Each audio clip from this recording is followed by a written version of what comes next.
night.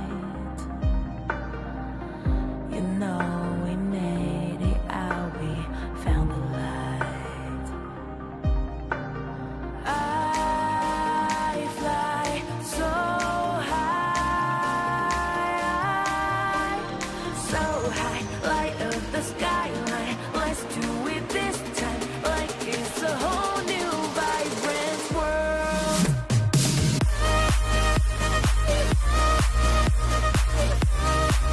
Like we're the only ones in this world. Like we're the only ones in this world. Now I see that I got everything I need. It's alright, I'm on fire, I'm alive, 'cause now I fly so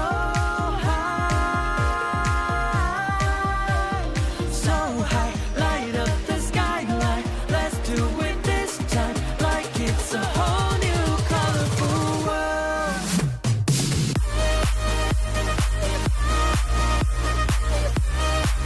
Like we're the only ones in this world. Like we're the only ones in this world. Never thought we'd get this far, burning like the stars. How we get this far, like we're the only ones in this world.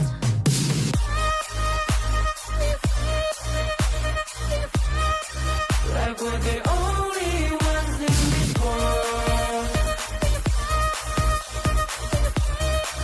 Like we're the only ones in this world.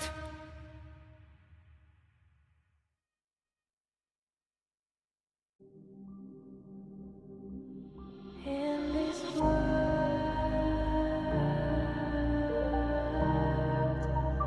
only ones in this world,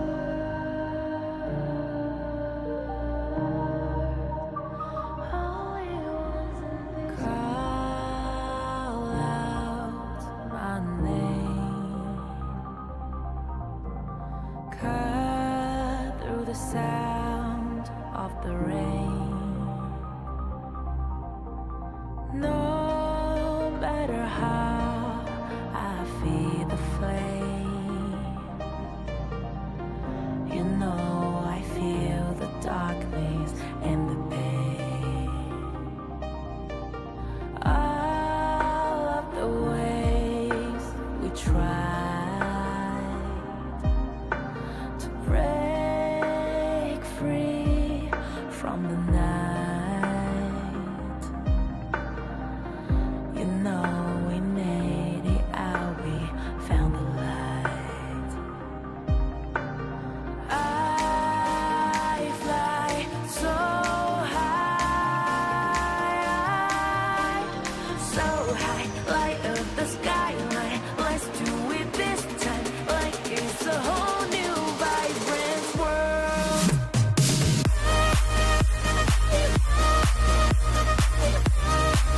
Like we're the only ones in this world. Like we're the only ones in this world. Now I see that I got everything I need. It's alright, I'm on fire, I'm alive, 'cause now I fly so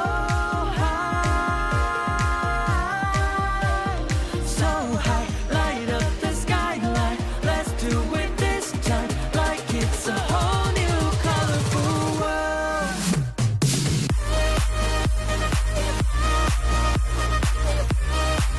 Like we're the only ones in this world. Like we're the only ones in this world. Never thought we'd get this far, burning like the stars.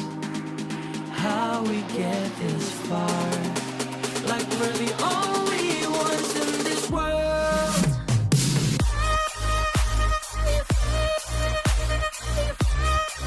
Like we're the only ones in this world.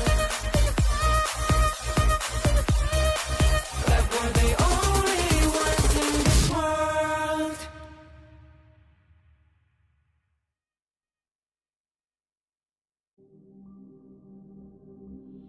In this world,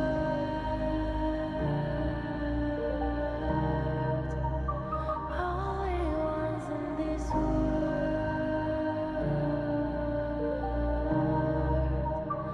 only ones in this world. Call out my name, cut through the sound of the rain. No matter how I feed the flame, you know I feel the darkness and the pain. All of the ways we tried to break free from the night. You know we made it out, we found the light. I fly so high, light up the skyline. Let's do it this time, like it's a whole new vibrant world.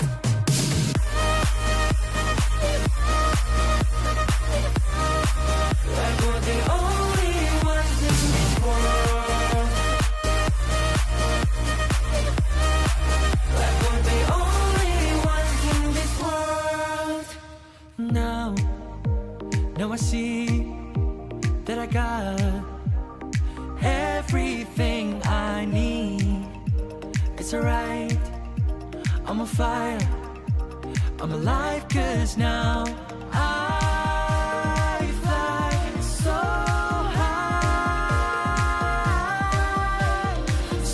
high, light up the skyline. Let's do it this time, like it's a whole new colorful world.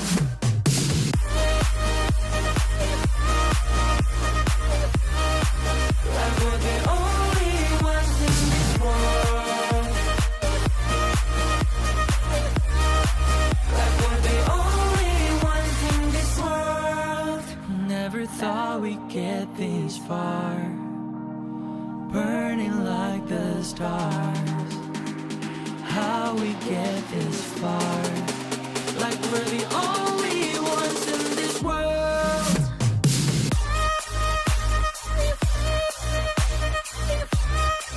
Like we're the only ones in this world. Like we're the only ones in this world.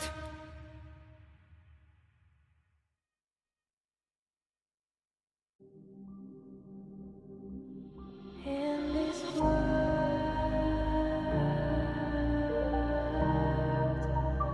only ones in this world,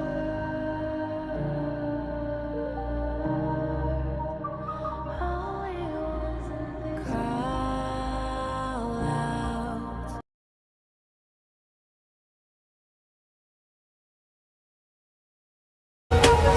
The unfaithful must be executed.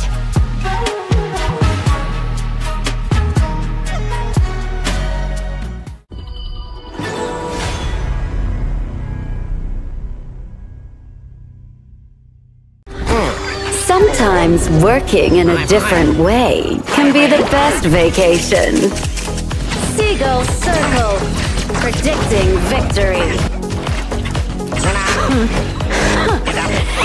Clean up the trash! Break the boundary between sky and sea. You're not welcome at my beach. Get them! Beach sweepers! Follow your orders! Let's go! You're not welcome at my beach. Go! The sea here is dangerous. Clean up the trash.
Excuse me.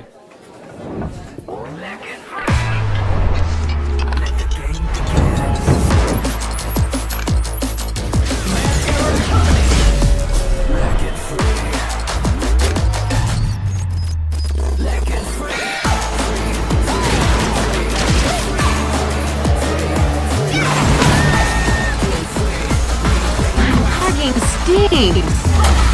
Victory! Yes, yeah. Another round. Sure, but how about a smoother phone next time?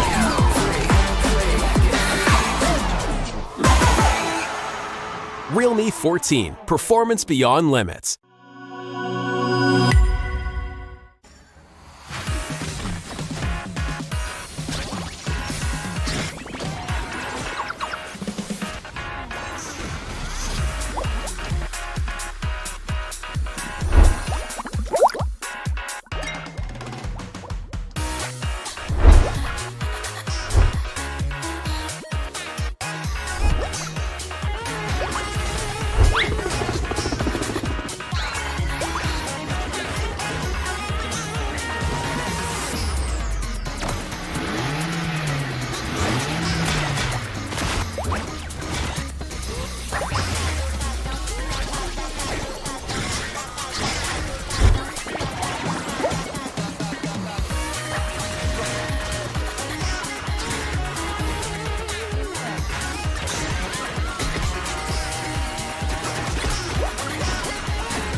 The unfaithful must be executed.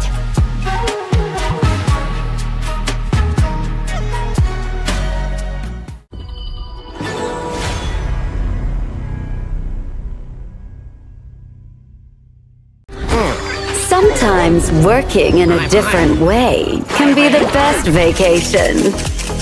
Seagull circle, predicting victory. Clean up the trash! Break the boundary between sky and sea! You're not welcome at my beach. Get them! Beach sweepers! Follow your orders! Let's go! You're not welcome at my beach. Go! The sea here is dangerous. Clean up the trash!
Excuse me.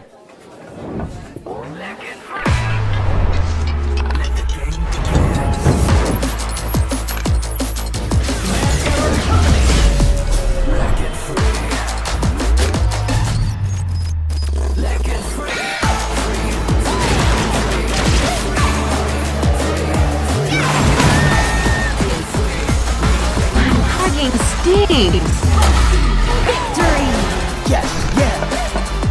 Another round. Sure, but how about a smoother phone next time?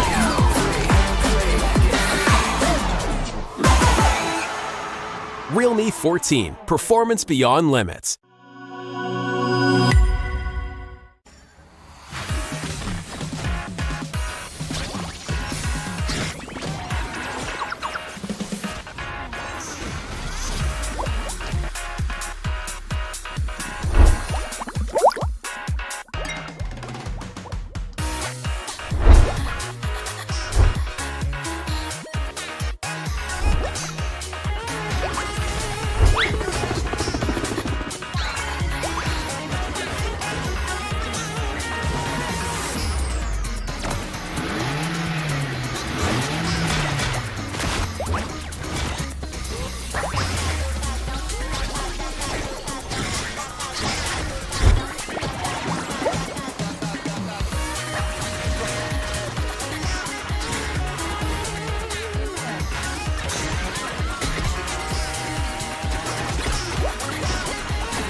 The unfaithful must be executed.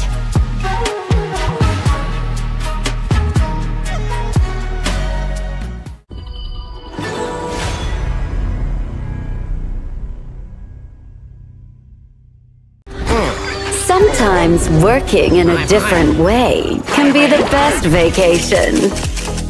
Seagull circle, predicting victory. Clean up the trash. Break the boundary between sky and sea.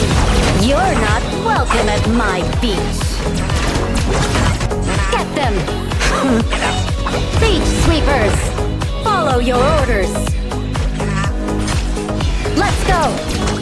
You're not welcome at my beach. Go. The sea here is dangerous. Clean up the trash.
Excuse me.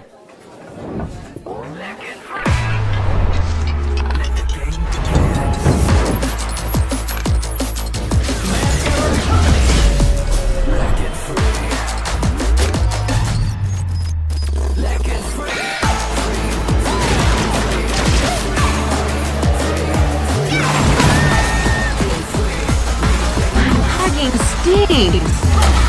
Victory. Yes, yeah. Another round. Sure, but how about a smoother phone next time?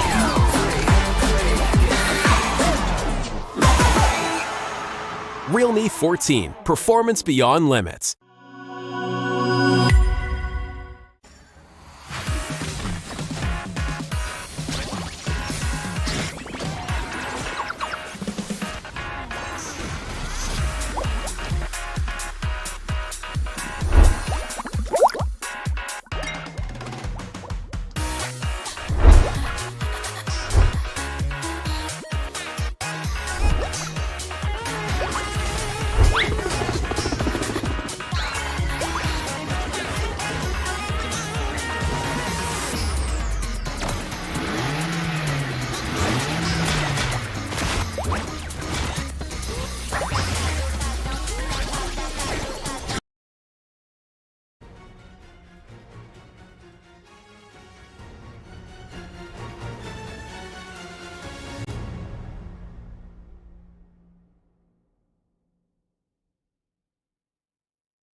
3 out of 3. It is week number 3. It's the third and final day of this week. It is going to be a banger because we're 1 week away from the play-ins and the playoffs. It's your favorite kind of tofu, Kindofu, and with me today is none other than Holler. How are we doing? I'm doing great. I'm excited to be here. Of course, we have 4 best of 3 ahead of you. This is the final day of the regular season. We're going to find out who actually makes the play-ins, as well as who's going to be the top seed in the WKS. I'm super excited, Kin. So 3 games were not enough. 3 series a day, not good enough. We want 4. Now, it's going to be a very interesting day because we have the battle at the top and we also have the battle at the bottom of the table. Now, I'm talking about Team Max, which is going to be one of the first few teams to play today. They actually won yesterday, which means there's a chance they can slip into that final 6 position to get into the playoffs itself. Yeah, actually, that's the craziest part. Even going into the final day, I mean, unfortunately, Pro Esports are the only team that have not made it into the play-ins. That's a guarantee. But the first series, we're going to find out who that second team will be eliminated going into the rest of today. But all teams are going to be playing today, so it's going to be exciting. If you're fans for, even Pro Esports who are going to be here for that last game, cheer them on because it's probably the last time until the next WKS, hopefully. So I think there's a lot of pressure on the teams right now, right? Let's take a look at the standings. So, of course, top of the table now, Fearless still maintains that lead. 6 wins, no losses. Paws Gaming as well. Now, if I'm not wrong, today they will be going up against each other. It's kind of like a preview of what's going to be in the winner's bracket. Yeah. I mean, this is it. I mean, they're both undefeated. It is because they haven't played each other as of yet. They've been the top dogs. They've been the most interesting in that sense. They're both going 6-0. They both have 12 points. But the third and fourth, of course, Impunity Esports, Ultra Rare Esports. Fifth, Paradise Esports, Team Max, See You Soon, and Pro Esports. But the other game is going to be Impunity versus Ultra Rare Esports. I think that's going to be an interesting one to watch because, again, you're kind of jockeying for who's going to be the top dog even in the play-ins. Yes, and I think it's all kind of a test, right? Because they will definitely meet each other in the winners or lower brackets in the final play-ins, playoffs as well. My curiosity now is, like you said, the second team to be booted out of the regular season and the playoffs. Right now, it's See You Soon and Team Max. They are having their tournament lives on the line at this point.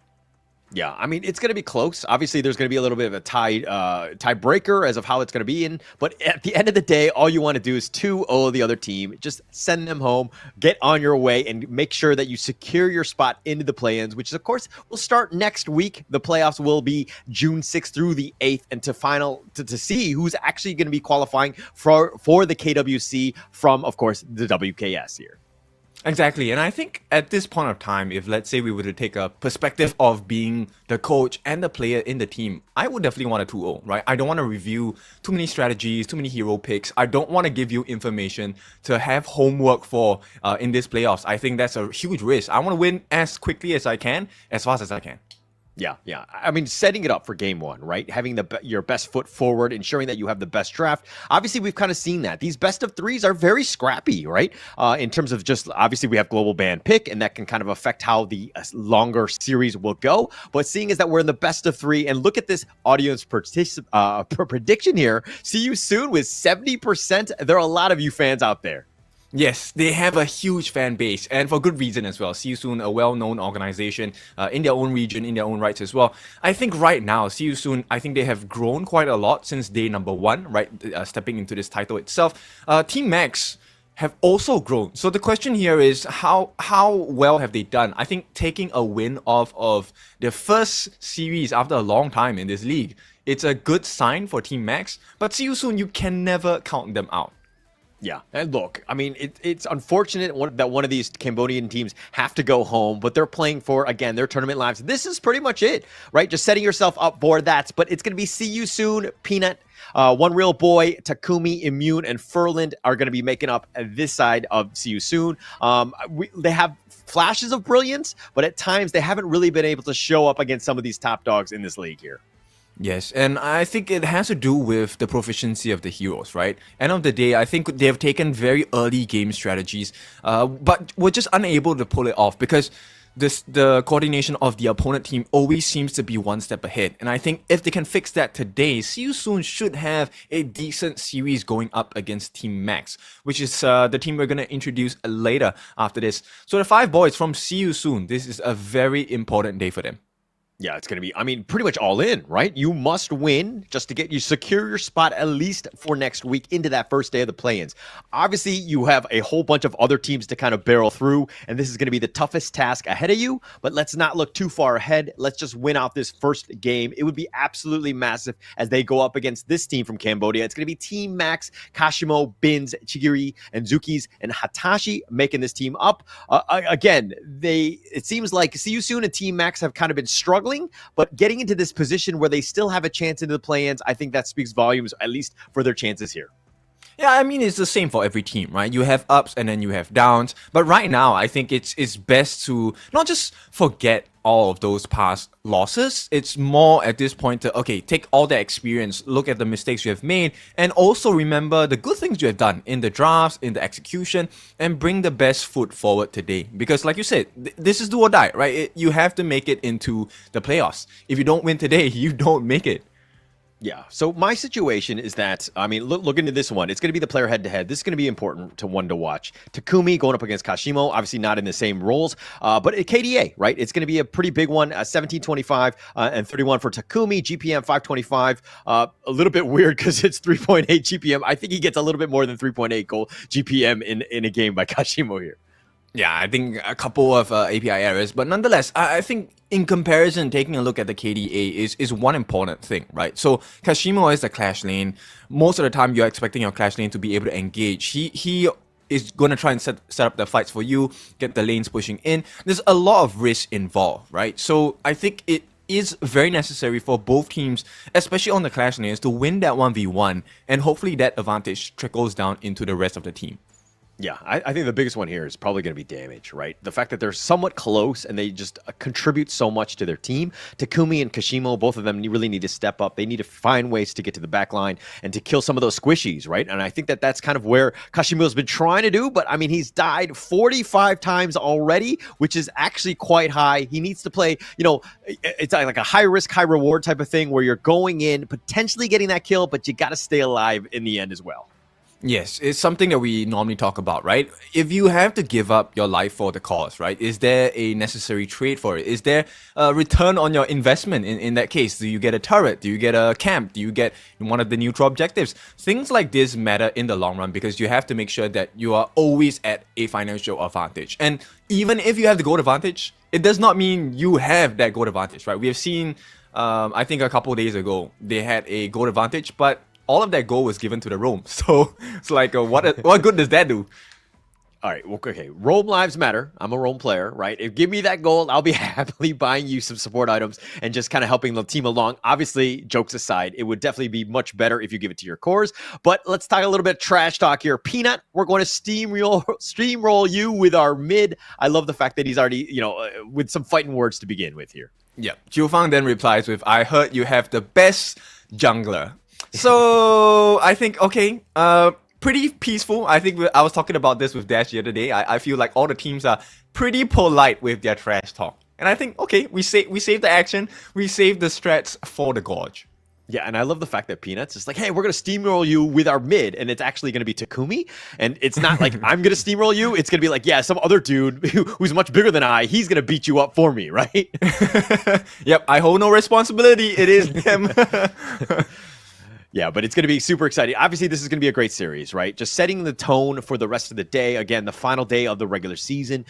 Lose and you go home, right? Win, get yourself a chance. You got to go for the 2-0 so that you don't have those tiebreakers. And then we don't have to go into the details to see exactly how those are going to be playing out. But I think it's going to be super key here. If we're looking at the players, it looks like they're honed in, ready to go, cool, calm, and collected. Okay, so See You Soon actually changed their background. The other day when we were looking at their camp, they actually had a gecko on the wall. And now it's covered with banners. But in any case, let's take a look at the first BP here of the series. Team Max going to be on the blue side. So they get first pick, prio pick, and global ban pick format. So you will not be able to play the same hero again. Yeah, and Max going with the Dharma band, kind of just attacking Peanut right away. I mean, when somebody's talking trash, I would assume that like it come draft time, you would want to target him as much as possible. Just be like, hey, you're gonna talk trash. Okay, I'm gonna start banning out some of your heroes. He likes to play that Dharma as well as that Ogren. I mean, the Ogren more from One Real Boy, but still, you're gonna just target them, take away some of those heavy hitters. I mean, that's the curious thing, right? So the fact that teams let out specific heroes like Mai and the Arlie, it kind of tells you that, you know what, we have synergized against it. This is a draft that we are willing to play against because Mai and Arlie are hard to play against in any competitive format. Yeah, and look at this. They're going to go with the Mayin and the Arlie to kind of just set themselves up. You're talking about the fact that the Arlie could be first pick. I like the flexibility. Definitely top tier in that farm lane. S tier, right? Definitely a very strong one. But can it deal with the potential tempo and the pressure of this Mai bouncing in lane to lane? You might have a hard time. Yes, because she's a very early game centric hero, right? So and especially if Team Max plays their cards right, they get that gold advantage early and the lane pressure early, then See You Soon is gonna have a pretty tough time because yes, Arlie is a great farm lane, but she needs time to farm. And that timing is not gonna be easy to grasp, especially when you have a very fast-paced engage such as the Mai.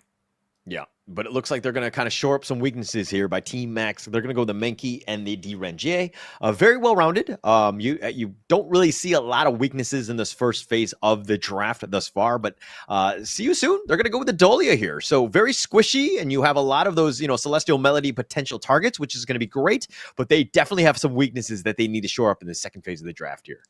Yep, See You Soon need to stop the growth of this Mai, right? I think very clearly in Team Max, the mid lane is where they're going to put a lot of the pressure in because if you have a good lane with Mai, a good advantage, the burst damage will trickle down into, ganks in the other lanes, especially against Immune in the farm lane for See You Soon. And that will slow down the farm timing. So they want to make sure that the Clash lane doesn't have a big advantage. Byron, one of the best Clash laners out there, I think that's a great ban. Yeah. Okay. But what do you think about this Menki? Like you see this, obviously it has a lot of good, juicy targets with that Dream Roam onto, again, the Arlie or even the Mayin to some degree, especially the Dahlia as well. But who are you looking to kind of pick as a jungle counter pick to that one?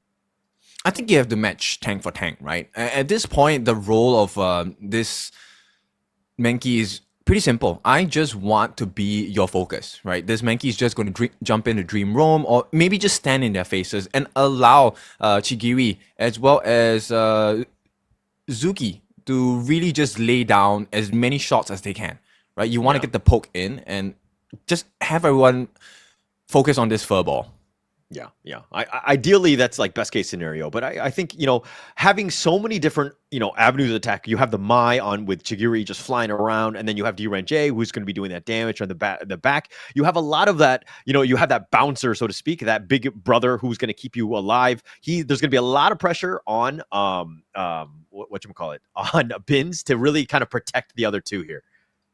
I'm just really concerned for the side of See You Soon for their mid lane, right? They don't really have the best counters to what the Mai offers at this point. And also bear in mind that, look, the tanky supports, they're not here anymore, right? So there's a lot of risk involved. Yes, they pick up the Mocha, a lot of stuns, a lot of setup on the side of Team Max. But tankiness, non-existent because both the Lianpo and Zhang Fei have been taken out from that roam position. Yeah, I mean, you've got the Dianwei, which is definitely a tank, but you don't want him to be that frontliner because he's going to be focused down. He could be kited. So they definitely have a bit of a weakness in terms of just kind of having somebody who's a little bit more sustainable. The Shangguan will kind of potentially round that out. I do like this as a last pick. You were talking about the fact that they might not have the greatest mid laners available, but the Shangguan is all right. Yes, and based on the draft, this might be one of the most explosive games ever because there is very little defensive necessities. It is mostly setups and attacks, right? So double finishing stroke, you have the setups of the Cannon Blast on the side of Team Max, plenty of poke damage. Kachosen, you have the golden token, you have the stabs coming in from Zuki's as well. So a lot of potential for great team fights on both ends. All right. Well, this is going to be match number one, game number one, setting things up. Again, this is a must-win series for both of these teams, getting themselves in. And again, this is for pretty much the stakes of Cambodia. Getting yourself into the play-ins going to be super important. But okay, now that we know the draft, who are you giving basically the slight advantage into for this game? To be honest, I have no idea. I'm just going to be very open about it because both teams, they have very good team fight finishing capabilities. They can really burst any person down. on either side. Maybe the Dianwei and Menki not as easy targets, but everyone else, you get a proper setup, you will be guaranteed a kill. Yeah. I really think there's going to be a lot of pressure on Shigiri to ensure that he has that lane presence in the other lanes and to kind of just being able to kind of use that early game spike to his advantage, try to take things over. If it seems to be like 50-50, I would actually give See You Soon a little bit of an edge because, again, I just think the Dianwei, you're going to be better off in that late game. True. I mean, they also have the double finishing stroke, so the Shangguan might be somewhat more painful to deal with on the side of Team Max. All right, okay. But look, let's talk about this laning phase, the Arlie versus the D-Ren-J. Just one-on-one, who are you giving the edge to and why? It has to be Arlie, right? She's able to get in extra pokes simply because she has the Maple Dance, able to jump in and out. But the situation changes once he hits level 4. Right, because then you have this potential of the golden token, the ultimate landed by Zuki, and maybe that could prove to be the killing blow against Immune. But I don't think they will make that kind of mistakes at this point of the game. Yeah, I think it's going to be early. I mean, what we've seen from both of these teams is that they tend to not be the most aggressive early. And so it's kind of to their hindrance, so to speak. They don't really kind of start off, being able to just take the fight to them. And going into this 4-minute mark where you're trying to get that pick off, kind of set themselves up for like an easy tyrant, it hasn't been that easy because, again, they haven't been able to really, make use of that map control. Okay, talking about making use, we have a gift code for you, so make sure you type into the CD key, go to your settings, and look for that gift code redemption. You'll be able to get yourself a free skin or whatever the game offers you in this particular chest. Yeah, that'd be amazing right here. But Takumi goes with a power gradation. He gets killed on that one. The cannon blast from Hatashi is good, and it looks like they're going to chase it down. They get Berlin as well. That's 2 members down from See You Soon. Yep, this is exactly what I'm talking about, right? So both teams, if you allow them to have a proper setup, it's going to be pain.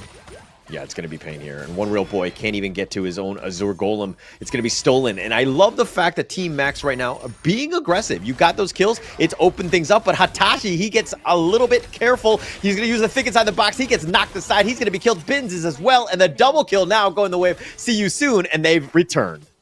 Yeah, they kind of overstayed their welcome, right? It's kind of like getting an unwanted visitor into your house. Who do they actually get the buffs back into? Okay, so One Real Boy does recover that Azure buff for himself. Gets a kill out of it as well. So I think that's a pretty decent situation. Gold is pretty even.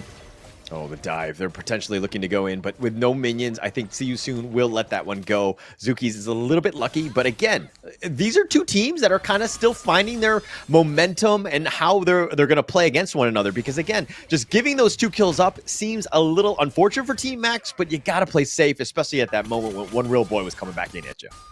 That's true. I think at the end of the day, I think we need to have the teams focus on, where do they want to start winning from? And if I'm on the side of See You Soon, I would definitely want to crush Shigiri in this mid lane first. But it's the Tyrant that is going to be of major importance here. Yeah, it's going to be huge at this point. I mean, it's Half-Life already. One Real Boy looking to go in, and he does get the smite, and it looks like Binz is on the run, not able to get out as he gets picked off, as well as Kashimo. And Zuki's still trying to fight this one out. They do get Peanut King, so they get something, but Hatashi's going to be killed. And they go in with that finishing stroke, and they take down Zuki's 4 members down from Team Max. Yeah, beautiful team fight, right? This is exactly what See You Soon needs to do. Look, one of the first few people to take a fall is actually Binz, and once you don't have this tankiness coming in, then it's an instant kill for the rest of the team. Yeah, instant kill here. I mean, but look, they put a little bit of pressure on this mid T1. Obviously, if they got that, it would have been gravy for See You Soon. But seeing as that they just got those kills, not the best. You want to convert those, kills into some sort of objectives. See You Soon was not able to really capitalize on that. Yes, it's great to have that net worth lead, but it's still kind of up in the air at this point, especially since you haven't got those hard resources in like that mid T1. Yeah, so at this point, like example, 1,000 gold ahead for the side of See You Soon. To me, it's more curious about, okay, so we have 1,000 gold lead. Where does this 1,000 gold go into, right? Who has the actual lead? And the fact that they actually have a Azure buff going into the hands of Takumi, that's very valuable to the side of See You Soon as well, because now there's a lot more cooldowns reduction and also mana regeneration as well. Yeah. Oh, the power gradation. They're looking to get serious. The Shinobi, the Rue engine is on point. Peanut King is going to be killed. And Kashimo dashes back under the tower. And it looks like Team Max come out on top. Yeah, still trailing by 1,000 here. Kashimo's very low. Oh, they're looking to go right onto the tower, and it looks like they're going to get the pick off Kashimo. They find him out. They were patiently waiting in that brush, and See You Soon made them pay. They get yet another kill. Yeah, so 7-4 right now. It's still close to about 1,000 gold lead for the side of See You Soon. And oh, hang on, that's pretty dangerous for the side of Chigiri here. I think we have to see, right? How does See You Soon push the advantage here? I mean, look, they're doing a great job already. They're putting the pressure on that top T1. Taking this one down would be huge, especially with Takumi just taking this. Plus, it's opened the door for this Overlord, which will continue this push. Team Max right now on the defensive. Everything is going to be much more difficult. They're going to have less map to move around, and of course, less resources with that. Okay, so they take the Overlord, right? And they're going to summon the Vanguards and stuff like that. But right now, I think Team Max, they need to fight more. Yeah, they need to fight more, but they're trying to go too deep. Team Bids right there, just so close. I mean, he was under the tower with that Dream Roam. He limps away, and that was very precarious. Yeah, the level difference, it may not be the biggest, right? It's just a one level difference between Bins and One Real Boy, but the problem is he's not tanking. Oh, the finishing stroke does some work onto Hatashi, and it looks like One Real Boy continuing on, finds Hatashi, slices and dices him, gets that kill. Yes, and I think this is finally the type of style we want to see from See You Soon, right? So they are extending it close to a 2,000 goal lead at this point, 7 minutes into the game. The major turning point is going to come at that 10-minute mark. So for now, it's all looking good for See You Soon.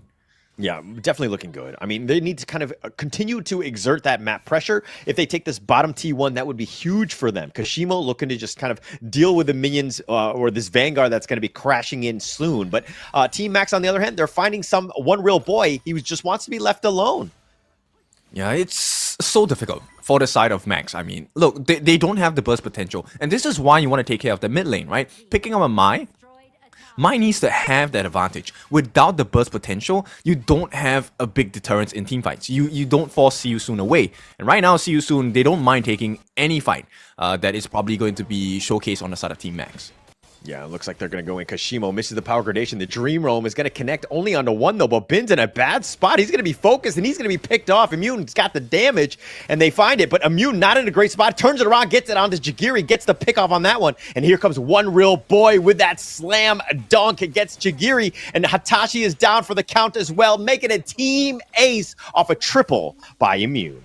Yeah, what a timing to do that as well. 8.5 minutes. This is a perfect time to get that goal lead, right? And all of a sudden, from a 2,000 goal lead, it has doubled into a 4,000 goal lead. See You Soon, very much in control before this shadow variants come out.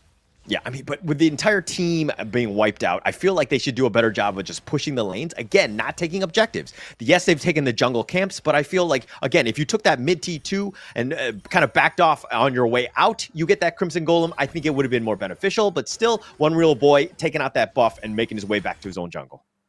I feel like the pressure of the results today are getting to the side of Team Max, right? Because they know they have to win this game. If they don't win the series, they get knocked out. So maybe they're kind of in over their heads at this point. I think they need to reset and calm their nerves. Yeah. I mean, but look, this is a great spot for them. I mean, if anything, they must be feeling good. And this is a moment where you're kind of like, hey, we're ahead. We should be putting the the pedal to the metal, so to speak. But the think inside the box, connecting on a two. Nice little play. Ruined. They've got the connection. They find Peanut King and One Real Boy, and they're continuing on. But Bin's again, he's getting whittled down. He takes a lot of damage. Chigiri's going to be killed. And now Kashimo's looking to join. Finds Furlan, gets the knock up, and does get the kill. And the finishing stroke does get the pick off onto Hatashi. So they've got the return ones. They've got a double going the way of Takumi. Oh, no. Make it a triple for Immune, though, and another team ace going the way of See You Soon.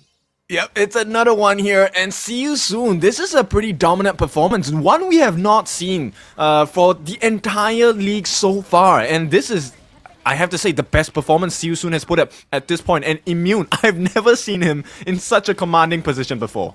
Yeah, I mean, commanding position, but he took 2 tower shots, so he's already at half, a little bit careful. He needs to be running back at this point, but taking that mid T3, gonna be huge for them. Now they can look to invade that enemy jungle on their way out, as well as picking up the first Shadow Tyrant of the game. See You Soon right now, definitely in the driver's seat here. Yeah, but what a day, and what a game to hit the strides, right? Like, when all things mattered, Immune starts to show up, and this is exactly what See You Soon needs. And take a look at the lanes. You were talking about having those major map controls. Pretty much T1's all cleared off the board, so the map is so dark for the side for Team Max. Yeah, and Team Max right now, they need to counter. They need to split push. They need to play a little bit more risky in the sense of just trying to secure them some farm, right? They've had a tough time of things because See You Soon has now been aggressive. And again, even contesting on this Azure Golem, One Real Boy looks to take that with that smite. He dashes over the wall, gets back to safety. And again, Team Max left wanting yet again. Yeah, and you can start to see why, right? They're unable to get any setups at all. Like right now, they need to have everything land before they can even take a proper team fight. And if they don't, it's a guaranteed ace. Yeah, I mean, look, we've seen 2 aces already, right? And so they're kind of playing scared. Team Max hiding in their base right now. They've taken the top T2 by See You Soon. And again, just a little bit more map control. This is going to be very uncomfortable for Team Max. But they've been in this defensive position. Now they need to figure out a gap to get back in. Yes, and I think it is based on the performance of See You Soon here, right? I think this is See You Soon's game to lose. If they don't aggress right, then yes, there is a gap that Max maybe can find and expose it. Because yes, Immune has a great amount of damage, has Frenzy as well, but if you're able to kind of set him up on the side of Team Max, get the stuns in at the appropriate times, and once Immune is out, there isn't enough burst damage to take out the rest of the team. Takumi, great. Singular burst damage, that's good. But when you are reaching late game at level 15, not as easy to kill. Yeah, definitely not as easy. And I kind of feel like Chigiri needs to kind of find ways to find Immune, potentially getting that pick off, or make him a little uncomfortable, because Immune's kind of been just free firing from the back, and he hasn't been really able, he hasn't really been pressured at all. And so Team Max need to do a good job, a better job of finding who those targets are and ensuring that those targets die instantly. Yeah, and I think maybe Kashimo might be responsible for this. Kashimo right here could be the guy that splits up the team fight, dwindle that attacking prowess that they have on the side of See You Soon. Yeah, I don't think you have a choice. I think you need to split. I mean, this bottom T3 looks like it's going to go down regardless of what happens. They've got the knock-up. They find Bins, who dream roams back to safety. They're a nice little Ruinjin. They've got 2 up, and here comes Kashimo looking to go for that hero play, but he's fighting 1 versus 4. He's actually going to fall, and he's the only one to have died in that fight. Not the timing they were looking for. Like, what Kashimo did there, perfect. That's exactly what he needs to do. But he needs to do it at the time where the team can back him up. He engaged when the team was backing off, and that's why he's taking this 1v5 with no results. Yeah, no results. And now with this power play, See You Soon looking to push this with the Shadow Tyrant as well. Shadow Vanguard, excuse me. But the Peanut King goes instantly killed. The thing inside the box is not going to be enough control. And Bins is going to limp away with only 2 members surviving from Team Max. Not going to be enough. See You Soon takes game 1. Oh, easy game. This one was a good execution. And yes, I like the confidence coming out from See You Soon. This is exactly what they need. But the job is not done yet. It's just one game of this series. Nonetheless, congratulations. Taking a great first step. Yeah, it's going to be huge for them. I mean, just putting pressure on, it's going to be so key, especially in a best of 3, right? Being able to kind of be like, hey, we have game 1. Now we have that secondary game. Obviously, we're still going to go, hard on this game. But it's so much pressure for Team Max to have to bounce back from, because again, they really didn't seem to have much of a chance in that first game here. It requires a lot of mechanical execution, right? You need to land so many skill shots. You need to have your cannon blast landed. You need that golden token to land. You need the Kachosen, right? That fireball from Chigiri to land as well. Everything needs to hit in order for you to maximize your damage. But if you take a look at the lineup on the side of See You Soon, they have a very mobile lineup. You have a Ma Yin, you have a Dianwei, Shangguan, Artie, and even the Dolia. All 5 have dash skills. Yeah, everybody's so fast. I mean, look, we were talking about the fact that, like, in the draft, they're like, oh, do they have a tank, something that can kind of deal with it? But when you're as mobile as they are and they're on top of you in a heartbeat, it just makes things very difficult, especially since Immune with his damage. I mean, he's 10-0 and 8, just finding everybody, and it made life so uncomfortable for Team Max. I mean, you think the Menki is tanky enough, but not up against Immune. Yep, and he was actually having quite a fun time with Chigiri, 1v1 in multiple situations across the battle, right? So Immune actually managed to juke, sidestep a lot of the fireball attempts on Chigiri. Even the uppercuts did not hit because of the movement of Immune. So not just getting the right items, right? That Daybreaker as the final item, really just crushing all the shields. But more or less, it's just even the 1v1 mental game, he won real hard. Yeah, really hard. I mean, look at the damage as well. Immune and Takumi, both of them just doing truckloads of damage. I mean, almost, 88,000 as well as 83,000 right there by See You Soon. And everyone else is just there to kind of help support. I mean, Peanut King, it seems like, he only had 34,000 damage, but he had a lot of control. He was always kind of making things uncomfortable for Team Max, where they're not able to kind of group up and death ball and kind of deal with him. They always had to kind of put their head on a swivel, so to speak. Yeah, and it's so difficult, right? Because let's be honest, Takumi in this match, he came in like from the shadows. Nobody was waiting for him to come in. It was more of like, hey, Immune is open. I want to get the kill on Immune. Everyone tries, but then you realize that, hey, Immune is so much stronger. He has so much more gold, many more items, and we are dead. It suddenly becomes a 4v5, and Takumi now sees his opening because like, hey, there's lesser targets, lesser people to spread that finishing stroke over. We're gonna get the win. Yeah, I mean, look, See You Soon. It was all of them all the time. I mean, with that gold graph, it dipped a little bit. I mean, it's close in the mid game. The Team Max definitely had their opportunities, but then once the See You Soon machine got rolling, it was pretty much all she wrote at that point, and they just had full control, taking over all of the big neutrals. Exactly what you want in terms of closing out a game of this magnitude. Going 21-9 and 55 as a team, you're gonna have a great time. Yes, this is one of the best team KDAs we've seen from the side of See You Soon. And I think if they play their cards right, Game 2 could be a really quick one. Because, Max, I think right now they might be crumbling under the pressure. Yeah, I mean, look, you don't really have much of a chance. I mean, you have to step up. But the MVP of that one, none other than, of course, Immune. 10, 0, and 8, 26% of the team's damage. I mean, he took a little bit of damage as well, 15%, but he just happened to stay alive. The fact that he didn't die a single time, there's a reason why he's getting all those kills and just be able to just pick everyone off from afar. Yep, 25% of the team's goal as well. A quarter, one fourth of the entire team's goal went into this greedy, guy's man. pocket. Yeah, he's okay. I think the greed was worth it. I mean, he produced the results. 10 kills, sure, I'll give you all the gold. Yeah. I mean, honestly, if you have a farm laner who's just like, next level like this Immune is, and you definitely want to get that guy fed so that he can just get all those kills, you're going to have a great time. It's a real, like, 4 Protect 1. Look, everyone else from See You Soon stepped up, but Immune, definitely the MVP of this one. The highlight reel will probably be showing a lot of Immune getting those kills because he was just cleaning house. And, Team Max really had no answers. They weren't able to get on top of him and have that control. Yes, and this is exactly what you want out of an early pick, right? First game of the series and prior pick to the early, giving the mine. This is one of the reasons why they gave the mine, right? The potential for outplay is so much higher on the side of the team that has the early, and Immune for today really was having such a fantastic game. Yeah, had a fantastic game. I mean, look, this is kind of the beginning, I would say. This is the return where they were down 0-2 and they got 2 kills in return. They turned this one into a tyrant, and then they this is, again, just like that tipping point where See You Soon was starting to win, and like Team Max got aced out a couple times, and it's so difficult to come back from a game like that. And as you were rightly pointing out with Takumi's finishing stroke, he was always finding the right guy just at the very end to get those final kills. And he never went in too early. I think that's one of the main strengths, right? And a couple of situations, as you will notice, is the way that they take fights. It's very unsafe for Zukis on the side of Team Max. He's always being chased down by someone on the side of See You Soon. Meanwhile, Immune, either he has a cloak of invisibility or something, but nobody is able to touch him on the backlines. Yeah, he was just able to just kind of evasively maneuver around, stay alive. I mean, this is the part where Bins went in with that dream roam, and it would have been perfect with Hitachi, who had a nice think inside the box. But, Bins had already been killed at that point, and they had no damage and follow-up and control, and the team just crumbles at that point. And Team Max, there's a reason why they got aced out twice, because these team fights is like, yeah, you've got them locked in, you got a couple pickoffs, but where's the rest of them? This is a huge window of opportunity to take advantage of those numbers, but look at how See You Soon just turned this fight completely around, even down 2 members.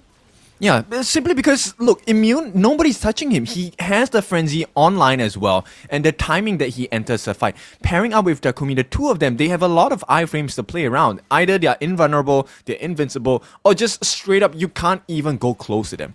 Yeah, and actually the biggest thing about from Team Max is the fact that, like, you're letting Takumi and Immune stay alive. Those are the ones that are doing the most damage. If you prioritize them, you might have a completely different game because everyone else is, yeah, they've got the control and all that, the utility, but they don't really have the damage to deal with the rest of them. You could really take advantage of your numbers if you're able to just target prioritization was a little bit better on that one. I mean, easier said than done, right? In that case, most of the time it's very hard to play from behind, especially when you don't have as many items as you would like in the battlefield. And in terms of gold, EXP, you're already trading by a lot. So the tank is not tanking, your damage dealer is not dealing damage. You know, it's pretty difficult to get your cards right in that particular position. Yeah, but you got to. That's the thing. You know what I mean? Like, if you're looking at this game and you're kind of be like, hey, what could we have improved on? And be like, okay, who's squishy? Immune. He's like the squishiest of squishies, and he's doing all that damage, ended up being the MVP. Like, he's got to be number one target, right? You got to do whatever you can to get yourself on top of him. Find him out. Where is he? If you don't know where he is, you cannot be taking any sort of team fights. And Team Max really got caught with their pants down a couple of times. Yes, and I think they have a decent setup, right? There's plenty of stuns coming out from the side of Team Max. They have the Cannon Blast, they have the Golden Token, they have kind of two setups on the side of Chigiri of the Mai, right? You have knockup with the Rio engine, and then you have an ultimate to kind of push them back as well. So there was a potential, but I think the laning phase didn't go the plan. That's one of the reasons why they couldn't take good team fights as well. And surprisingly, the Mankey was not able to tank. That was, I think, the biggest issue that Team Max needed to fix, and it was very hard to. Yeah, it looked like he was kind of looking to tank early or to take kind of team fights kind of a little bit sooner than he wanted to, because again, he was really not that critical mass of Mengi goodness, which just tanks and it tanks all the damage. He was really squishy by the end of the game, and Immune just had such a huge lead in terms of net worth and those items where he just burned him down, and there was really no way to kind of, you get that one single dream roam, but at the end of the day, you're just going to get bursted down. And this is also one of the biggest growth I've seen out of One Real Boy, right? He hasn't had the best of games going into the earlier days of the season itself. But today, his Dianwei was actually pretty much on point. He was just cutting through those wood stocks, right? Making sure that this bunny was not able to run. Yeah, but do you think it's more of his play or the fact that like Immune and like Takumi like really stepped up? I think it's off of the aggression of One Real Boy, right? So, I mean, that's why you pick up a Dianwei. He's meant to be that warrior, going in straight first, getting the cuts as well. Because the lower your opponent's health, the more damage your Leap of Fury does. And it's true damage, by the way. So this is one of the reasons why it's picked up against a tank like Menki, who normally would be able to soak up quite a lot of damage. So it was because of his aggression that allowed for the growth of both Takumi as well as Immune. Yeah. And I think see you soon. And just in the end, the draft really made a lot of sense in terms of just like closing the game out.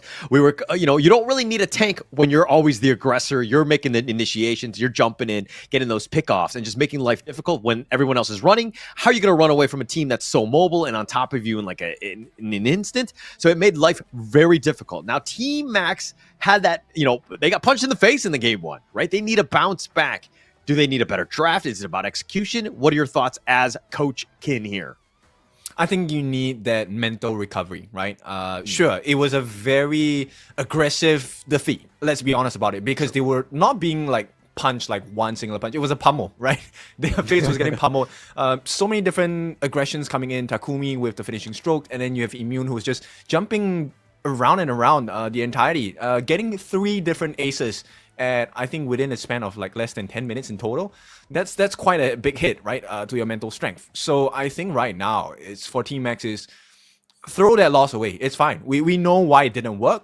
Now let's look at the new solutions, right? What kind of draft do we want to go up against See You Soon with? Do we want to make an even earlier pace draft? Do we want to see the pay? Do we want to get the buy round this time, right? Get the early game and see, can we translate that into a very aggressive win? Yeah. Interesting. I mean, if they go completely different play style, they go with that early phase. But again, they need a shakeup, right? They got that first pick, Mai. I didn't see a whole lot of impact. I know the game was rewarding the Mai with the MVP, at least from that side, from Team Max. But in terms of just overall impact, you didn't really feel it, right? Especially in that laning phase, which is going to be key. You want to be setting the tone. You want to be getting those pickoffs. And they weren't really able to get that snowball going because, again, he's not really able to find those pickoffs. It's one of the silent strengths that they have on the draft of See You Soon, right? Which is, look, getting the disengage in fights.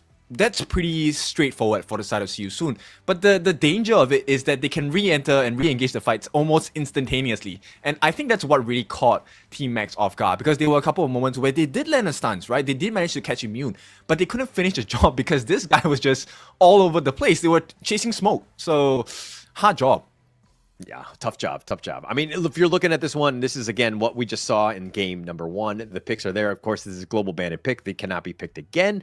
But see you soon. I mean, look, Immune Arlie, that was an absolute beast of a pick. And the fact that you were just able to kind of, light step your way on out, Maple Dance, whatever you wanted to do. He was just playing with his food, so to speak. Team Max really didn't have the control. You thinking that with the Cannon Blast, potential Dream Roam, and the Imperial Order, you have ways to kind of lock her down, but they were never able to find Immune. So it made it very difficult to kind of make any sort of team fight happen for Team Max. And I think Kashimo was trying he's really hard. He's trying his real best. But it was just unfortunate because I think See You Soon has this kind of mental strength that is I've never seen before, right? Normally when a Charlotte dives you kind of like, oh, Charlotte's diving us, let's run away. But See You Soon said, no, we stick as 5. And they just went head on with this Charlotte. So there was no gaps available for Team Max to expose. I mean, that was the same thing with Bins going in with that Menki, the Dream Roam. Every single time he goes in, you're thinking, we need to back off. We need to figure this thing out. But they're like, no, hold your ground. We are strong. We're able to burst them down. Whoever comes in, one by one, like they were going in, and they were just able to burst them. See You Soon, just understanding like where they were at in terms of the game, in terms of itemization, and understanding that target prioritization, very key for them. Which is why I'm so happy today, because it's kind of like you have this newfound confidence, and all the days to figure it out, like last day of regular season where the games really matter, like you come up on top. And I think See You Soon, this is probably, if the stats don't lie and their performance is going to be consistent, then Team Max, they really need to step up for this game.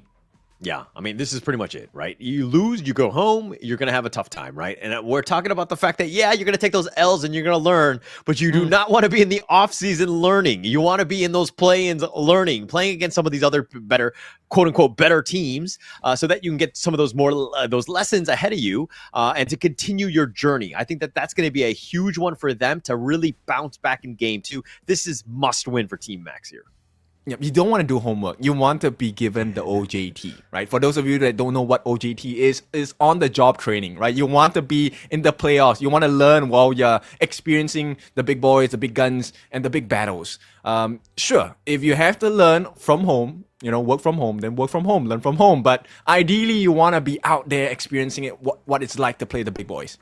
Okay, when you said OJT, I thought it was going to be something orange juice related. I was not sure where you were going with that, but on-the-job training makes a lot more sense. And yes, definitely key. 100% agree with you in that. But going into this one, look, I think See You Soon, let's look at their psyche. They got to be feeling super confident going into this one. That was a great game for them. And again, you were kind of seeing the players at the very end, and they were kind of like, calling it the ear. They're like saying, GG easy practically. But I mean, that's got to be a huge one for them in terms of the confidence. Oh, for sure. And of course, I think now the risk, there's always risk in winning and in learning as well, right? Or losing in this case. So as a winner, there's a very thin line of being confident and then being arrogant, right? And I think there needs to be a very clear line. Immune, that was a fantastic performance. But now you don't get the RD again. Very few people on the farm lane can operate at the same level and proficiency as an early, so I think they have to be really careful. Immune needs to be careful about his positioning now, and depending on who he picks, I think it's very vital that they have to have a slightly different focus in terms of farm. Yeah. I think that, what we saw, though, from Immune, I think that they're going to be fine in terms of finding another, farm laner. Obviously, this is just the second game in a best of 3.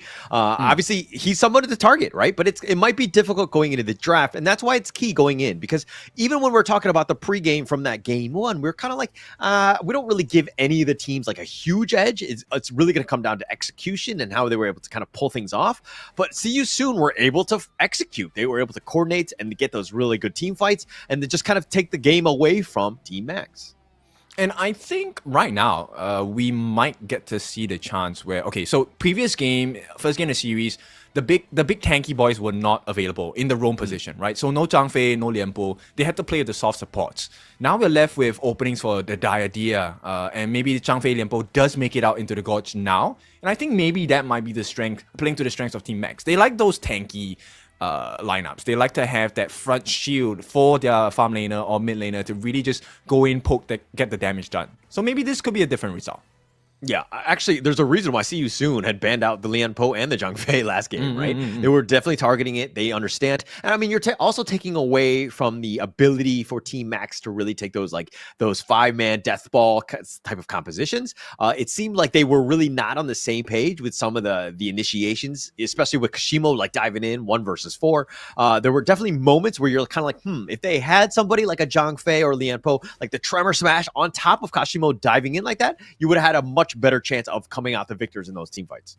Yes, and here's the scary thing for Team Max, which is because this is a best of 3, and we're only done with 1 game in the series, the hero pool is pretty much open, right? And there is a very high potential for See You Soon to play their very early composition, which was the Pei, Byron, and then whatever goes, right? You can even have the Princess Frost and Liang come out. And they did try that once. See You Soon didn't have the best result. So, but it's been, weeks since then? I think they have cleaned that particular strategy up already. So my concern with that is that, yes, it's great in the early game, and you have that potential to kind of just snowball. But man, if you're going up against a brick wall and you get shut down, you're not able to invade the enemy jungle, and you struggle, this team just falters, right? So for myself, especially in a game 2 like this, where it's an elimination game and everything is at stake, I'm probably going to go with my tried and true, something that's a little bit more balanced, looking for that late game and just be like, hey, worst case scenario, we still have a plan B and a potential plan C. Well, we have very differing opinions for this. I'm the kind where if I see an advantage, I would press for it, right? I would definitely go all in. I would say, guys, let's just go aggressive. We get the early game. We lose, we lose. Never mind. We still have 1 more game, right? Doesn't matter. But yeah, I would definitely, if I'm in the shoes of See You Soon, I would definitely go for the Pei Byron combination, right? I want to crush you fast. I want to make sure nobody else learns whatever lessons I have, and I want to step into the playoffs. Yeah, and this is why you're wrong, right? At the end of the day, I think, without a doubt, right? No, but, I mean, all jokes aside, it's all about execution. Like, I understand the potential play, and getting that early start would be super key, being aggressive. But, again, you got to go all in on this one. If you're an early game lineup, everybody needs to be on the same page, understanding what they need to do to ensure that they have the highest level of success possible with this lineup. Okay, so essentially what you're telling me is we should play safe, right? But how safe are you really? Look, there's so many open picks, there's too many heroes, and I'm pretty sure all of the players here have enough proficiency, enough hero depth to be able to pull out almost any composition here. Yeah, look, all of these teams are going to be top tier. They're going to all have something, up their sleeve, so to speak. They're going to be very understanding of what needs to happen and how to counterpick. Okay, I'm not going to undersell any of that, but I think that when you're seeing some of the other teams and the other leagues and some of the big dogs of why some of those like the Pei Byron combination is just so strong is because they stick to it. Everybody's on the same page. Everyone knows what they need to do. It's like everybody is like buying into the strategy. There's no hesitation whatsoever. Okay, so they pick up the Lung first, right? Arlie, Mai, all ban, Dharma as well. There is a potential of the very tanky lineup. I'm curious to see if Team Max is going to go with the Lianpo and Liu Bang combination. So they pick up the Lady Sun. That's decent burst damage. So both Lung and Lady Sun operate on that burst damage potential. Yep. And it looks like one real boy with the Menki, and they'll be like, hey, we're going to show you how it's done. They also pick up the Yixing. You got a lot of control. And I mean, it seemed like with these 3 heroes, it seems very themey, especially with those colors. I like the way that they're drafting here by See You Soon. Okay, Team Max, I think a Noir or maybe a Gan and Mo is going to work wonders here. Like long range poke. Not only do you have the potential to instantly get rid of Immune before he even takes up the dragon form, you can also take out Takumi in the mid. So if they don't pick up the mid lane, it's going to get banned straight away. Oh, wow. All right. Well, it looks like they're going to go a different route, a little bit more tankier in that sense. In zone control, they're going to pick up the Agudo. Your thoughts on that one? I think it is a risk because, okay, maybe I'm giving too much respect to the side of Takumi that I'm expecting him to be able to land those boards. Look, if he doesn't land the board, then instantly the fight swings very much into the favor of Team Max because then you get to put down your Wild Growth. And within the Wild Growth, it's the place where Agudo shines the best. And you have a cover in the form of Lianpo, and you also have backup fire coming out from the Lady Sun. So there's a lot of good burst potential, but also decent protection. But this is on the requirement that See You Soon misses that chessboard. Yeah. I mean, look, assuming he does, it might not be the easiest thing. But again, I mean, yeah, you've got that chessboard down, but the tremor smash, you have the wild growth, you have different ways to kind of create your own zones on your own, and you can make things very difficult. I think it's going to be key for Takumi to really just set those up properly, because again, you set that perfectly, you zone everyone away, and you let Immune just kind of fly on this Lung. I think you're going to have a great time. Yeah, okay. I love the ban on the side of Team Max, right? They're so scared of the Dolia Elaine combination, the double death at sunset, and instantly banned out. They also take out the Charlotte because honestly, this draft on the side of Team Max, it can be a very dive heavy composition, and that puts Zuki's or maybe Chigiri, if he goes back into the farm lane, at risk.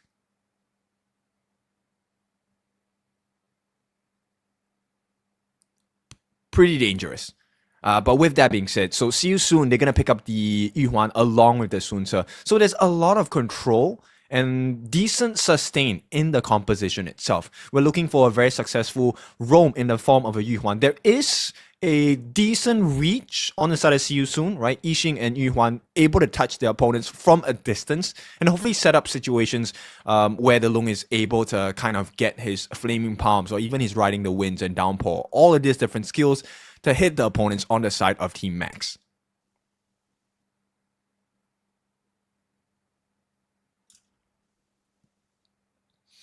But regardless, I think Team Max, this is a much better draft compared to what they have on game number 1. And okay, Holler, you're back. What do you like about this draft? Any team you are kind of going towards based on what's happening? Look, I'm always going to kind of give the edge to the team with momentum. I think that See You Soon, what we saw was a pretty solid game 1. Going into this one, the Yuhan as well as the Sun Ce just rounding out that draft. I think that they have a lot of potential, especially for that team fight. And they could just be very aggressive. They're going to be wombo comboing. But again, there's going to be a lot of pressure on Immune to do the same what he did in game 1 of being that damage dealer. Because once he falls, there's a lot of damage that they're going to be lacking, right? They might have a tough time going into these team fights if he falls. Yes, and Kashimo not exactly having the best time against the Sun Ce in lane. So Peanut King actually doing well for himself. I personally prefer Siu Soon's draft, but they can't miss the combinations. If you miss a skill shot, then that is where the entry point for Team Max comes in, because they have super great counter initiation. Yeah. I mean, the potential for that, again, that combination, that counter initiation would be huge. But Team Max right now, their biggest thing is just kind of slow and steady, find Immune, understand where he is so that you don't get wombo comboed and then Immune cleaning house. And with that set still, that potential game ender, so to speak, by Peanut King is always going to be there. So you need to be careful as of understanding when these team fights are going to actually happen. Yes, and if you want to match the prowess that the professionals have, we have a gift for you at this point. Enter the gift code into the CD key in your settings button, and you will be able to redeem some skins, some tokens, and maybe even some surprises as well. Oh, the flash away, Ferlin being chased. He's going to survive just barely. And wow, Team Max committing for that one, but we're not able to get the pick off. See You Soon, very fortunate. Ferlin, just a sliver of life. Okay, tell me if you agree, but I feel like Team Max's potential for initiations not as strong. Definitely not as strong, right? I mean, look, I think it's going to come down to Kashimo. Okay, Bins is going to be up front, dropping those wild growths. He'll kind of be the spotter, and then Kashimo's looking to go in probably for that secondary initiation with Hitachi, right? But you don't want, like, I mean, if Kashimo can start things off, great, but he's very linear in terms of how he approaches the enemy team.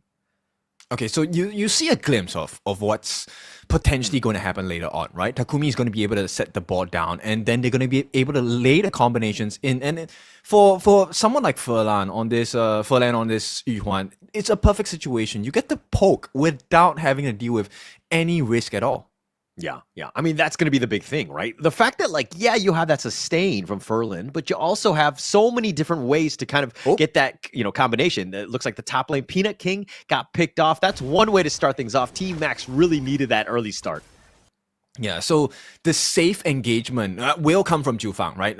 That Chaos Cinders, the second skill coming in with the stun, that will be one of the primary ways to engage for the other Team Max, right? The other way is probably for Kashimo to come in with the Flash and Storm Strike, second skill, get the knockup. That will be another potential.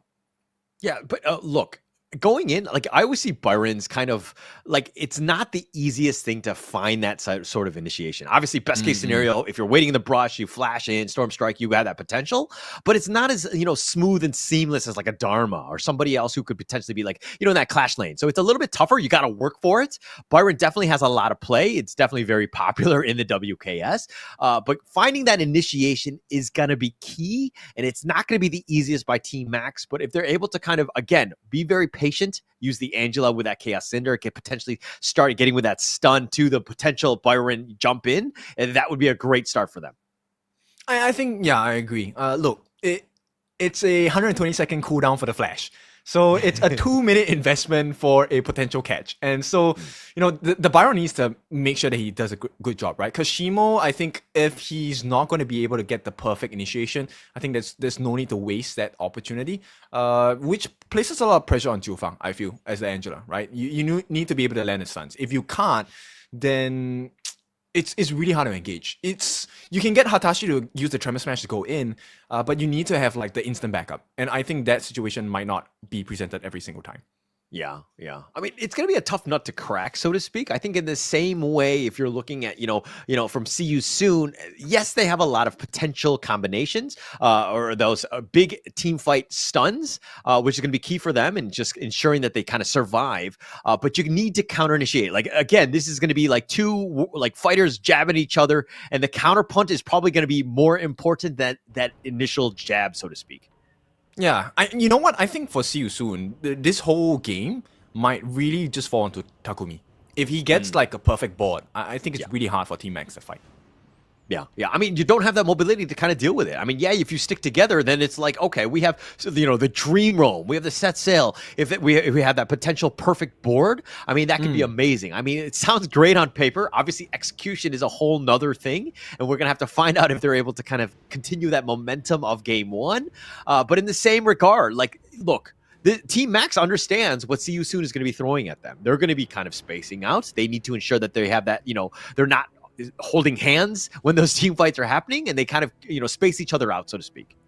They definitely need to do so, but that's the thing. You can't keep at 100% the entire game. There is no humanly possible way that you will always remember, let's not stick together for the entire game. It's what, maybe 20 minutes Tempest Dragon game perhaps, and for 20 minutes you can't guarantee that you will not group up, you will not huddle up once, right? And I think See You Soon is going to wait for that opportunity. And there's so many ways to get the engage done, right? You can do it vice versa. The board doesn't have to come first. You can get the Set Sail first, you can get the Dream Roam first. And then look, I love this because I play Yixing, I know how he works, and I love setups for setting up the team, or the team setting up for me, and it's hard to miss a board. Yeah, I mean, it makes it easy, right? When everyone else sets it up for you. I mean, it's like a pretty much an alley-oop at that point. It's a layup, and taking that one, it's going to be easy for you. But again, really, it comes back to those team fights. Like, you cannot be, as Team Max, understanding what could potentially just jump on you. They're having those boards, and split push might be your way, right? You don't want to be kind of fighting death ball on death ball. I think that you got to just kind of you pick your poisons. You got to find ways to get onto immune. There's a lot of things that you need to do. And again, is the mental checklist a little too much going into this? I think we're going to have to find out. But I think Team Max are definitely more than capable of being able to do this. Okay, so for Team Max, I think, if I'm not wrong, Chigiri went back into the farm lane. I think this Lady Sun will be one of the big win conditions, right? If she's able to get the burst down onto the Long before the fight starts, then I think that will be a good situation for them. At the same time, Lady Sun is also able to take out this Takumi in the mid, Yixing, provided he does not have his passive. Okay. I mean, getting that potential away, and again, there's a lot on both of the farm laners, right? I think that, they go down. I think both of these teams just they can't take any sort of team fights. But it looks like that's going to be it. I mean, we're back into the game here. It's only 3-minute mark, and look at how aggressive Team Max are, understanding that they need to kind of be like that, and they look to just take this one out. One Real Boy takes it, goes in with that Dream Roam, but he's in a bad spot. Kashimo limping away, and I don't think that Siu Soon can make him pay in any way. Okay, I think the Paws kind of shook up their synergy for a bit because nobody was actually going on to Kashimo. And he escaped. That was a freebie. That was a guaranteed freebie. Yeah, I mean, if they were able to kind of just target him, look, it was a bit of a longer pause in that sense and be like, hey, just like, dude, what happened? Like, where am I? What's going on? But unfortunate for them, but the game is underway. Obviously, everybody's, ensuring that the, network's got to be on point. It's got to be a fair game for both sides here. But I think Team Max right now need to be a little bit aggressive as the Taking Liberties goes on to Jiu Fang, who gets dove under tower, gets picked off, and yet another kill goes the way of Immune. Okay, so they took the first blood. On the side of Team Max, they had a decent lead, but now giving away the mid lane also potentially opens up, look, the first Tyrant of the game. And this is going to be an advantage that Siu Soon will not miss. Yeah, but they don't really have a whole lot of burst. I don't think Team Max are going to really contest on this one, especially since Jiu Fang is just up. One Real Boy smites it for good measure, ensuring that they do get this one. A great opportunity for them. But again, like, look at the Overlord was picked up in return, so 50-50 at this point. A great counterpunch by Team Max. Okay, so I feel like they are in the right mindset on the side of Team Max. They're kind of making the right trades and all this thing. But at this point, they need to start finding, okay, what other openings can we find on the side of Siu Soon? Can we get a snipe kill onto Immune? Is there enough burst damage? Maybe a stun coming in from Jiu Fang will help. Oh, if they're able to get a stun, I mean, he's instantly going to be killed. I mean, assuming that, like, he doesn't have infinite vastness up or whatever, and he's not able to be protected, I think that that's going to be key, right? Team Max, again, #1 target. You got to find Immune. You got to understand where he is at all moments because you can't really take any sort of team fight without that sort of vision. Yeah, and Jiu Fang now, of course, for all the usual professional gameplay, this mid laner is going to be a utility mage, right? So Jiu Fang actually goes for that Venomous Staff first. Oh, they find Kashimo. He goes in, Storm Strike, and the infinite vastness instantly used. They found Immune, and we were talking about how they need to do that. But again, just baiting out at least the ult, pretty huge, turned it into a bottom T1. Yeah, that's a big play, right? No kills, that's fine. You now have a map advantage because actually it's pretty much necessary for the side of Team Max. Their own T1 on the board is also taken.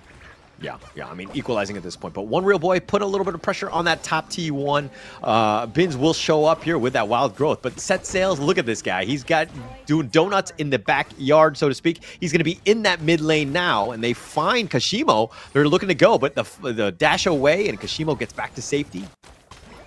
Yep, so the goal lead is starting to swing into the favor of Siu Soon. Right now, it is not the biggest, right? But the fact they have an extra T1 taken on the top means there's a lot less vision for Team Max. And they need to protect this T1 in the middle with all their lives. Yeah, I mean, keeping that one up is going to be huge, right? I mean, taking the top and the bottom one, absolutely a great start for them. Kashimo looking to just survive. He eats a flaming palm. He's going to just try to run away, potentially looking to turn this around. But no, he's going to get picked off. Goes another kill going the way of Immune. And One Real Boy with that nice little dream roll finds 3. The board has been set up. They found 2, but the Tremor Smash in return, they find 2. And that Blazing Brilliance is doing some work, but not really too much in the sense that Siu Soon, okay, one member did go down, and that's Peanut King. Okay, so they won peanuts in that case, which is not worth much. So the T1 now in mid is being threatened, and once again, it opens up so many financial positives for the side of Siu Soon, right? They get the zero buff, they get all the T1s cleared off, and now all they have to do is to start feeding on their own side of the jungle. There's nothing much left for Max to eat. Yeah, nothing at all. I mean, Siu Soon just putting that pressure on and just like forcing them out into those, again, very tight corridors and just setting that perfect board up. It's pretty much all in at that point. You have to fight, Team Max not able to kind of, capitalize, especially since they're down numbers. They were not really looking to jump in and have a full 5-on-5. And Siu Soon made them pay. They're back in this game. They're definitely up 1.3K because of it. Yeah, it's a decently, not the biggest. Team Max, of course, I like their response to this, right? They're quite resilient in the case. So instead of, kind of worrying about, hey, where do we need to get the farm? They know they are at a disadvantage. They put more manpower to get the T1 on the top. Yeah, look at Infinite Vastness instantly used. I mean, look, Team Max were trying to find that sort of pickoff, but Immune just too clever, too coy, too elusive at this point, and just getting away scot-free essentially. But now he needs to be careful. That's a long cooldown that Siu Soon need to kind of work around at this point. They're going to continue the siege into this mid T2, and Peanut King was looking to kind of just clash into this one, but it looks like Team Max have held. for the moment, right? For the moment, T2 on the bottom is slowly being threatened as well. There is a wave coming in. So they understand that, hey, on the side of See You Soon, there is a decent lead. They want to push this. They want to push them away from the defense on their tier 2s. Yeah, but look, they found one real boy. He's in the kind of a not the greatest of spots, but he's just going to eat that wild growth and just sit in it, so to speak. See You Soon right now looking to be aggressive. That Azure Golem is a potential steal, bait. But it looks like they're going to go with a Tyrant instead, pick that one up. But now they're going to go with the Tremor Smash. Nice onto 3, but do they have the damage? Beautiful. And they find Furlan and Immune. That Infinite Fastness was on cooldown, so they did make him pay. Takumi's running for his life. He gets picked off as well. A triple going the way of Kashimo, and they find Peanut King as well. That's 4 members down. One real boy, the last man standing. We talked about this situation, right? Kashimo with the flash second skill, the knockup, that would have been great for the side of Team X. That's exactly what happened. And that was a perfect initiation coming in from Hatashi as well, setting up the team. So I think a slight overconfidence on the side of See You Soon, but also the potential of like, hey, we've been caught. There's nothing else to do. We just try to lay as much damage as possible.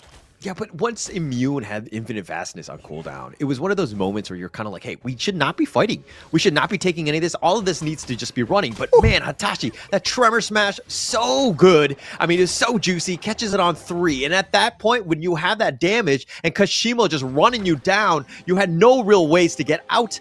Just really made them pay. Team Max did a great job on that one. I think both Chiufang and Chigiri, their hearts were in their hands at that moment. They were so low.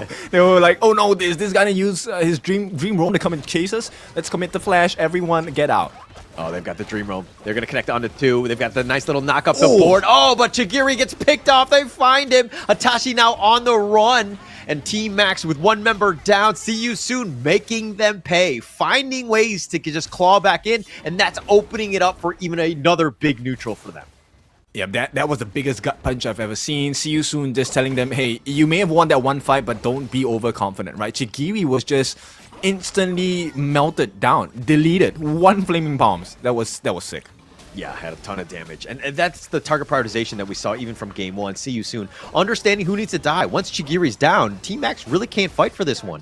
And so that's a huge window of opportunity. You gotta know who those targets are so that you get that pick off. And again, Team Max, once he's down, seeing as that you can't fight, you don't really have much of a choice. Now you've lost some big objectives. This is, again, a huge shift in the favor of See You Soon.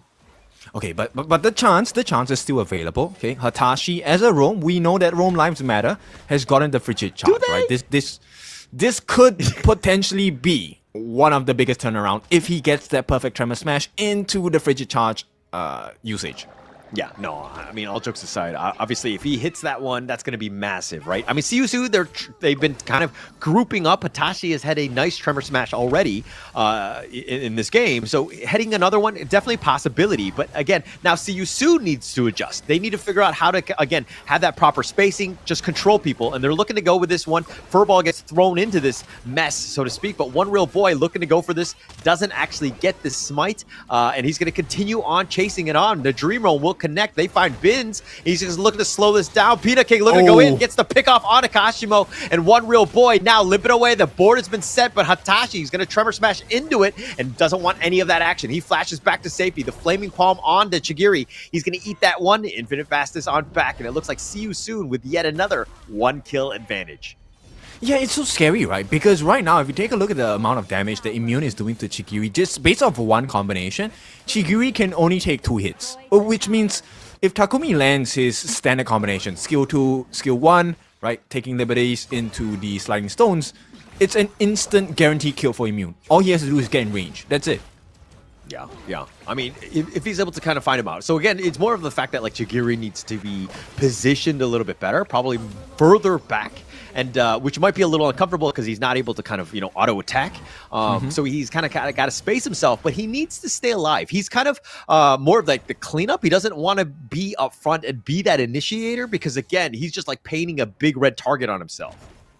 It's so difficult because Team Max right now, there's so many things they need to do, right? They need to try and figure out how do we get Takumi to use that board prematurely? And how do we get Furlan to use that Unending Sorrow early as well? We need those skills out of the way. If not, it's extremely difficult for Team Max to find any openings or take a good fight.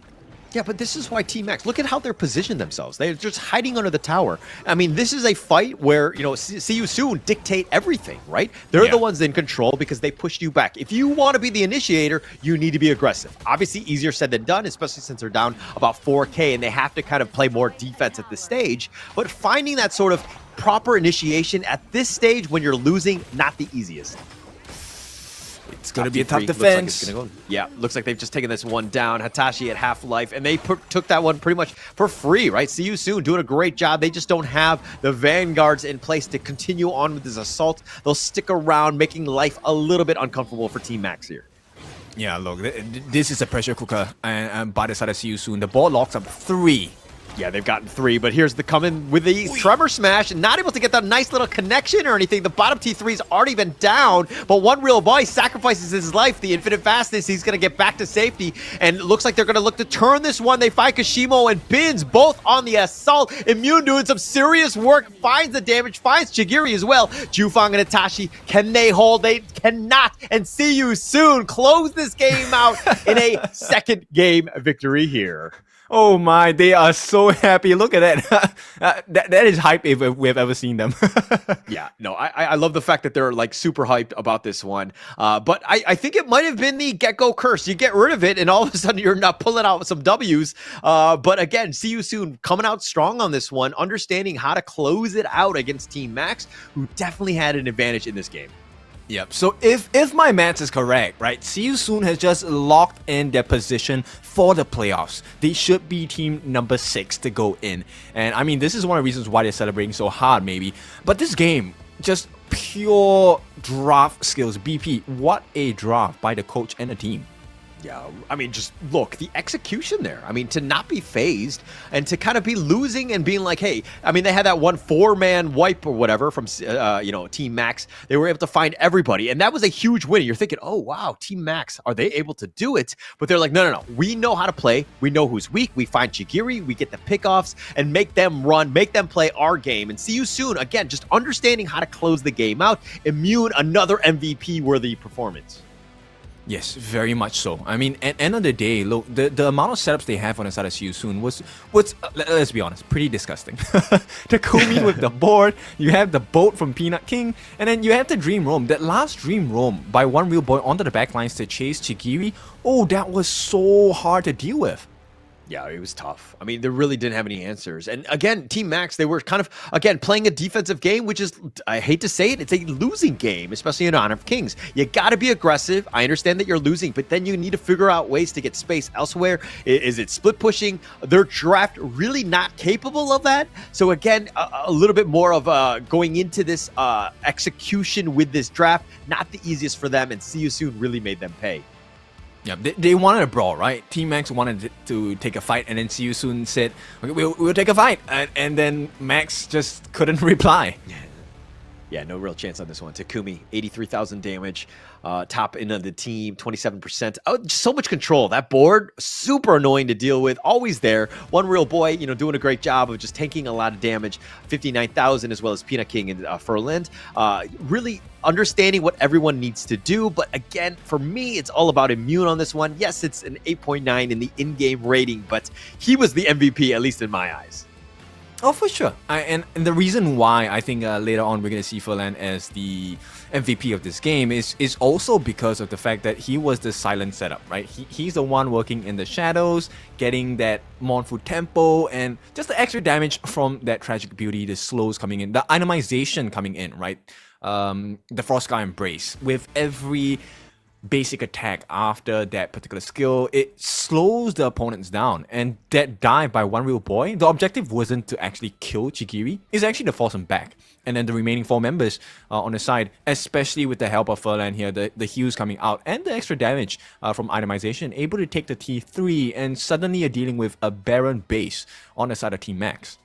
Yeah, I mean, just the amount of sustain and just kind of controlling it. Like he was kind of always that front liner. I mean, that vision is actually very like it's huge, right? You need to be upfront and ensuring that when those fights are happening, like who's there, how many do they have? Do we have the proper numbers to really take this team fight? And Furland, again, just super annoying on the Yuan. And like, look, you're 0-1-9, you only died a single time, but you know, the vision score and all of these other things really played into why he's the MVP here. Look, I thought Immune had a great game, but when you're able to take the perfect fights based on the vision provided by Furland, I think you're going to have a great time. For real. This guy, I mean, the way he's looking at the cam, goodness. Ultimate disrespect. Yeah, a little bit of disrespect. I don't know. He was kind of, you know, looking into my soul a little bit. I was a little uncomfortable at times, but he was able to find the right vision, the right approaches. And again, look at this, another good team fight here, right? See you soon. This is pretty much all she wrote in that sense of just kind of understanding when things need to happen. This is a good fight by Team Max, and you're kind of thinking, they're back in this game. They're able to chase it down. They get 4 members on this one. See you soon. Really struggling at this point, but then they were like, hey, actually, we just stick to the game plan. We need to figure out where Chigiri is, get those pickoffs. It was more like an opening given by Siu Soon, right? This was one of the rare instances where their positioning wasn't as clean on the side of Siu Soon. So there was one singular punish. But when it's Siu Soon's turn to be aggressive and set up the team fights, I think it's really hard to play against a lineup like that. Yeah. Yeah, I mean, they had just so much control. Like, how do you fight into this, right? This is a massive 5-man death ball type of lineup, and I don't want to fight into it because you have so many stuns and AOE stuns at that, so it's tough, right? And for Team Max, you got to figure out ways to kind of take the space where those guys are not, which is again split pushing. But seeing as that See You Soon was just like 5-manning and just like pushing down each of the lanes, it made it very difficult for Team Max to sort of sort to any sort of comeback here. Yes, and that last fight, I mean, that there was a big moment for Kashimo, right? He actually went in with the flash, Storm Strike as well. But Furlan, you know, instantly negated all the damage with the Unending Sorrow. Just instantly healed off all of the pain that was given, and then Kashimo was dead. Yeah, very smart. I mean, in terms of this draft, right, what they needed to do. I mean, and the fact that he was up front, because look, if the Menki's up front, he can't get that perfect dream roll because generally they'll be like spaced out. But having that secondary initiation with the set sail or even the dream roll was key. And again, this is why, you know, you see the Yuan all the way up in front, providing that vision. If they go 2 men on him, it's setting it up for the perfect counter initiation for See You Soon to make them pay, and they did. And yeah, wasting her skills, right? Because she's going to just use the ultimate, heal up, and maybe, if necessary, flash out. And suddenly, whatever you have committed is traded out for one hero's usage, and it's never fair, never in your advantage in that case. Yeah.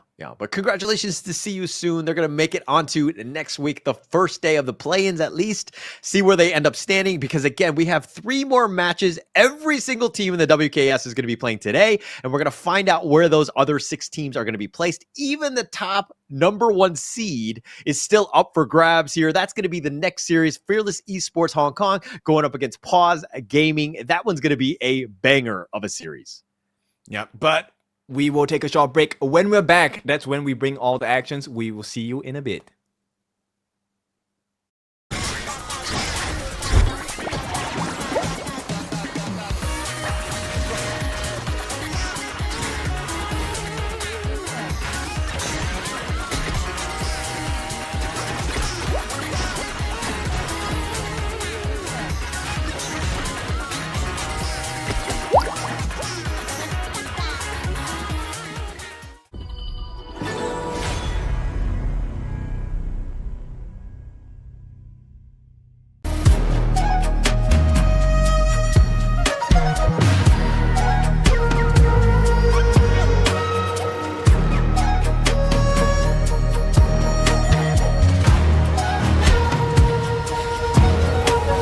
The unfaithful must be executed.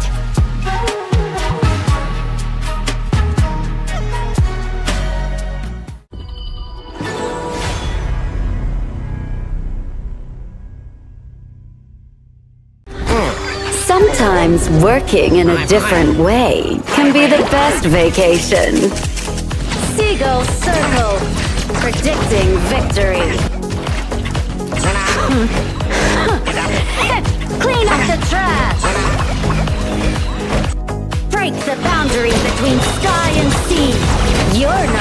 welcome at my beach. Get them! Beach sweepers! Follow your orders! Let's go! You're not welcome at my beach. Go! The sea here is dangerous. Clean up the trash!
Excuse me.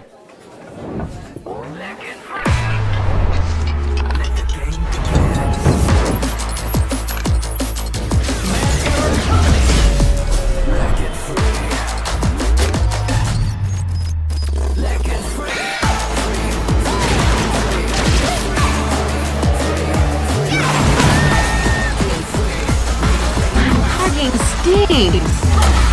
Victory! Yes, yeah. Another round. Sure, but how about a smoother phone next time?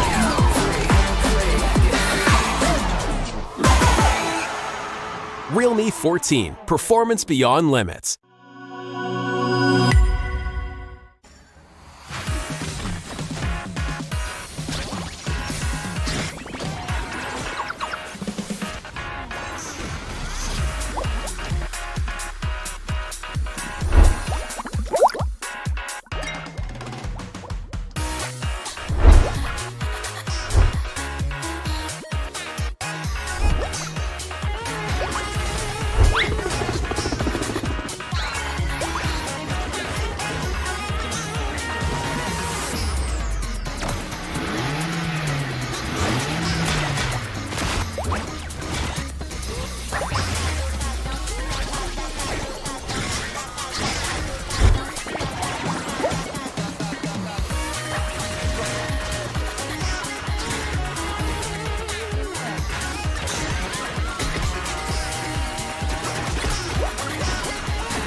The unfaithful must be executed.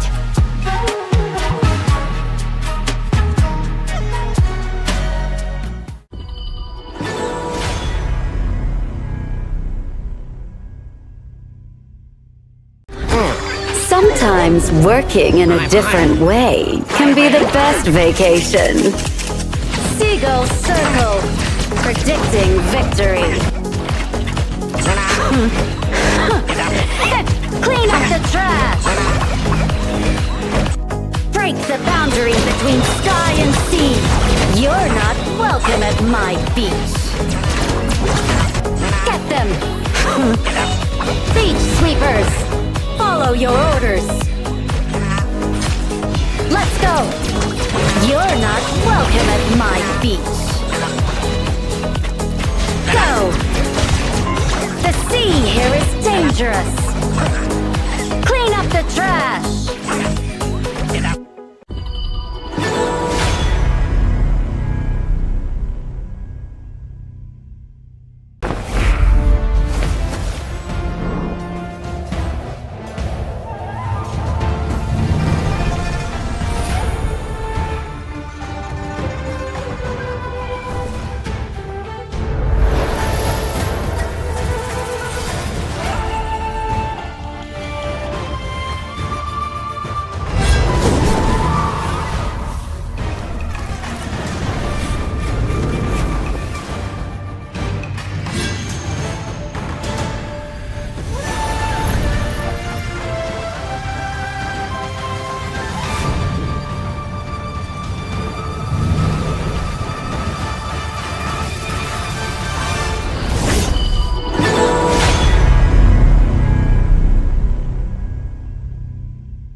Excuse me.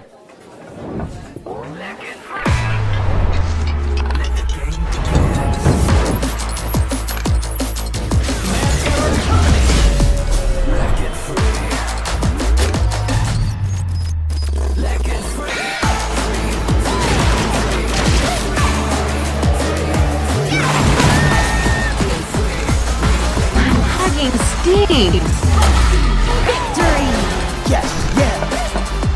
Another round. Sure, but how about a smoother phone next time?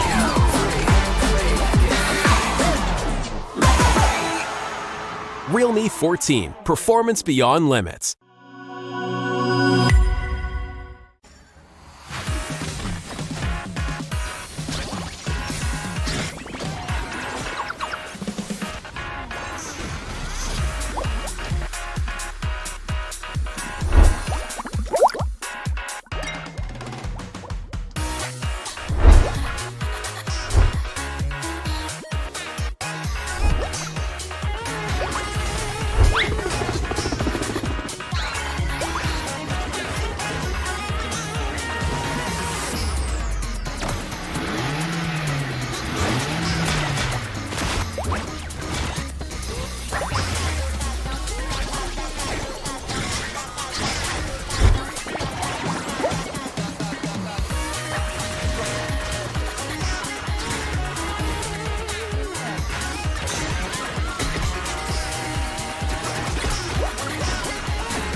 Unfaithful must be executed.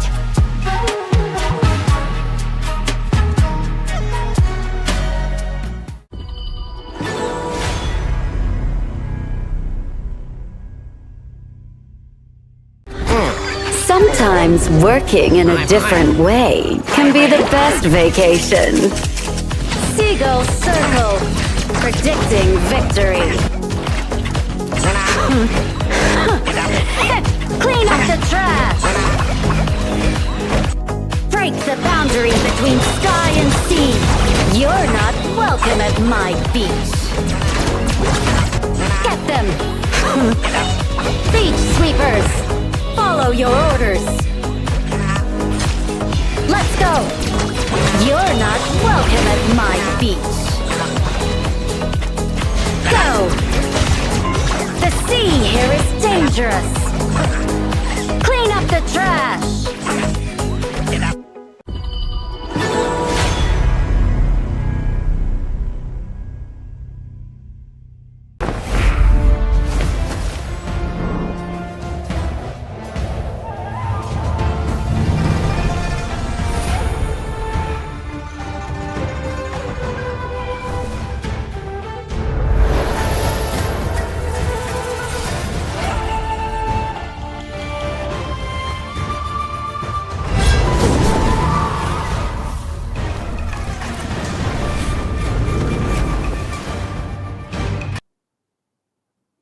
Welcome back from the break. This one has to be the most exciting series of the day. Fearless Esports going up against Paws Gaming. Once again, it's your favorite kind of tofu, Kindofu, and with me is a Holler. How do we think about this second series of the day? I mean, look, this is pretty much all it, right? For the number one seed in the WKS, it's got to be key, right? Setting yourselves up for those playoffs is going to be huge because you want to be kind of playing those lower seeds. You want to ensure that you kind of have the best footing forward, making yourself into this playoffs because of the fact that only one team will make it to, of course, the KWC. Yeah, one team, one slot. I mean, there's everything to play for. And some would say this is a preview of the grand finals as well, right? Fearless as well as Paws Gaming, none of them have dropped a single series just yet.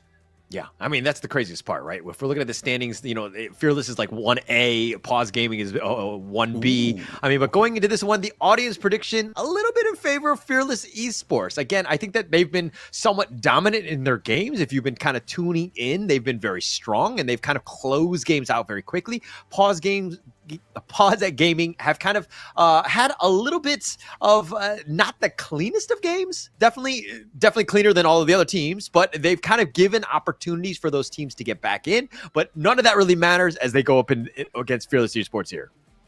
Okay, so do you know the strength of a panda? Right? I think being fearless is great, but when you're battling against Paws, the size of a panda, maybe it's not going to be as easy. And these are the 5 boys that are going to try. Fearless Esports, they are going to be represented by Fable, Sky, Yin, KK, and Woodwind. Now, these 5 players have been really consistent in the league so far in the regular season.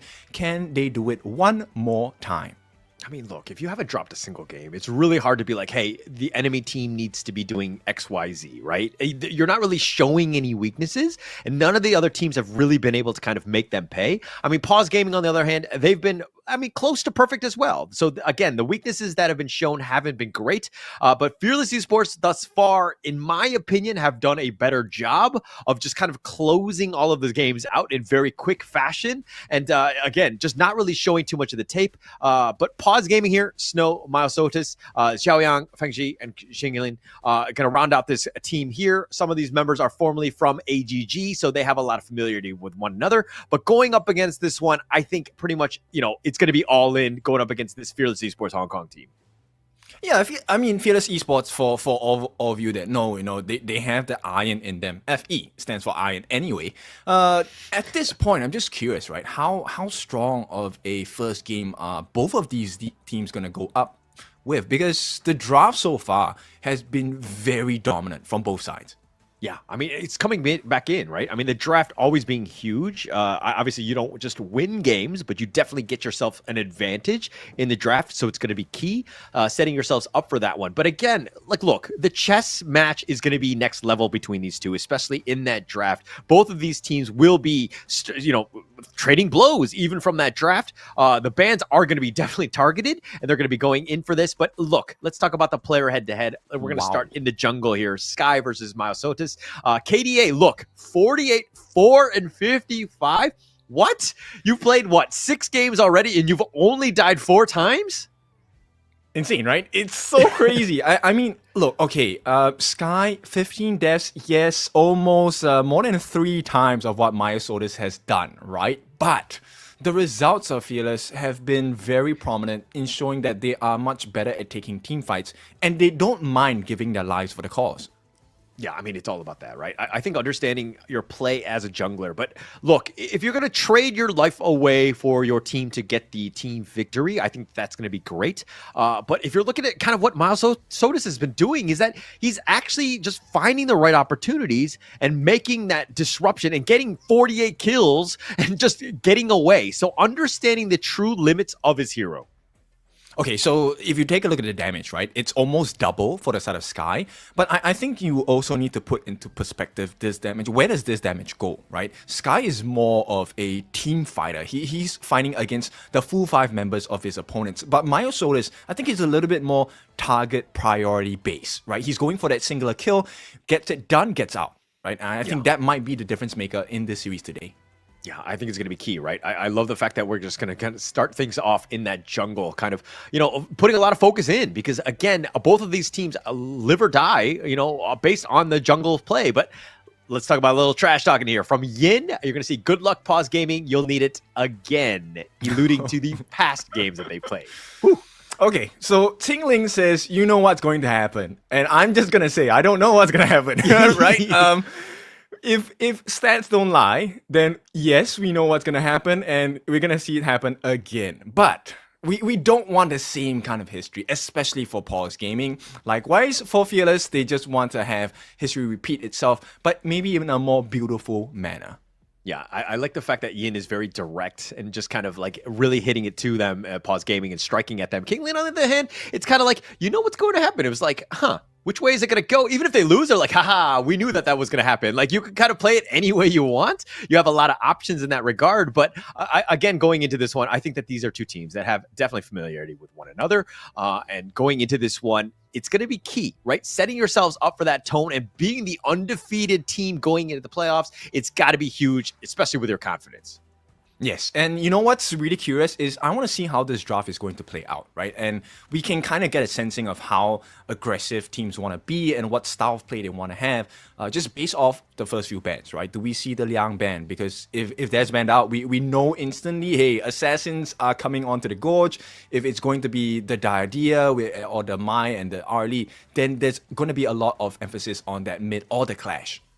Yeah, a lot of potential, right? But look, if we're looking at some of the history, because of the fact that none of these teams have lost, every single hero that they pick is undefeated, right? So it's hard to be like, this is a bad hero for them because they just win every single game. But going in, again, the 2 Titans at this point, everything will kind of dictate how things are going to be playing out. We've seen that Paws Gaming, they tend to like the pay. They like to go for that early game to just kind of close out games. Will it be successful going up against the Fearless Esports, who are definitely going to be well-versed against this type of fast-paced early game lineup? I think it's going to be interesting seeing that chess match in the draft here. I want to see if Paws Gaming is going to come up with those out of meta picks, right? We have seen Paws Gaming come up with the Guigu, one of the series here, made it work fantastically against one of the other teams in the league as well. But now you're playing against the creme de la creme, right? The cream of the crop, the best out of the entire league. Do you want to take that risk and make it exciting for everyone? Or are you going to play stock standard and go for tank jungles and we see how that runs, I mean, look, at the end of the day, even if either of these teams loses this series, it's not going to be the end of the world. They're still the top 2 team going into the playoffs. It's definitely going to help them. They're going to be able to avoid the play-ins. They're going to have a great chance in that regard. But this is a moment where you're kind of really like testing out strats. Obviously, you don't want to show all of your cards in your sleeve, so to speak, but you want to be like, hey, put up a true test. This is like that ultimate scrim with things on the line, and you definitely want to be that #1 team, so it's going to be huge for them to kind of really set themselves up for this game. And I think going into this series, I think we can have the expectation that this game, at least game number one, is going to be won by the smallest of margins, right? It could come from that very small lane advantage, maybe in the clash lane, in the mid, farm, it doesn't really matter. But I think both teams will be very critical about the mistakes that they make. Yeah, but look, I think that the mistakes that are truly made will be small, minimal, and obviously the other team will capitalize on that. But I think that going into this one, I think that these are two evenly matched squads. Do we expect this to go the distance in that game 3, Kin? In fact, I would think game number one, right? I'm expecting, my personal expectations is we're going to have a Tempest game, 3 games in a row. It's not going to be a clean 2-0 based on what I think is going to happen. Wow, Tempest Dragon, all like you expect it to be even in game 1, kind of just starting it off. Okay, because look, I think that I do agree in the sense that these two teams will be very cagey in the first one. They're not going to be super aggressive because they want to kind of just get a feeling for what the enemy team is throwing at them. They're not going to change anything or throw too many curveballs and just play a little bit more stock standard on this one, which kind of, gets to the point of the fact that you're alluding to the Tempest Dragon a later game. I do think that that's a possibility. And game 1 is definitely kind of setting that tone. I think it'll be interesting. Okay, so we both play the role, right? And we like our tanky roamers. Would you prefer Liempo or Zhang Fei going into this? I am a Zhang Fei main. Like, I'm a spammer, right? I just spam this guy as well as Ming. He's probably my my secondary go-to. I just love the way he plays. I just struggle with the tremor smashes. Like hitting the perfect one. It takes a little bit more skill than I have. Okay, so if you were on either side, right, tank, that would be your preferred option to start off game number 1. Yes, Yeah, no? for sure. Yeah, for sure. Okay, I would actually go a different direction, right? I want to force out certain picks. I think if I'm on either team, I would like to go for the Dolia or Didia first pick, right? I think that's a good way to start the game, start a series. We go to sustenance. I would like to wear you down because I know good teams can play. And I want to play the fatigue game. I think this is one strategy that both teams can go for. Let's play the long run and see who's better. Yeah, I mean, it's interesting. I mean, if you do go with like the Da Qiao, maybe split pushing style and just kind of frustrate them, you can really get in the psyche of the enemy team.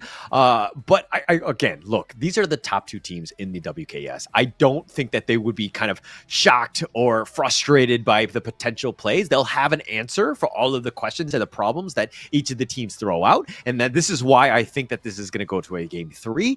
But look, I think that I do understand your idea of stressing out the team, doing a little bit of mental psyche and just kind of frustrating them. But I think that both of these teams are going to be okay in the end. I'm super curious whether we will get to see Luna because both teams have shown very great proficiency with the Luna pick. They have won most of the series that they have gotten the Luna on their side as well. So I'm just curious whether that will be some sort of contestation today, whether it will even be allowed to be used in the Gorge today by either team. Yeah. I mean, look, before you even go to the picks right now, are you okay with what sort of jungler are you do you find more fun to watch? Like the assassin style, the tank style? Like what kind of floats your boat? I like burglary. I like to state my presence. I want you to know that I'm here in your jungle. So I like the Orgrim picks. I like jungles that have very heavy invasion rates because it provides so much value, right? Not only are you setting yourself up for more gold, more EXP, but you're also dwindling the resources of your opponent. So you kind of cut off that return road, right, to make a comeback. Yeah, but at the same time, it's kind of like, hey, if it's like a very risky type of jungler and constantly invading, he might get caught out, might have a tough time. You definitely need to support that sort of play style because if he gets caught out, you're just pretty much going to lose that early game and you're going to really suffer and you have to come back. Not going to be the easiest ways to go. So I kind of feel like what is the safest route? Obviously, being aggressive, invading, huge if you can do it, but not every team is capable of that. I mean, we're talking about the 2 best teams, right? So I think the initial rotation is going to be of huge importance, but also the side that you pick is going to be really important. In the sense where, okay, if you're going to be on the red side, which means that your priority buff to start the game would be the Azure Golem, and this is where you start considering like, hey, for a hero that starts in the Azure buff, Azure Golem camp, right? Then why not we just prioritize the mana heavy heroes like the Hanxing, like the Luna, heroes that benefit off of CDR and mana regeneration. Yeah. I mean, look, I think that taking your own buffs as well as taking away the enemy buffs is going to be huge. And in terms of just how you dictate the pace of the game, the early game is going to be key for them. And it looks like both of the teams are just kind of getting underway. They're about to get started on this one. Paws Gaming going up against Fearless Esports Hong Kong. This is going to be the game number 1. The draft is now on. So Paws Gaming now are on the blue side. They get first pick. Prior pick, they take away the Dharma. So there is a potential that we might see assassin junglers come in. The next point is, does Mai get banned? Does Artie get banned?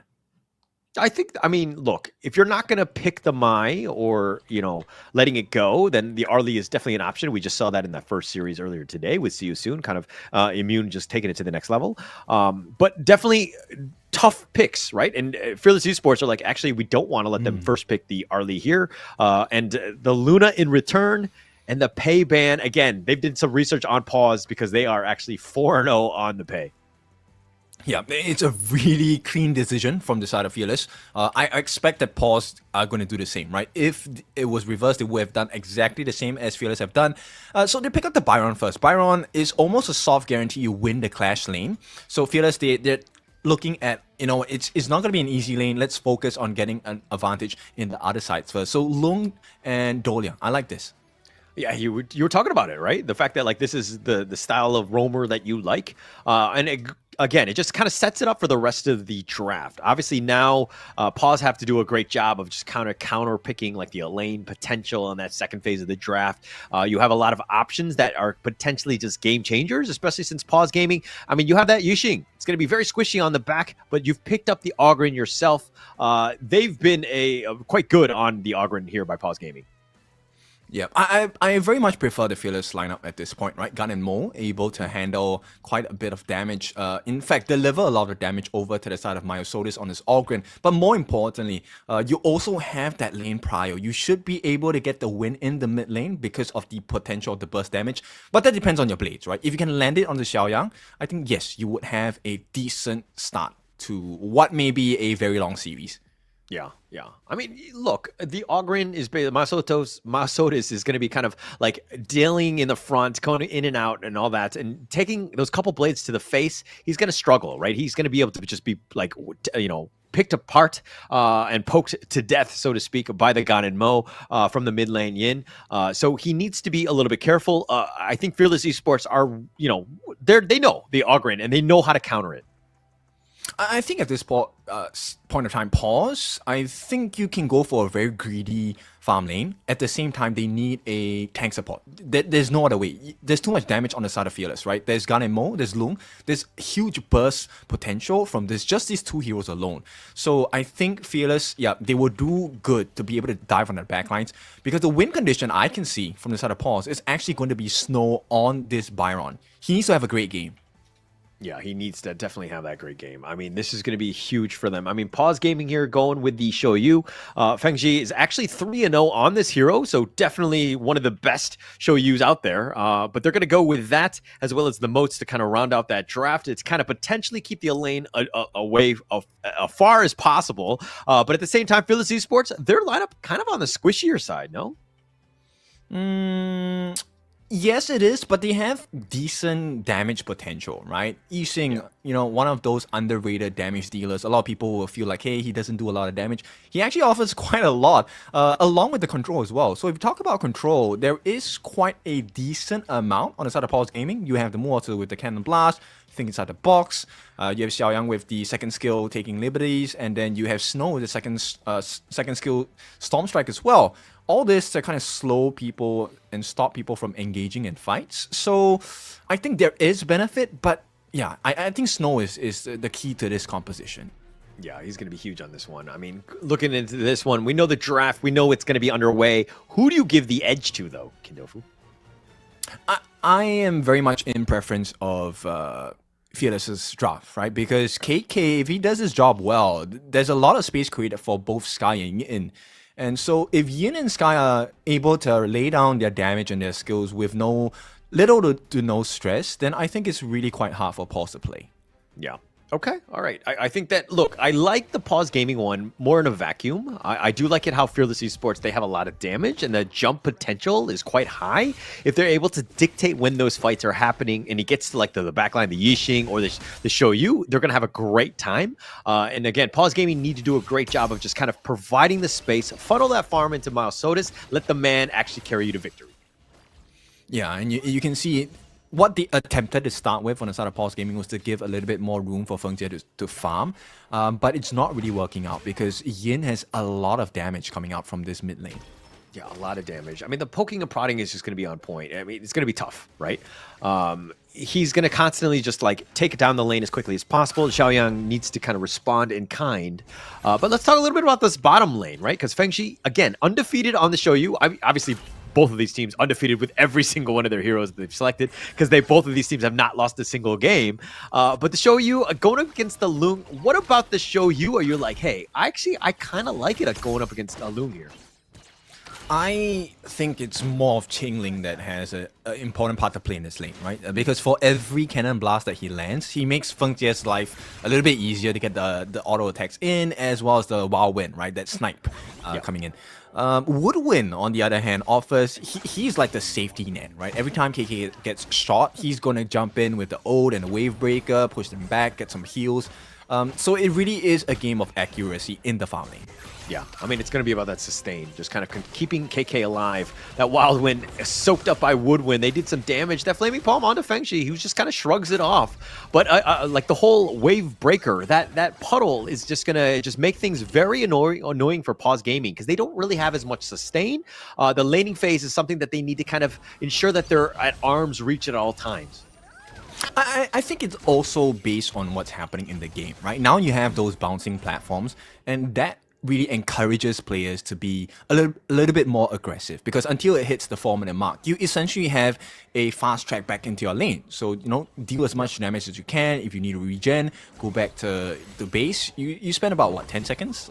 Maybe less than that before you are already back in lane fighting for more resources. Yeah, for the record, I love that. The launch pads or the bouncing pads or whatever they're called, they just add so much to the laning phase, and then you can be aggressive. And I love the fact that the game is evolving and just making things, even more difficult. Because again, if you were to take a lot of damage and you have to recall back to your base, it's a tough, long, walk of shame back into that lane, right? You pretty much just lose the lane. And with these launch pads, you basically have a second life, so to speak. Yeah, it ramps up your rotation speed, right? It gets you back into fighting form much earlier. So at this point, it then matters a lot about, hey, are you able to land your damage more consistently? So if you're talking about landing damage more consistently, I think it's in favor of Paws in the farm lane, simply because of the existence of Qingling, right? But mid lane here, I think it's also another prio, but this time for the side of Fearless. Yeah. And look, Miles Sotis just going to take that farm, right? I think Paws Gaming right now, you have the Yixing, which doesn't need as much farm. You can kind of be a little bit more independent and just be that utility mage. But the thing inside the box with that flash, they do have Woodwind, and it looks like he's going to be giving up first blood to that Seer State. Yeah, of all the targets to be able to get a kill off of, Woodwind would be the easiest, right? And so that was a nice kill. Now with this advantage, Miles Sotis having that level 7, he's just a little bit ahead of Sky, which isn't a huge problem for Fearless Esports at this point. But this first Tyrant, if they do secure it, then Paws have put themselves in a much better position. Yeah, definitely in a great spot already. I mean, the Tyrant is looking to just get down quickly, but it looks like a quick pause before, a little bit dramatic pause in that sense of like, oh, did they take the Tyrant in the end? I think they did. Miles Sotis was in a great position right there. But Paws Gaming, I mean, with that first kill to their name, they have that 1K net worth lead already. Things are starting to snowball for them, no? Yes, in a way. I think it then comes down after this first Tyrant of the game, what is the next decision? Because if we take a look at the Clash lane, I think Paws, they really need Snow to snowball in that sense. Yeah. And if Snow doesn't have the advantage, then whatever advantage they have isn't as great because KK is consistently going to dive their backlines on the side of the lane, right? As the lane, he's going to be engaging, and they need Snow to be able to push him away or at least threaten their own backlines so that they can go on the aggressive. Yeah, yeah. I mean, look, I think that we have a lot of game to still be played here. But Paws Gaming, I think that this is a great start for them. This is what they wanted to do to really take the fight to Fearless Esports, put a little pressure on because Fearless Esports, let's be honest, in the WKS, they have not faced any of this adversity, so to speak, or not as difficult, and they've been able to overcome. And being able to kind of just take a punch here by Paws Gaming, how resilient is Fearless Esports in terms of just being able to bounce back in that early game? Yeah, you don't want to allow past results to give you that false sense of confidence, right? And I think Fearless is a team you don't underestimate nonetheless. And Paws, they have given their respects and they've made sure that they're making those little edges in terms of advantage. So it might not seem like much, right? The first blood going to the side of Paws, and in fact taking a kill off of a roamer, not the biggest achievement in terms of kills, but the fact is teams like Fearless and teams like Paws, they take these small advantages and really just grow it exponentially.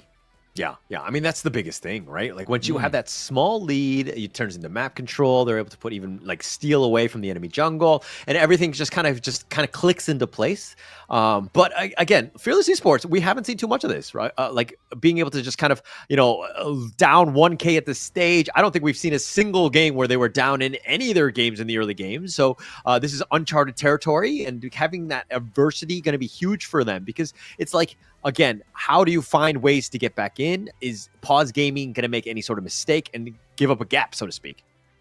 Yes, and for Fearless, I think right now, one of the things that we might want to consider is the fact that I want to see the growth of this gun mode, right? I think gun mode is the turnaround condition for the side of Fearless Esports, not just KK. KK is going to dive on the backlines, yeah, guaranteed.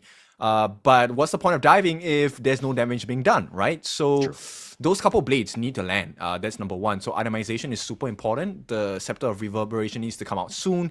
And of course, then it depends on greed, right? As a mid laner, do you want to go for the Savant's Wrath, that little hat, extra damage, or do you want to go straight for the Tome of Wisdom? Okay. I think that there's so many options still available, right? I think it's still very early. Obviously, going with some of those items will help them kind of, basically create momentum and to be able to just kind of like do that damage and have that early game spike, which is going to be huge for them. But look, I think that at the end of the day, it's Fearless Esports sticking to their guns of just being able to kind of lane properly. Just slow the game down. Like, again, you haven't lost any towers, which is the biggest thing. Yes, you only gave up 1 kill and a potential tyrant right now, so it's not the end of the world. But just play your game, right? I think Fearless Esports, at the end of the day, they're still in prime position. They just need to. I'm just more worried about this Ogryn that could potentially come online, and the faster it does, the worse it's going to be for Fearless Esports here. Yes, and like talking about the Ogryn, right? The issue isn't the level matching between the Mankey and the Ogryn, right? This is not just Myosotis against what's the name of the jungler in Sky. Sky. Yeah. So it's not just Sky versus Myosotis, right? It's actually Myosotis against the 4 other members of Fearless, and then Sky versus the 4 other members on the side of Paws, right? Because the Ogryn, he is going to be able to melt people down just based off of that level difference and the gold and itemization difference, right? That's the whole point of getting your jungler ahead. You want him to be a threat to the other members on the lineup. And right now, it seems like Myosotis is doing a great job, and getting that first blood, definitely very big value for him. Yeah, big value. I mean, look, whenever you see an Ogryn kind of having his way with things and just being able to kind of like, not only is he getting all the mid lane farm, but he's just like rotating throughout and getting that first blood, turning it into a tyrant. You're kind of like, as a Fearless Esports fan, you're kind of like, this is not the hero, not the guy that's getting all this farm is not a good situation, right? You got to slow that down in some fashion. And I don't know if Fearless Esports need to turn it up in terms of being more aggressive and going into the enemy jungle, but it looks like the tyrant has already been taken by Miles. So this here. Okay, so the silver lining, at least for the side of Fearless, is that I think Myosotis hasn't had access into the buffs just yet, and Xiaoyang may have to burn out his passive. Yeah, it looks like Xiaoyang will get back. I mean, he limps away. That was pretty much all trying to capture this guy, even just trying to close it down, but they were not able to catch him in the end. But Fearless Esports, again, it's not the worst thing in the world as he got away. Yeah, as long as you don't lose those Azure and Crimson Golems to the side of Paws, I think it's still okay, right? It's a situation you can come back from. Because the lead now is about 1,000 gold. I'm gonna wait to see who actually benefits off of this 1,000 gold, right? Where is this gold funnel into? Yeah, pretty much Masodas, I would say. I mean, look, getting that first blood as well as that Tyrant. And then he's, just taking everything. I mean, he's got the level advantage. I know that it's not Sky doesn't have to keep on pace with that, but he needs to just kind of ensure that he's securing his own farm in his jungle, right? Taking that away from a possible steal from Masodas is going to be huge here. Taking liberties onto Sky, and it looks like Fearless Esports left wanting. They're going to go Death and Sunset. They're going to try to go in for this. The board has been set, and it looks like Yin is in a bad spot. He's going to go down. Masodas finds him out, but Snow trades his life away. Woodwind gets sear stated, but Masodas and Xiao Yang both down, but he gets a double on his way out. Feng Jie's still alive, and it looks like they're going to even get King Lin on his way out. Okay, so it looks like a very bad situation for Paws, right? But they have done that previous work before. They've taken a T2 on the bottom as well. So as long as they protect the remainder of the turrets on the side of Paws Gaming, I don't think it's that bad. This was a perfect fight, right? The fact that they managed to lock Yin in was one of the reasons why it wasn't as easy for the side of Fearless Esports to take the fight. But unfortunately for them, on the side of Paws Gaming, nobody was able to lay hands on the KK. He had all the time, all the space in the world to be able to land those shots down. Yeah, and also KK did a great job with the target prioritization on Masodas, who was kind of going in for Woodwind, is going a little bit out of position for that one. And in the same regard, yes, the target prioritization was great for KK, but Paws Gaming, not on the same page. They need to understand who needs to die. KK still has his infinite vastness, so he was not really threatened. He was just free firing and having those flaming palms hit. He's starting to hit like a truck as he's got 4.5k in terms of net worth. And so, like you said, right, target prio is definitely important, which is kind of difficult because I realized that Yin and KK, they don't exactly stand together, which is to their benefit, right? Because you have to commit to someone, and you can't ignore either of them. Yeah. I mean, Overlord is going to be picked up here. I mean, as long as they kind of have the proper spacing, I think that they'll be fine, right? That damage is going to be pretty huge for them, and just staying alive. And again, Paws Gaming need to understand how to approach this Rubik's Cube that is Fearless Esports here. Okay, so if you take a look at the gold lead, Dream Roam, they might. No, they're not going to go for this. Oh, they've got him stuck in the board. Sky's in a bad spot. The Conductor Soul's used on him, and they're going to kind of whittle him down. The Cannon Blast with that Seer State, and then Masodas does make him pay. And so this is the issue here. Feng Jie, yes, is low on health, but he's the one with the massive lead. So this 1,000 gold lead that Paws Gaming has is actually in the hands of Feng Jie. He has a 1,000 gold lead against KK, and that's a little bit concerning because he's not supposed to be at this strength level at 7.5 minutes. He needs a little bit more time. You expect the Soyue to come online maybe at the 10-minute mark. This guy is already halfway there. I mean, look, he's only died once. So in terms of mistakes, very few. And he's been just like free farming. He's been taking everything on the southern part of the gorge, at least on his side. And he's taking basically whatever Masodas is giving him in terms of that space. So Feng Jie, again, his positioning has been great. And he's starting to do some damage here. And look, he even picked up a Vanguard in about 3 shots there. Yeah, that's really pain. Ying is falling low as well. Yeah, they're going to go with taking liberties. They find Sky, and I don't think that they're going to continue the board set up, at least locking in Sky for now. The couple blades, but Masodas looking to chase, but just brushing them off, kind of starting them at least with this Tyrant here. This is going to be the next big play. So this is a tight position. They might want to re-engage because the top lane is pushing in on the side of Paws Gaming, right? So just wasting their time on the side of Fearless. That's all they need to do. Yeah, I mean, slowing it down. You've already gotten the big Tyrant. There's really no reason for Fearless Esports to continue fighting. If anything, they need to just kind of fix the waves a little bit. But Snow in the bottom, putting pressure there. And Fearless Esports, this is the lineup that kind of, is generally speaking, wants to group up a bit. And being split up from, top to bottom lane, it's going to be not in the favor of Fearless Esports here. Yeah, you pick a composition that wants to fight. But Paws Gaming, they know that strength. And so they're kind of playing the map. Yeah, playing the map well, and Sky still up in front, providing that vision. Definitely tankier that we've seen. The Dream Roam forward, not able to connect. The Death at Sunset, though, will look to go, but it looks like the board, they've got Woodwind locked in. He's going to be stuck in, getting chunked out by Shoyu, but somehow he does get picked off finally in the end, but Masodas gets that one, and Paws Gaming make them pay for a slight overstep. it's so uncomfortable, right? Because they have so much range. Qingling doesn't need to go in and get the kills here. He can just shoot his cannon blast. Feng Jie obviously is also one of the longest ranges in the game as well, able to just slowly work Woodwind down. And you could see, right? Yin was trying to look for that counter engage, but he couldn't find it. Yeah, not able to find it. Think inside the box, a little off the mark. Fengji, though, now on the run. He's going to be chased in, and he finally gets picked off. They see it, and they're like, hey, this is the target prioritization. But the blood rage from Mausotis looking to turn this. Yin has been killed, and it finds Snow with that one. And it looks like they've gotten a secondary kill in Sky with that Seer State, and Mausotis is starting to come online. Yep, and the timing of this fight, unfortunate for the side of Fearless Esports, but this is exactly what Paws Gaming want. 10-minute mark, Shadow variants come out, they're holding them at play. Xiaoyang and Qingling doing a good job of buying time. Myosoul is going to have an easy and instant access into this Shadow Tyrant. This is a big benefit for 2,000 gold ahead. Yeah, I mean, I like the way that they just play that one. Pause Gaming, that is. Snow was constantly pushing the bottom lane. The Tyrant was just being soloed by Myosotis. And then you had the two frontliners, just kind of Xiaoyang, as well as, I think it was Qinglin, that were just kind of providing that vision. Seeing where Fearless Esports were going to be, there was no chance of a steal in any way. But Pause Gaming have done great job of playing this objectively. It's not always about the kills.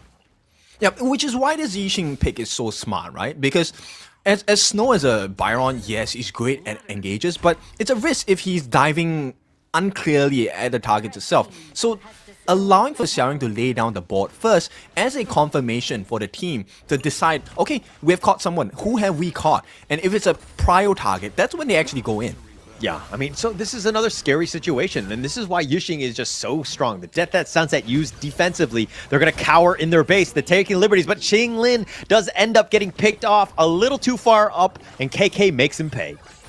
Okay, so that's also the strengths. This is why the Ganemo has been picked, right? Huge burst. As long as he's within range, there is a potential comeback factor. And right now, Fearless Esports, they may be trailing, but the game is not over yet.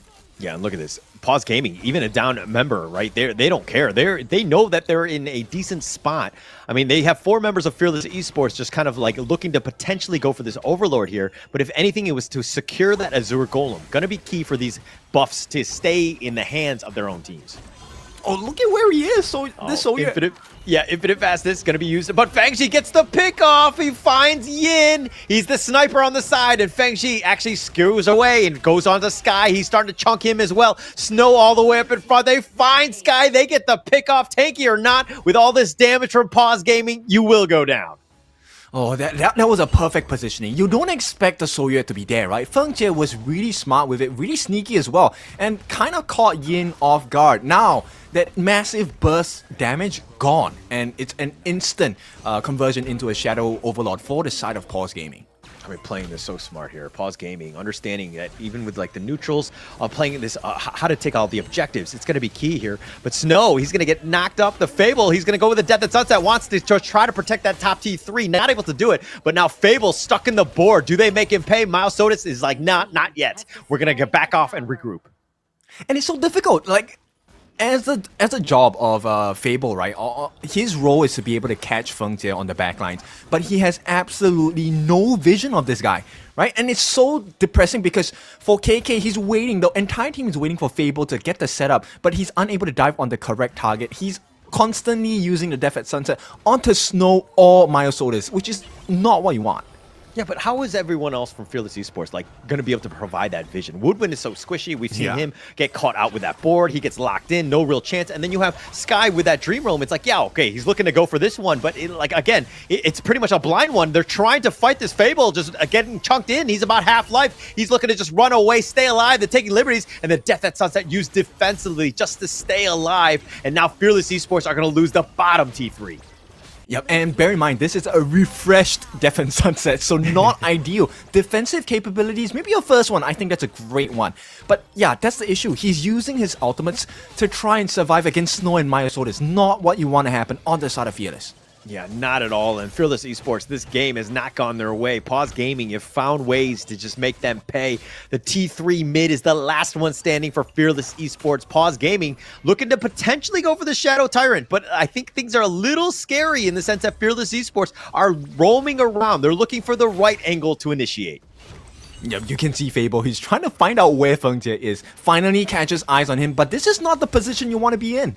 Yeah, the Death at Sunset used already, and he's trying to go for this one, but now Fable, with the steal, Myosotis gets the smite, and now Fable on the run. Myosotis still up in there front with that Blood Rage. He's going to continue on, finds Fable, gets the pick off with that Seer State, and it looks like the Storm Strike onto Yin. They slam him down, and Myosotis makes KK use that infinite fastness just to stay alive, but Woodwind has no dragon to get on. KK is fighting for his life, does get the pick off on a Myosotis, but the base is the most important thing, and KK goes down, and Paws Gaming will take game one. They have gotten mauled. This one was a very big defeat by the side of Paws Gaming. This one was clean. Yeah, this was very clean. This is exactly what you wanted. I mean, look, there's a reason why Fengji on the Show You is just so strong. His impact. I mean, yeah, he died that one time early, but he was largely quiet, and then all of a sudden came out of the shadows and getting some serious damage on some of these guys, and there was really no chance. I mean, he kind of walked through the enemy lines, and Gan and Mo, when you have nobody to see with those couple plays, who are you going to attack?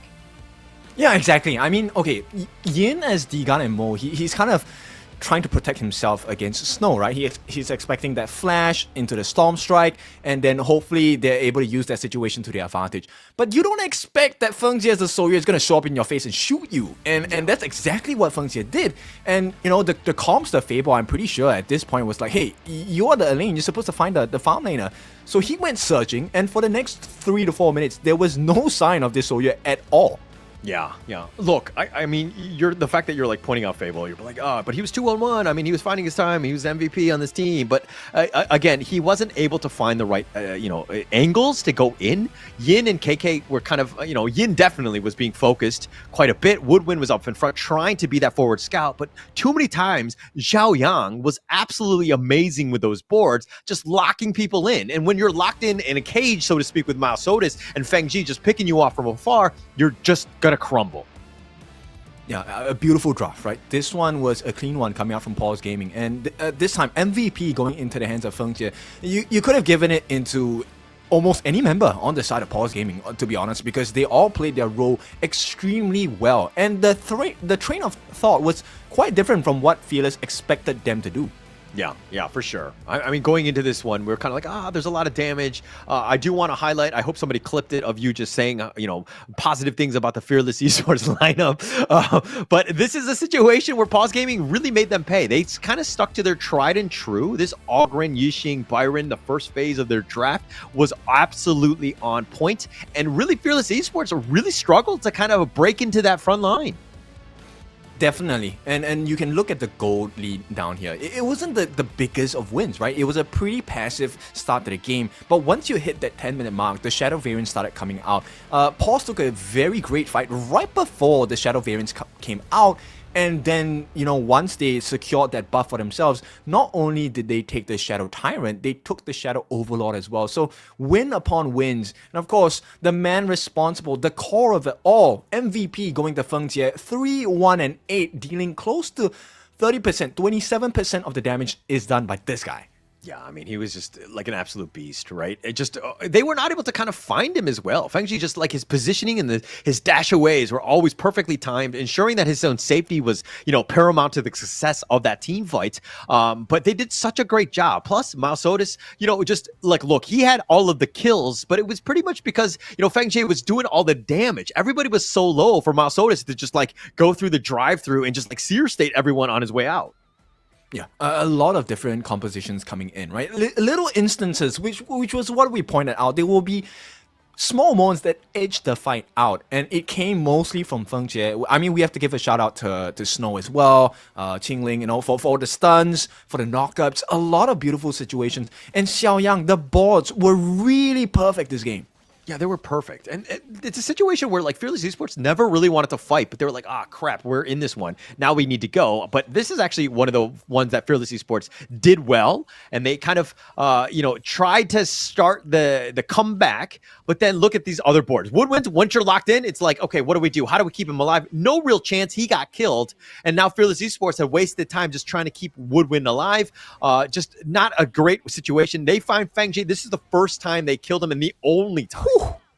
Yeah, okay, look at Snow, that flash. As the back line on the side of Fearless, right, you're kind of looking for openings and you're looking for Xiaoyang in the mid, you're looking for Qingling or Feng Jie, right? You want to get rid of the soft people on the lineup on the side of Paws, but during every single engagement, with the exception of this one, of course, you realize that Yin and KK, they don't exactly have vision of the backline. They don't see them at all. Yeah.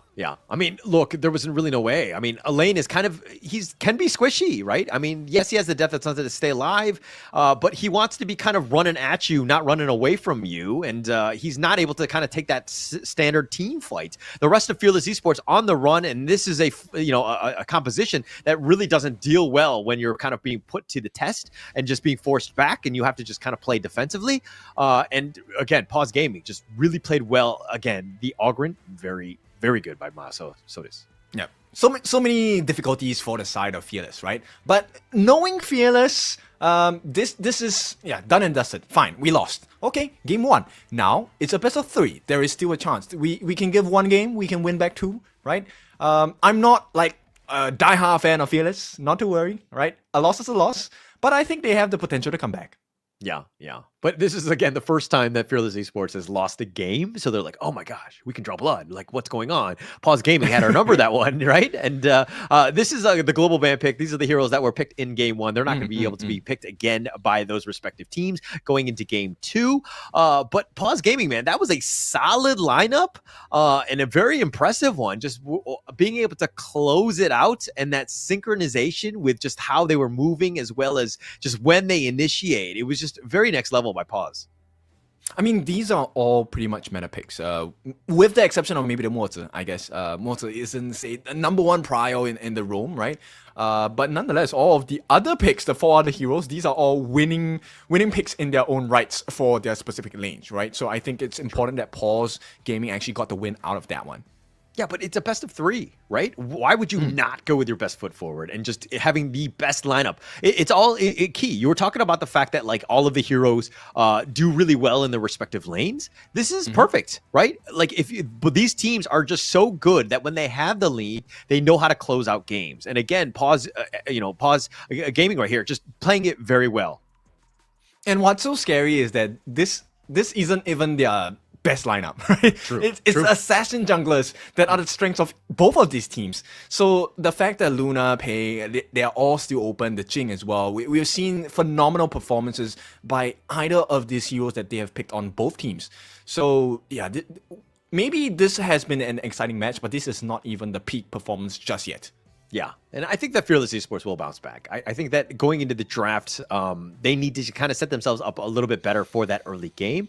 I think that you also need to let Sky kind of play more of that assassins. Like, again, just I'm not a huge fan of him playing like the Menki. Like, I feel like you kind of limit your junglers just in general when you're kind of limiting them to just be that frontline tank, and that provides that vision with that counter initiation. I think that he definitely is much a stronger player when he's kind of taking the fight to him.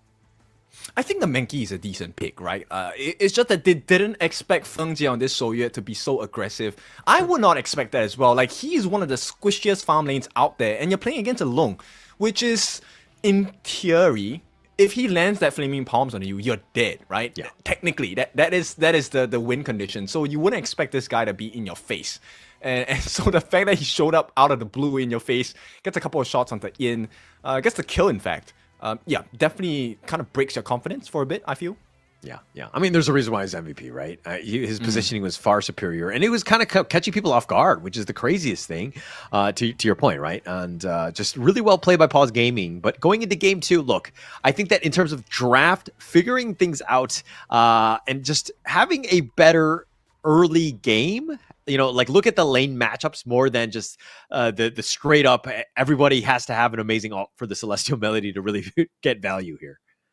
Yeah, true. And I think the little things matter in a sense where your jungle camps have to be protected, right?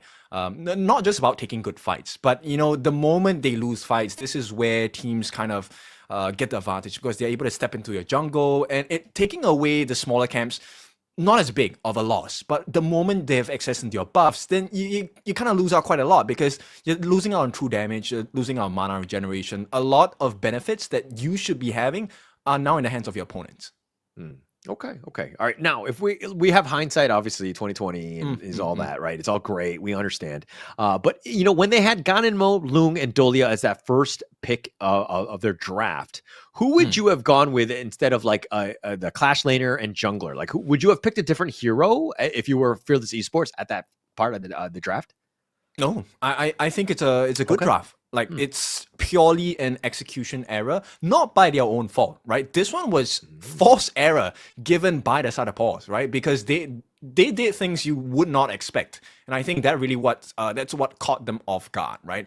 And to pair that off, it's not like one mistake and they lost the game.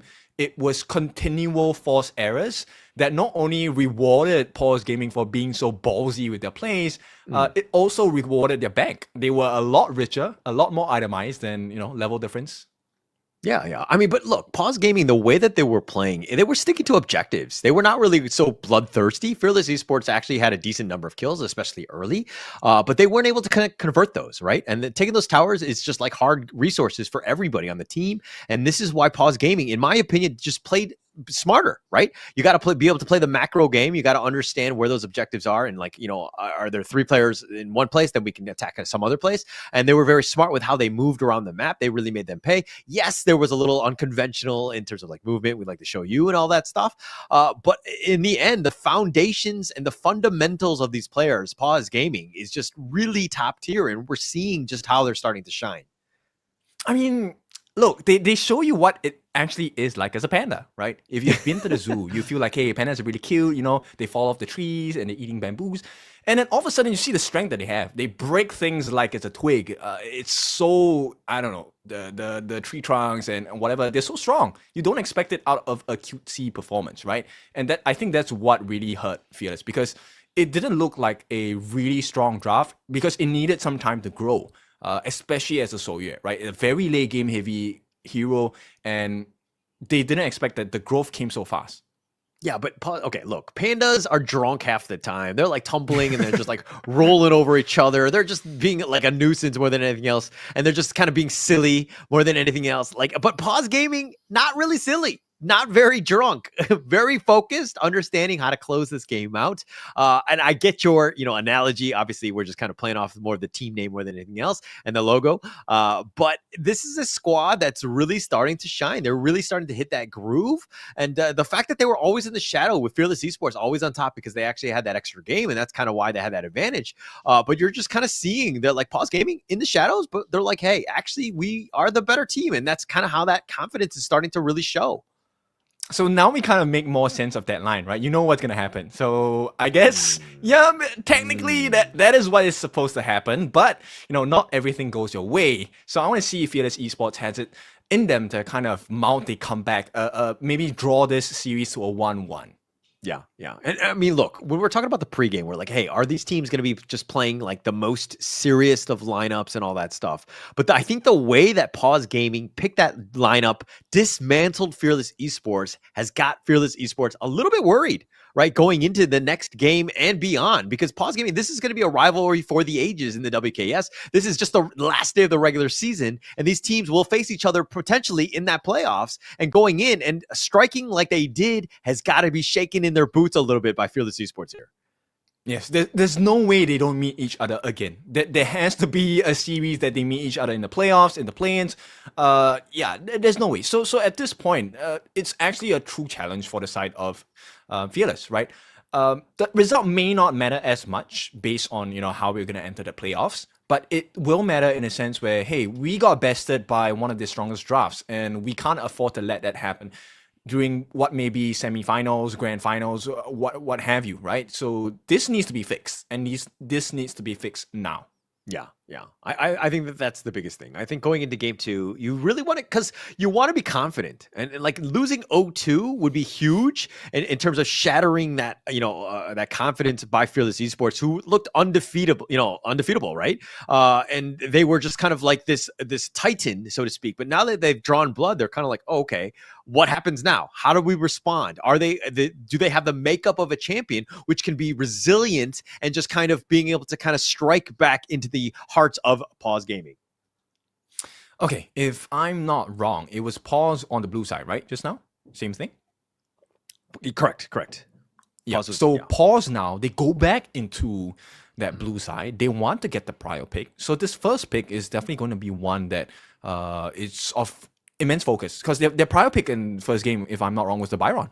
They won that game off of the Byron lane. Yeah. Pretty huge, right? Just setting it up. I mean, setting the tempo and wanting that first pick is going to be pretty massive for them. But it looks like, Fearless Esports going with that pay. They're like, again, more respect to Miles Otis on this one. But look, they are looking to just ban out their own lineup in the sense of the Byron and the Yixing, both very strong in that last game. Yeah, there's no way you want to allow that, right? You have seen how to dismantle the Ganimo picks. They're fine with that. But Paws, this time they focus on the Arlie, and there is potential for so many combinations. The Didio is open. The Zhang Fei is open.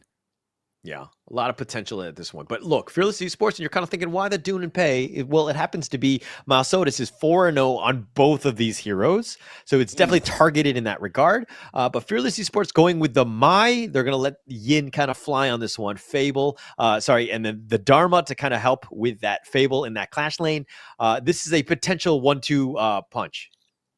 Yeah. So right now, both teams, they need the same kind of formula, right? They're expecting the utmost best performance from, so the Arlie in the hands of Feng Jie, right? And then Yin with the Mai, and then we have Fable on the Dharma. So all these heroes need space to be bought for them, which means you need a tank jungler.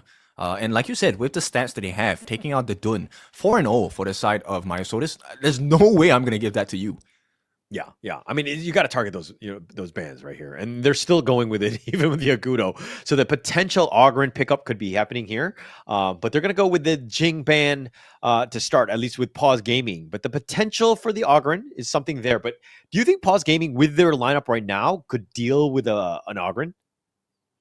I think they could, but if it's me, look, it's so obvious they want to get the Ogren. Okay, yeah, I would just ban it out. Like, you have already, banned out potential solutions for yourself. Yeah. It was so obvious, right? I mean, they were just trying to protect it, but it looks like the Yuan's going to be picked instead. Do they flex this into the Roam? This is something that could potentially happen, but Sky is 4-0 on the Yuan, probably going to be the jungle there. I feel like they might not have enough survivability. I mean, if you take a look at the Fearless lineup and you want to put the Yuan in the jungle, then you have to be the aggressor. You have to be the one that initiates. Because if you allow Paws to set the fight, there's no way you win. I mean, but you have the Mai, you have the Dharma, both great initiators, and can kind of start those fights off, right? You have that mobility to kind of get out if you get just jumped on or whatever, but you have that potential. So I kind of see, we've seen Fearless Esports kind of run a similar lineup in the past, but these are heroes that they're kind of well-versed on. This is something that has a great composition to kind of deal with the initiation problems that they had in that last game. Oh my, they pick up the Kaiser. This is a pretty strong draft, right? Very few people can kill the Kaiser, and one of the main natural counters in the mid was going to be the Lady Chen. Provided, yes, they have picked up the Mai. And okay, I like this iteration. The Hansing is going to be great. Split push pressure is going to be very strong. But can they win the game fast enough? Yeah. Look, they're going to flex the Yuan into the Roam. I think that it's very smart with how they play around with some of these heroes, right? Very flexible, and you can kind of put it in almost any lane, so to speak. But, going into this one, I think that it's going to be, look, all hands on deck in terms of this Han-Xing. Can he get that farm to really get going? Is it going to be, the Sky show on the Han-Xing? Or, is Paws Gaming able to close out this series with a very strong lineup of their own? I mean, they have the benefits going for them, right? The fact that Fearless Esports, they're going to be starting on the red side, which means that their prior buff is going to be the Azure buff, right? And Hansing is one of those few heroes that benefit off of having the Azure buff because he needs the CDR, he needs the mana regeneration. So it's a good start, but a great start doesn't mean you have a great game. It really depends on, as a Hansing, you have to do your job. You have to steal camps. You have to get sneak in those kills, get the damage in. There is potential for setup on the side of Fearless, but they need the farm. Yeah. But I mean, look, if Sky is able to get onto the Lady John or the Arlie and just make their lives a little bit difficult and get out, I think that's the biggest thing is he needs to stay alive as well as just do that burst and that, getting himself to safety. Because this Paws Gaming, they're built kind of for this like wombo combo team, team fighting death ball that is, this Kaiser Zhang Fei. They have a lot of, tankiness in them, right? And having the damage of like a Fengji Arlie just to kind of put, the cream on the top, so to speak, you're going to have a lot of potential ways to kind of deal with this Fearless Esports lineup, which is kind of on the squishier side. Yeah, it's like a bulldozer composition, right? They're just gonna straight run down a lane when they have the power spike. Fearless Esports a little bit more mobile in that sense, and at least for this draft, I prefer the fun of the draft on the side of Fearless Esports because they're very mobile, but they need to be the initiators. They need to be the aggressors because if they allow Paws to set the fights up, it's very hard to win because they have so many things to counter and negate damage. Like you have the Maple Dance. It takes away all of the damage that comes out of this Romy Huan. It gets rid of the tokens coming out from the Diren. It also gets rid of the fireballs coming out from this Mai. So a lot of problems that Fearless might face. Yeah. I mean, Fearless Esports, I think that their lineup to me is just a little bit harder to play, right? And I'm always the conservative guy in the sense of just like having a slower paced or a more balanced lineup. And this is kind of why I favor the Paws lineup because it's a little bit, it's simpler to play, right? If Fearless Esports, though, are able to get going, again, Yin on the Mai is able to just provide that presence in all the outside lanes, as well as getting Sky involved on this Hanshin and just being able to invade the enemy jungle. Obviously, Fearless Esports can take this game off, but it's going to be a little bit more of a difficult road ahead. Interesting. You know what? Paws, they're playing this really safe. In fact, they didn't even go for that mid lane trio, right? Ideally, you would want to give Fengjie a brilliant start by letting her eat 2 lanes, but Paws didn't do that. Yeah, I think that you're okay. I mean, Mouse Otis is probably the go-to.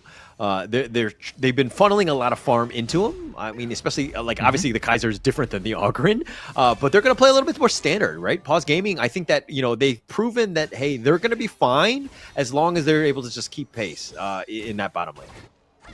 I think this game also depends on how long they can control Sky for, which isn't a lot to be honest, because the catch potential. You have the freeze from Xiaoyang, maybe you have to get serious from Snow, and maybe the ultimate from Qingling, but it's not a lot of time of control. And Sky, I think, has a lot of freedom this game. Yeah, that's going to be the hardest thing. I mean, this is why they wanted to last pick it, but this is a potential assault into the bottom lane. They're going to look to die for this. Sky looking to just go out of this. He was taking a lot of tower damage. Needs to be careful. Fearless Esports have kind of sprung the ambush, but they got nothing out of that. Actually, I'm curious, what did they expect out of that, right? Because nobody was diving in, and the knockup would have been really dangerous, but that would have been the best time because Qingling is not forward yet. There is no unbridled outburst to turn that situation around. I think it was like a surprise birthday. It was like, haha, surprise! Out of the curtain, they're like, oh, okay. All right, that's it. We're not actually going to get able to get anything out of this. No real chance. But first blood, they're going to make Yin pay for diving into the mid lane there, and Xiaoyang survives. Yep, and just based off of the... Oh, hang on. The Imperial Order onto Qingling, but he's going to just be back. He has the Leaping Savior. He's going to be fine. Nothing to worry about too much. But in the top lane, Snow taking a decent amount. Xiaoyang will join with that launch pad. He's going to be there, and Fable gets himself on out. Okay, so there is entry into the jungle by the side of Sky. He does see the cooldowns. Yeah, look, that invasive maneuver is going to be great, but they've gotten Snow in the top lane. They made him pay. He was a little bit on the lower end, and they finally get that pick off. But now with Sky invading, look at how that kill turned into even more as Sky, again, being aggressive, just like, again, this is the guy that needs to really step up. They're playing so safe. Ideally, they would have wanted to go for the Azure Golem, but the fact that Yin, Fable, and Sky all didn't have the ultimates, I think they made the right decision here not to overstep the boundaries. Yeah, playing smart, right? I think that you've gotten what you've wanted, which is a couple camps by Fearless Esports on your way out, plus that kill onto Snow. There's not really much else that you can get. Play safe, right? I think that you have that advantage. You have about a 1K net worth lead, and now Yin looking to kind of make some sort of play, at least into the mid lane. He's going to stick around with Sky. He's going to try.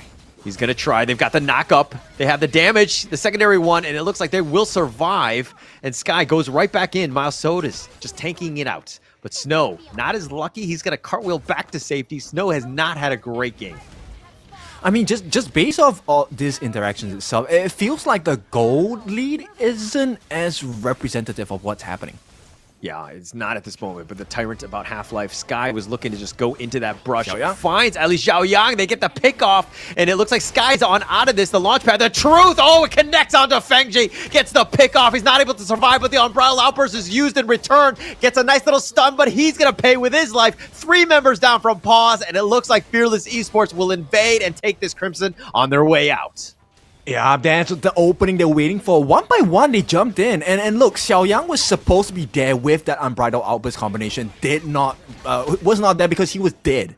Yeah, no chance at this point, but Paws Gaming will solidify at least that savior of that mid T1, keeping that one alive, and they will take the Azure Golem as well. Paws Gaming need to do a better job of protecting their jungle, because Fearless Esports are starting to get aggressive. They've got a 2K net worth lead at this stage. Yeah, and you know what? A lot of people will be curious. Okay, why didn't they go for the Tyrant there? Why go for the Tyrant there, right? You go and secure the buffs. If you give away a buff in exchange for a Tyrant, you still lose that overall battle. Yeah, agreed. And they're just playing smart, right? There's no reason to rush it. It would have been very risky to take that Tyrant, but they've gotten instead the enemy invade, and especially at the early stage, it's probably a little bit more advantageous for them, but the Tyrant getting killed here very quickly, and Paws Gaming takes this. Mouse Otis will smite this for good measure. Okay, it's a consolation prize at this point because Paws, they're trailing in this game right now, close to 2,000 behind. And although Feng Jie hasn't really died that many times in this game, he's not having a good time in the lane. Yeah, hasn't had a great one. I mean, dying that first time, a little bit different from the last game, where he did die as well, but this is one where he's kind of playing from behind. Fearless Esports have done a better job of just kind of putting pressure on, making it so that he actually has to get contested farm, as opposed to free farming in that bottom lane like he did in game 1. Yeah, and the sky is the limit, literally for this game, because look, this guy is level 11, and right now, as long as he has a continual perfect Oh, the truth.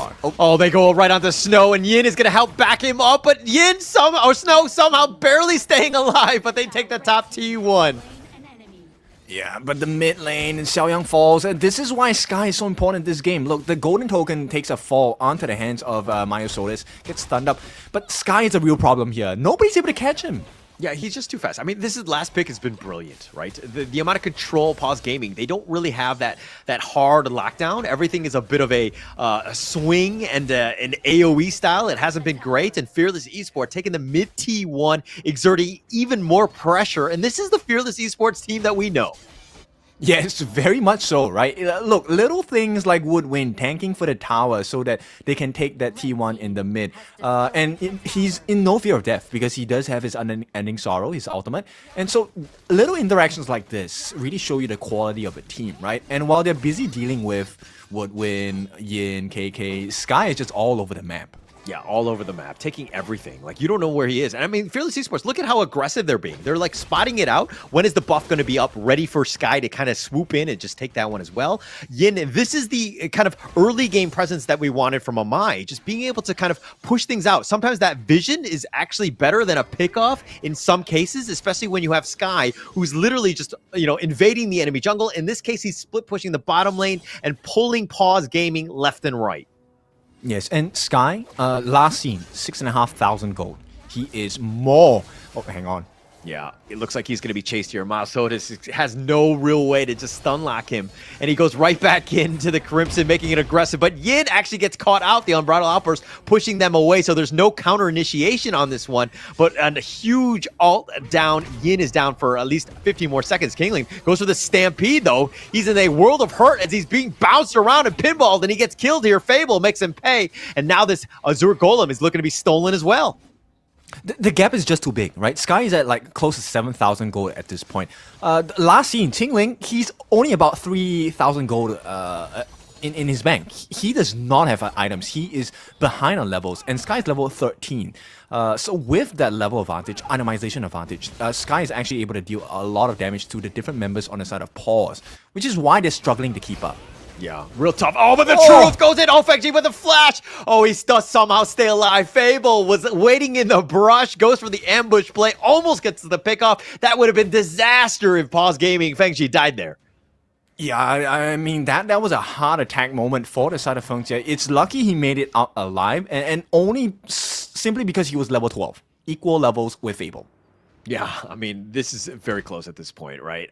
Look, they need to do whatever they can. They need to consistently farm. Snow just trying to split push. He's been brushed away. Fearless Esports, again, with that map control. Look at how they're pushing it on. Where's that space? Paws Gaming sticking together as four-man death squad in that mid lane, just trying to just secure their own jungle. They have no space to breathe. Yeah, and they need more time. Yeah, need more time here, but they're looking to go in for this one. Sky going in. He needs to be careful, and Yin dies yet again. Needs to be careful himself. Woodwind very low, and it looks like they're going to turn this one. They find Fengji. They get the pick off, and with Sky's damage, they do some serious work, and here's KK on the end doing some serious damage. 2 members down. It's a 2 for 2, though. It's so difficult to deal with this because, look, KK perfectly fine. Sky is able to jump in and out of the fights. Didn't even have to commit the Blood Rage, right? And there's so many buffs available. Look at the jump in on the backlines, the Ruthless Assault, so hard to deal with. And when he uses Unrivaled Spear, his ultimate, he's CC immune. So you can't really get any control of him. And there's not enough control on the side of Paws. Yeah, no real chance. I mean, look, but this is one where you're like, okay, Yin had died early. Do we continue on? And Paws Gaming, it's like a false sense of confidence. Oh, they find Sky. Here's the Blood Rage. Oh, he's going to dash away. He's going to dash a secondary time. Do they have the catch? Another dash. Qinglin was potentially going to use the Umbrella Outburst on that. I thought that would have been a very ambitious one. He's going to hold that one, reserve it for the next big team fight. Yep, and Sky, last seen in terms of itemization, has not even gotten any lifesteal items just yet. Oh, and when he does, he's going to be super scary. Sky, though, needs to be careful. Fengji does some damage. The Umbrella Outburst completely whiffing. Oh, it catches out Woodwind, if anything. The Unending Sorrow negating all of that. Now they're going to look to turn. They go right onto Snow, and Sky says, oh, you want to go for me? Let's go. And Sky turns it around, but he actually gets the pick off. Snow is down. Sky just barely alive. Paws Gaming are looking to retreat. Yep, too many angles to care about, and Sky is not even close to actually be threatened for his life. So 4-9, not the biggest in terms of kills, but the map control, absolute domination coming in. Absolute domination. I mean, Sky right now, like, he's playing with my heart. Like, is he going in? Is he going out? Is he going to get killed? He's just so low, but understanding the maximum of this hero, playing it to, the positioning game of just staying alive and cycling the cooldowns so that he can turn it around onto Snow, who thought he had an advantage and an easy kill, but Sky just barely stays alive. Look, he stole another Crimson buff in this moment against the 4 different members that were at the Crimson Golem pit. Yeah, it's tremendous value, right? And with that, all that space with 4 members down onto Sky, and the fact that he was able to steal that, Paws Gaming were not able to contest the Overlord, which got easily picked up by Fearless Esports. Now they're in the driver's seat with about a 7K net worth lead. This is looking to be all Fearless here. Yes, I mean, this is all they can do. They can only tell you, I have seen. The Hansin, that's all. He is just a cloud at this point. There is no physical form to catch. Yeah, he's like Bigfoot, right? Like, somebody get a photo of him at least, just to prove that he was there. He's been able to go in. Sky, oh, nice little knock up again. Finds Qinglin, but no kill on this point. They don't have the minions, if anything. So Fearless Esports are looking to just kind of slow it down. They're going to look to use this Shadow Vanguard in the bottom lane. Yeah, this is more like a reaction test, right? And if you fail, Sky just slaps you in the face. He doesn't even punch you. He just slaps you. Okay, that's disrespectful, man. I'd rather be punched in the face than slapped. That's just me, though. Yeah, but what can you do? I mean, if he just slaps you and just runs his way on out of this one, it looks like he's going to get back to safety yet again. And the Shadow Vanguard's not enough at this point. All the truth, knocking him back. The Umbrella Outburst, knocking them back. And now Fengji's still up in front. Light steps back to safety. Sky gets the pick off. Finds Snow, who got stuck outside of the base. They're going to take the bottom T3. Fearless Esports with yet another win. Yeah, so this is like a boxing round where you absolutely hate your opponent, right? You're not going to knock him out. You just want to continue punishing him. Yeah, just make things life very difficult. The flash over the wall, Woodwind finds him, and he's been knocked back. They get the kill. Yin is going to be killed, but Snow and Fengji, he's the biggest target, and the mid T3 now being targeted. KK quickly takes that one out. They have the Vanguards. This could be a potential game ender. Woodwind still up in front, but Fearless Esports realize that, hey, this is not the great time. We're going to back off. Yeah, restraint, right? That's a mark of a great team as well. Knowing when to take a step back. And at this point, 13, close to 14 minutes into the game, Fearless Esports have definitely put a foothold onto the entire gorge. It is completely red right now. Yeah, completely red. I mean, look, it's because Sky, he's just so fast. This Hanshin last pick has been amazing. The value and the way he's playing. I want to see his net worth because he might be equal to the members of Paws Gaming because he's gotten so much farm. He's taken everything. And look at how aggressive he is. He's fighting 1 versus 3 and Sky's like, come at me. You can't even catch me, bro. Yeah, there's no one. There's no amount of control that is enough on the side of Paws Gaming. No one is offering that value just yet. Oh, no. Fengji. Oh, you caught out with that truth. They made him pay. But at what cost? Fable goes down. Woodwind will get back. Sky has now showed up, but Fengji down for 35 seconds. That is absolutely massive at this stage. Yeah, how do you take a fight? Great, you took Fable out. That's a consolation prize. But you still have to deal with KK. You still have Yin. And then, they have not found a solution for Sky yet. Yeah, and you saw why Fable actually he had more deaths than Snow, in that head-to-head, right? Because Fable is willing to sacrifice himself for the greater good. Getting Fengji absolutely massive. The value is there. Oh, the Umbrella Outburst pushing them back. They actually find KK. They have him, and they get the control. They do end up getting a kill, and now Fearless Esports with 2 members down. Yes, they will take the top T3, and they will get on out and look to regroup yet again. Okay, so there is a small chance for the side of Paws, right? I mean, the game is going later than expected. It is a Baron base. But Paws Gaming, if they can find a great position, maybe leave Sky in a 1v5. Yeah, but look, I mean, finding Sky, they've got him half-life a little bit. I mean, the Ocean of Tears, a little bit of control, but they don't really have that lockdown. If you had Liang or somebody else who can kind of just hard lock him down, like the hard CC, you would have a great time. But again, this last pick Hanshin has just been amazing for Fearless Esports. Overlord picked up by Mausotis. They get something out of this. No, they're going to hold them there. This fight doesn't matter. Sky's going to come in from the back. Yeah, he's looking for that flank. He's just waiting for them to, just waiting in that brush, looking to go in. And it looks like they have a little bit of knock up there. They're going to focus on Snow, who's been pushed back. Oh, the Ocean of Tears, though. That was a really nice 3-man connection. But Xiaoyang is going to be killed. And it looks like they've gotten Fengji as well. Sky just doing so much damage, the target prioritization. And now here's the Umbrella Outburst just to stay alive. Looks like they're going to go back into the fountain to heal things back up. But Fearless Esports looking to potentially push the Unending Sorrow right onto Snow, who wants to get the control, but he goes down. And Jingling, even with a Ferali form, is not enough. Yes, you're tanky, but you're getting focused, and you get picked off, and it looks like Fearless Esports will take game 2. Out of time, out of options, this was the Fearless that we're looking for. Yes, their cam is Paws. It is not a glitch. But in any case, look, this was the performance we're looking for, and we knew it was coming. 1-1 now, Fearless. This was perfect. Oh, perfect game. I mean, this is going to be all Sky all the time at this point. If he's not the MVP, we got something wrong because he was just farming. He was doing all the damage. Every time he went in, there was a death. I was thinking hey, they need to figure out a way to kind of control him, but they had no answers. This comes back to that trump card in the last pick. Fearless Esports played it at the perfect opportunity. Yes, I mean, okay, we have seen our fair share of Hansings across the board. Bro, 6-0-6. 15,000. Is it double? Not really, but it's close to. Yeah, I mean, look, Sky is 6-0-6. All of my ranked game Hanshins are 6-6-6. They are the devil. They're terrible. They are not doing well, but Sky is doing amazing here. Clear MVP on this one. No chance for Paws Gaming to come back.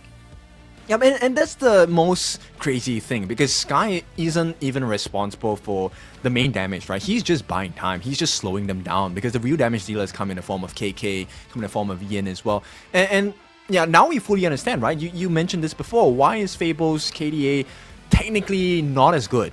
It's because he's really giving his life to set up situations for the side of Fearless. Yeah. I mean, he's sacrificing for the greater good. He's made it time and time again of just understanding when he needs to get in. If Fengji goes down, they had no answers. Paws Gaming had, no real way to fight 4 versus 5, especially when your Arlie is down like that. And they made him pay, right? Once you have that numbers advantage, then you can kind of pick people off from afar. It's like that horror movie where, the guys are dying one at a time.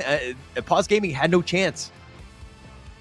Yeah. Absolutely no chance, right? Xiaoyang, look, he dealt the most amount of damage, 103. And look, most of his destructive delusions were trying to catch Sky out, right? They managed to drop him down to half health.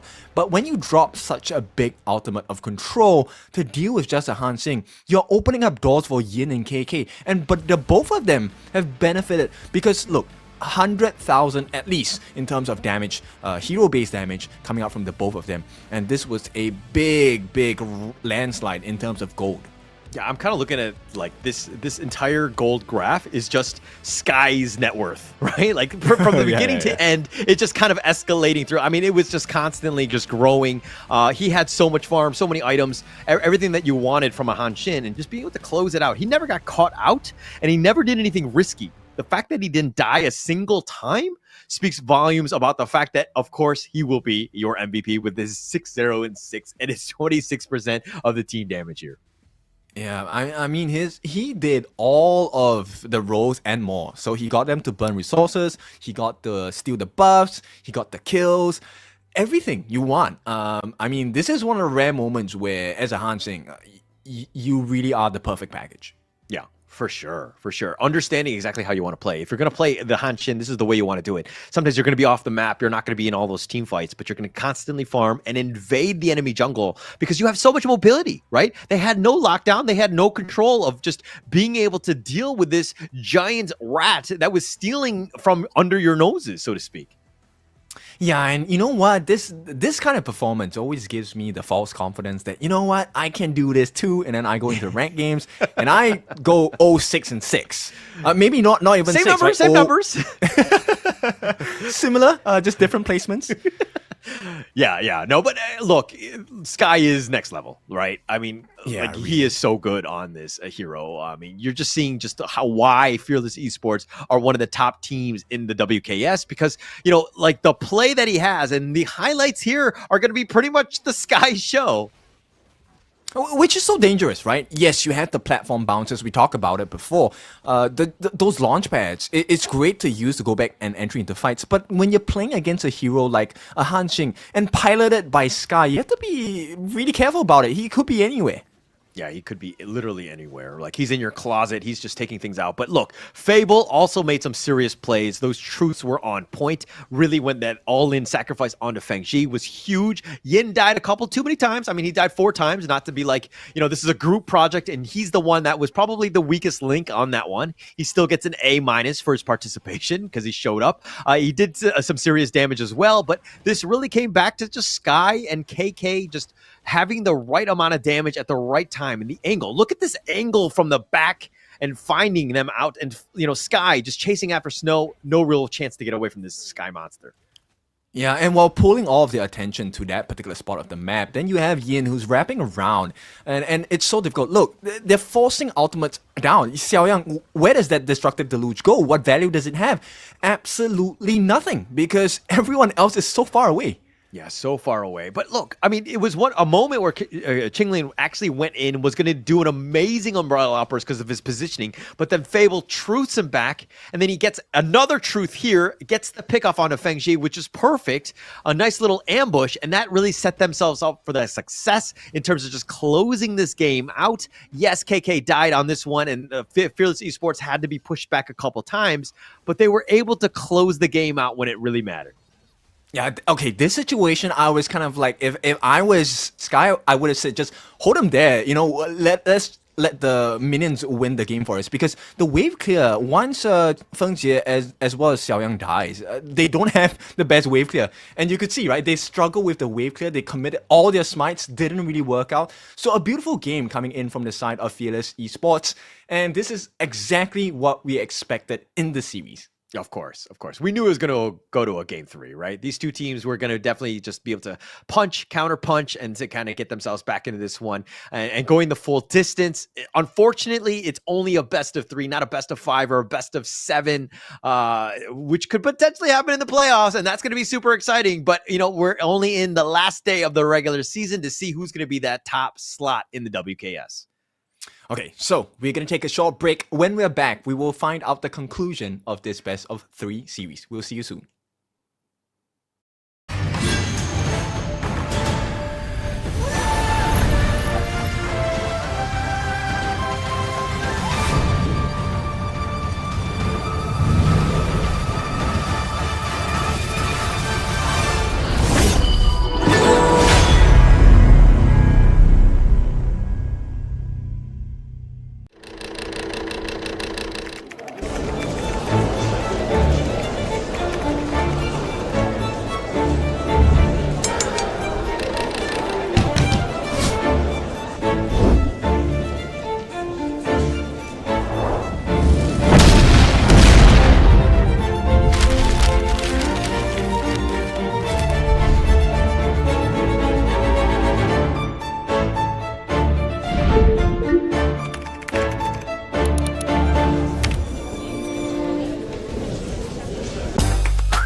Excuse me.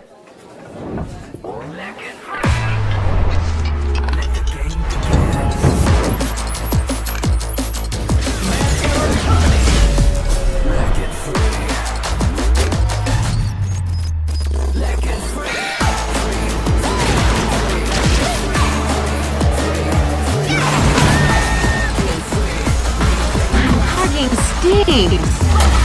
Victory. Another round. Sure, but how about a smoother phone next time?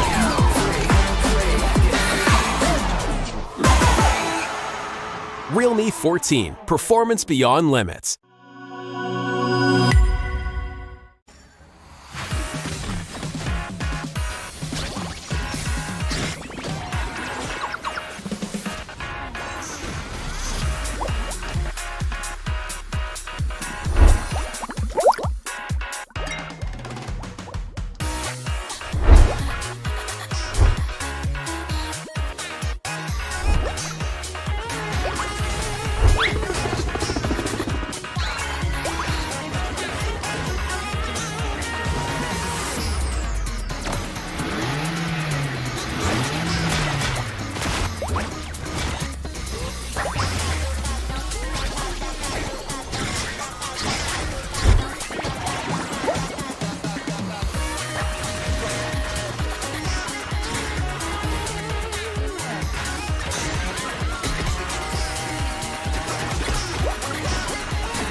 The unfaithful must be executed.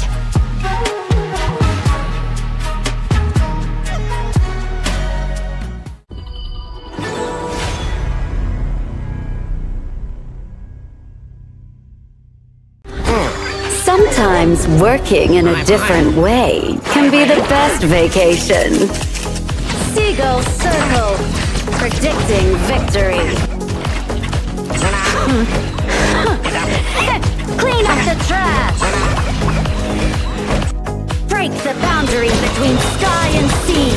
You're not welcome at my beach. Get them! Beach sweepers! Follow your orders.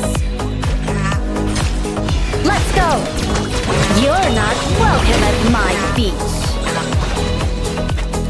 Go! The sea here is dangerous. Clean up the trash!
Welcome back. We are now starving for that final result coming in this best of 3. One apiece for both of these teams. We're talking about Fearless Esports going up against Paws Gaming. So we're talking about this behind screen.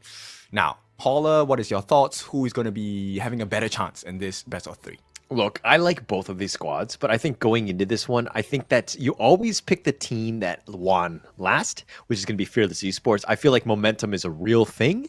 And it really paused for them to kind of come back in a game where they were like, oh my gosh, we just got outclassed by Sky. Like, how do we do this? It's got to be a little worrying. And now you've turned the tables, so to speak, into this game 3. So with that said, I think that Fearless Esports have that advantage. I mean, you have just been shown the potential of a Hanshin pick, right? So that's open for you to do as well. And what is to stop Paws Gaming from picking up the Hanshin? I would say Miles Sotos, in terms of is he able to play the Hanshin to the same level as Sky? That's like the biggest thing, right? It seemed like it was like the perfect trump card. That last pick in that draft, and you're like, oh crap, Pause, Gaming really didn't have the answers, didn't have enough CC to kind of deal with the Hanshin, and Sky was just everywhere, and they had no way to kind of lock him down. Okay, so they have expended one of the big tanks on the side of Paws Gaming, right? So there's no more Zhang Fei. They're now left with the Lianpo as the ideal tank roam if they're not going for the soft supports, right? Then maybe I think they could go for the Hanshin themselves, I mean, the potential is going to always be there, but I think Fearless Esports know that if it's coming down to that last pick, and you're talking about the fact that, like, how Paws Gaming wanted to go first pick again, and you're kind of susceptible to a potential last pick trump card like that. So I think that even going into this one, who picks first is going to be key, and to potentially not get last pick trump card again into this final game here. This one brings up some very bad memories for me because I have tried my hand in competing, just small community tournaments, and I have been wrecked by Hanshin in the exact same fashion that Fearless Esports have done to Paws. So I can understand this last pick kind of scariness coming in. So yeah, I agree. I think maybe Paws, perhaps they could try to be on the red side this time. Okay. I mean, look, you went through the trauma. How did you overcome the trauma of the Hanshin, like, destroying you and your entire team? Like, what did you do to kind of bounce back, and sort of like the advice that you would give to Paws Gaming as of how you would overcome that trauma? Ignorance is bliss. Just ignore the fact you've been crushed, and like if it shows up again, just do your best. I mean that's all you can do, right? Work out whatever solutions. Sometimes you may not be given the equipment to do the best job, but you make do with what you have. Make it work. Yeah. I think that's good advice in the end. I mean, just being able to kind of forget things. I always like make the joke that you need the Men in Black, the laser, to kind of just forget things, right? And just move on, right? I think that especially with the global ban, you're not going to be seeing the Hanshin again, so it's not going to hit you twice in terms of the trauma. But Paws Gaming picking first yet again. Okay, so they take out the Arlie from the side of Fearless Esports. I think that's a great idea. You don't want to give KK any more benefits already. And Fearless gonna take out the Dharma. Yeah, I think that's, just ban it out. I mean, it had a lot of play already, but now they've kind of opened things up, especially since, the pay, and it looks like they can go with the potential Dune. This is the Paws Gaming special. Miles Sotos is 4-0 in the regular season thus far. He's been a beast on this one, finally slips through the cracks. Okay, so this then, it opens up a composition where Paws needs to have a huge burst potential, right? Because as a tank jungler, you don't exactly need as much gold, so you can be a little bit more greedy on your picks, right? Nuwa in the mid maybe, and then you can have like a very, very late game farm lane. Paws, I think they can go up maybe for the Soyue at this time. Loom. Okay. All right. Okay. I think the Loong. I mean, Paws won with Shoyu already, right? So they can't do it again. Go pick. Okay. But they've got the Loong and the Dolia. Nice little combination here. The Celestial Melody is going to be on point. A lot of control, or a lot of potential options for that Celestial Melody. But Fearless Esports, I mean, they're going to go with the Lady Jeanne and the Charlotte. And you saw some of the players of Fearless, they were smiling when they saw the Dune. They knew it was going to be picked here, and they were completely happy with it. Is this enough to kind of deal with the Dune and the Lady June and the Charlotte? Oh no, that's why they're smiling. They have the Luna, right? Yeah. Look, oh my goodness, Sky with Luna. I think it's one of the scariest situations to be in. At the same time, you have a natural counter because Lady Jun does a huge number against a Dune. The moment he CC down, you don't get to use your skills. You don't get that armor back into your hands, and just based on theory, right? Charlotte's going to be able to force out your dragon form really quickly. Yeah. I mean, the potential is definitely going to be there, right? But again, Fearless Esports, whenever I see a Luna, and Sky is definitely going to be next level with it, you need to protect your own jungle. That blue buff is going to be key. Everybody needs to ensure that they have that safety of that free farming in their own jungle and securing those buffs. So, again, it's more of like the team ensuring that they're on the same page of how they kind of deal with the Paws gaming potential aggression into that jungle. It's unfortunate, but of course, Paws is going to do it. They ban out the Marco and the Ho E, right? It's actually one of the best setups available for the side of Fearless because this Luna is going to be of huge focal point, right? Everyone on the side of Paws is going to be very focused on controlling this Luna, this Sky Luna. And then this is where, long range setups is going to be very fundamentally good for the side of Fearless Esports. Yeah, and look at this. The show you picked up. I mean, you've got the long range that you were just talking about, right? Getting that potential pick off. I mean, we saw FengZhi play it amazingly and very aggressively, uncharacteristic of the show you sometimes. But they're going to go with the Mai. This is a weird one considering the fact that it's been picked so late in the draft. The second phase, it's hardly seen here. But it's going to be about tempo, about trying to change things out. But it's going to be a nice pick here. Okay, I like the thought process of this. So end of the day, the Mai, right? I think Xiaoyan is going to be in charge of like trying to get his hands on KK. If not, getting rid of Yin in the backlines, right? He needs to be the one person to burst down the squishy targets on the side of Fearless. This pick for Snow on the Miyue, he's meant to crush that Charlotte in lane, right? Just constantly force him into 1v1s so that the wave will be in his favor, right? Maybe freeze the lanes and whatnot.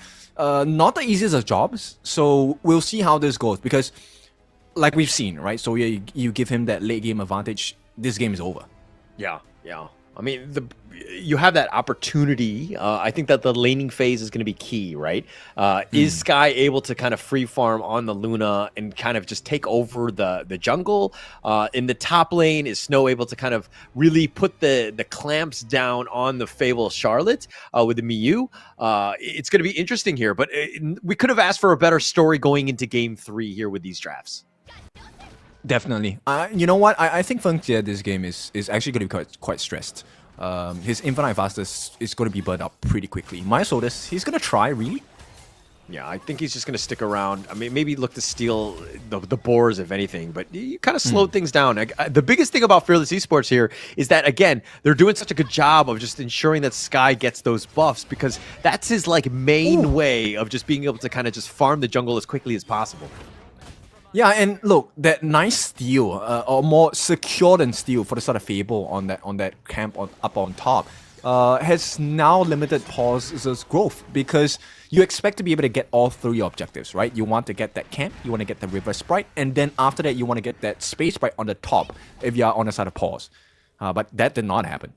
Yeah, it didn't happen here. But look at top lane. Snow already putting the pressure onto Fable here, making him play very defensive. I mean, it's the whole range versus melee thing in the top lane. You're going to have that slight edge. But FengZhi looks to go for this one. The Wild Wind will look to... Yes, he does connect onto FengZhi. He's going to limp away. He's only level 2.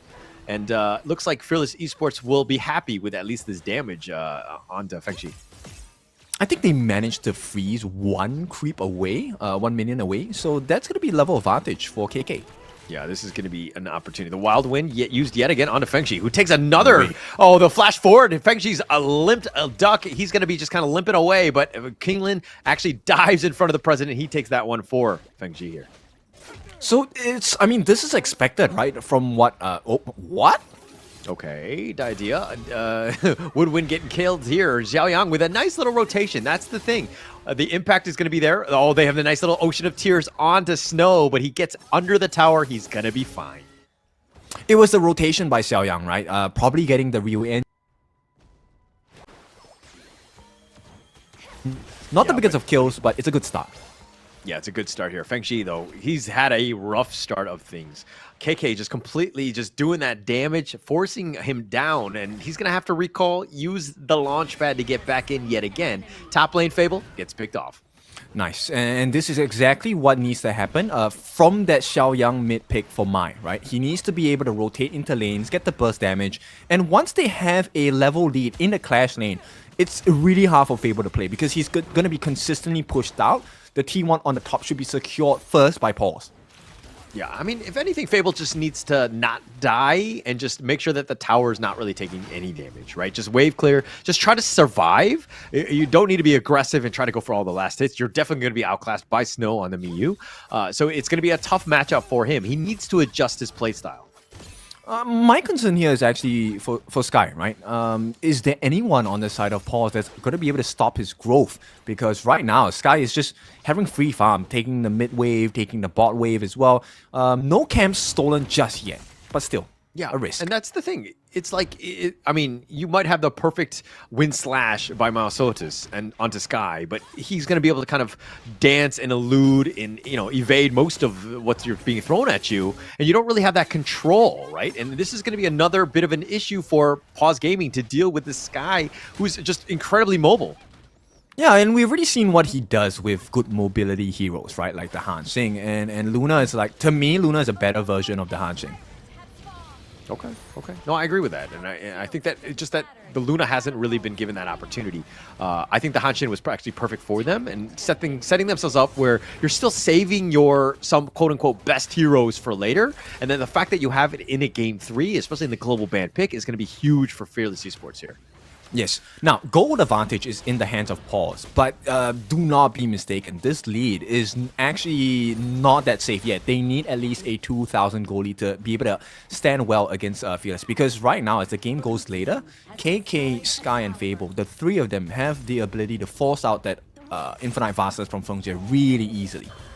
Yeah, the potential there, but this is going to be the big one. An Overlord taken up by Sky. He gets the smite. He wins that battle, taking that away. Xiaoyang and Snow, no real chance. Yeah, at this point, crushing Fable's lane is absolutely necessary, but they need to find a way to slow KK down, and they haven't found that yet. Yeah, I mean, he's just been free farming. He's got so much. I mean, the only thing is like the level advantage. I mean, you know, KK just hitting level 8, it's minimal at this point, especially since the net worth from KK is just so much higher. But they finally find Xiaoyang. They get the pick off. They make him pay for all of the different times that he rotated into that top lane.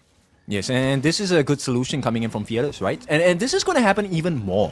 As the game goes on, you're going to get more farm into Fable. He's going to be able to sustain against the damage of Xiaoyang. And it's already starting to show. Yeah, it's definitely starting to show here. And Mausoda is just trying to just kind of deal with the minion wave. This Vanguard is looking to just get vanquished here. And Paws Gaming, I mean, yeah, they have a slight lead, 500 gold. But a 2-1 advantage will kind of net you that. But they need to be aggressive. They need to steal things away from Sky and make his life difficult. They were not able to kind of do that. Sky was able to just free farm and go wherever he wanted to last game. But it looked like he's going to be dove here. And looks like he will somehow get knocked around. They have the knock up, and they finally find Sky. And Xiaoyang gets him with the Ruinjin engine. Beautiful. There was no other way, right? So not only are they going to be able to reward themselves with the Azure Golem pressure, the main point is it's not given a Sky. Luna without an Azure buff is a pretty hard Luna to play. Yeah, it's going to be tough here. And this is the potential steal. Mausotis, he's here. He's got smite. So this is going to be a tough ask for the rest of Fearless Esports to protect it. But it looks like Mausotis will take this with that smite. And now Luna in the top lane, Sky that is. He's just maybe looking to invade. Maybe he'll sneak on by. But he wants to kill at first. He goes right on to Snow, who goes in with that Umbral Moon. And he turns it, gets Fable. He trades his life away, though. It's okay. I think at this point for Paws, that's fine, right? Fable being shut down is absolutely okay. Yeah, I think they'll be happy with that. I mean, the fact that Snow was down, like fighting 1 versus 2, it was going to be inevitable that he was probably going to die, especially with Sky's mobility, jumping on top. Getting Fable was gravy at the end of the day. But I think they're going to be happy with that. But look, Fearless Esports now, Sky level 11. We haven't really seen the critical mass where he's able to kind of just dictate and get onto the Fengjie yet. There's no need, right? Patience is key here because your one of your biggest win conditions is actually KK on this whole year. So as long as KK doesn't die, continually farm, I think it should be fine. Yeah, Crimson Golem picked up here. Fengjie will steal that one. Or maybe Fable did. It was actually very close in that regard.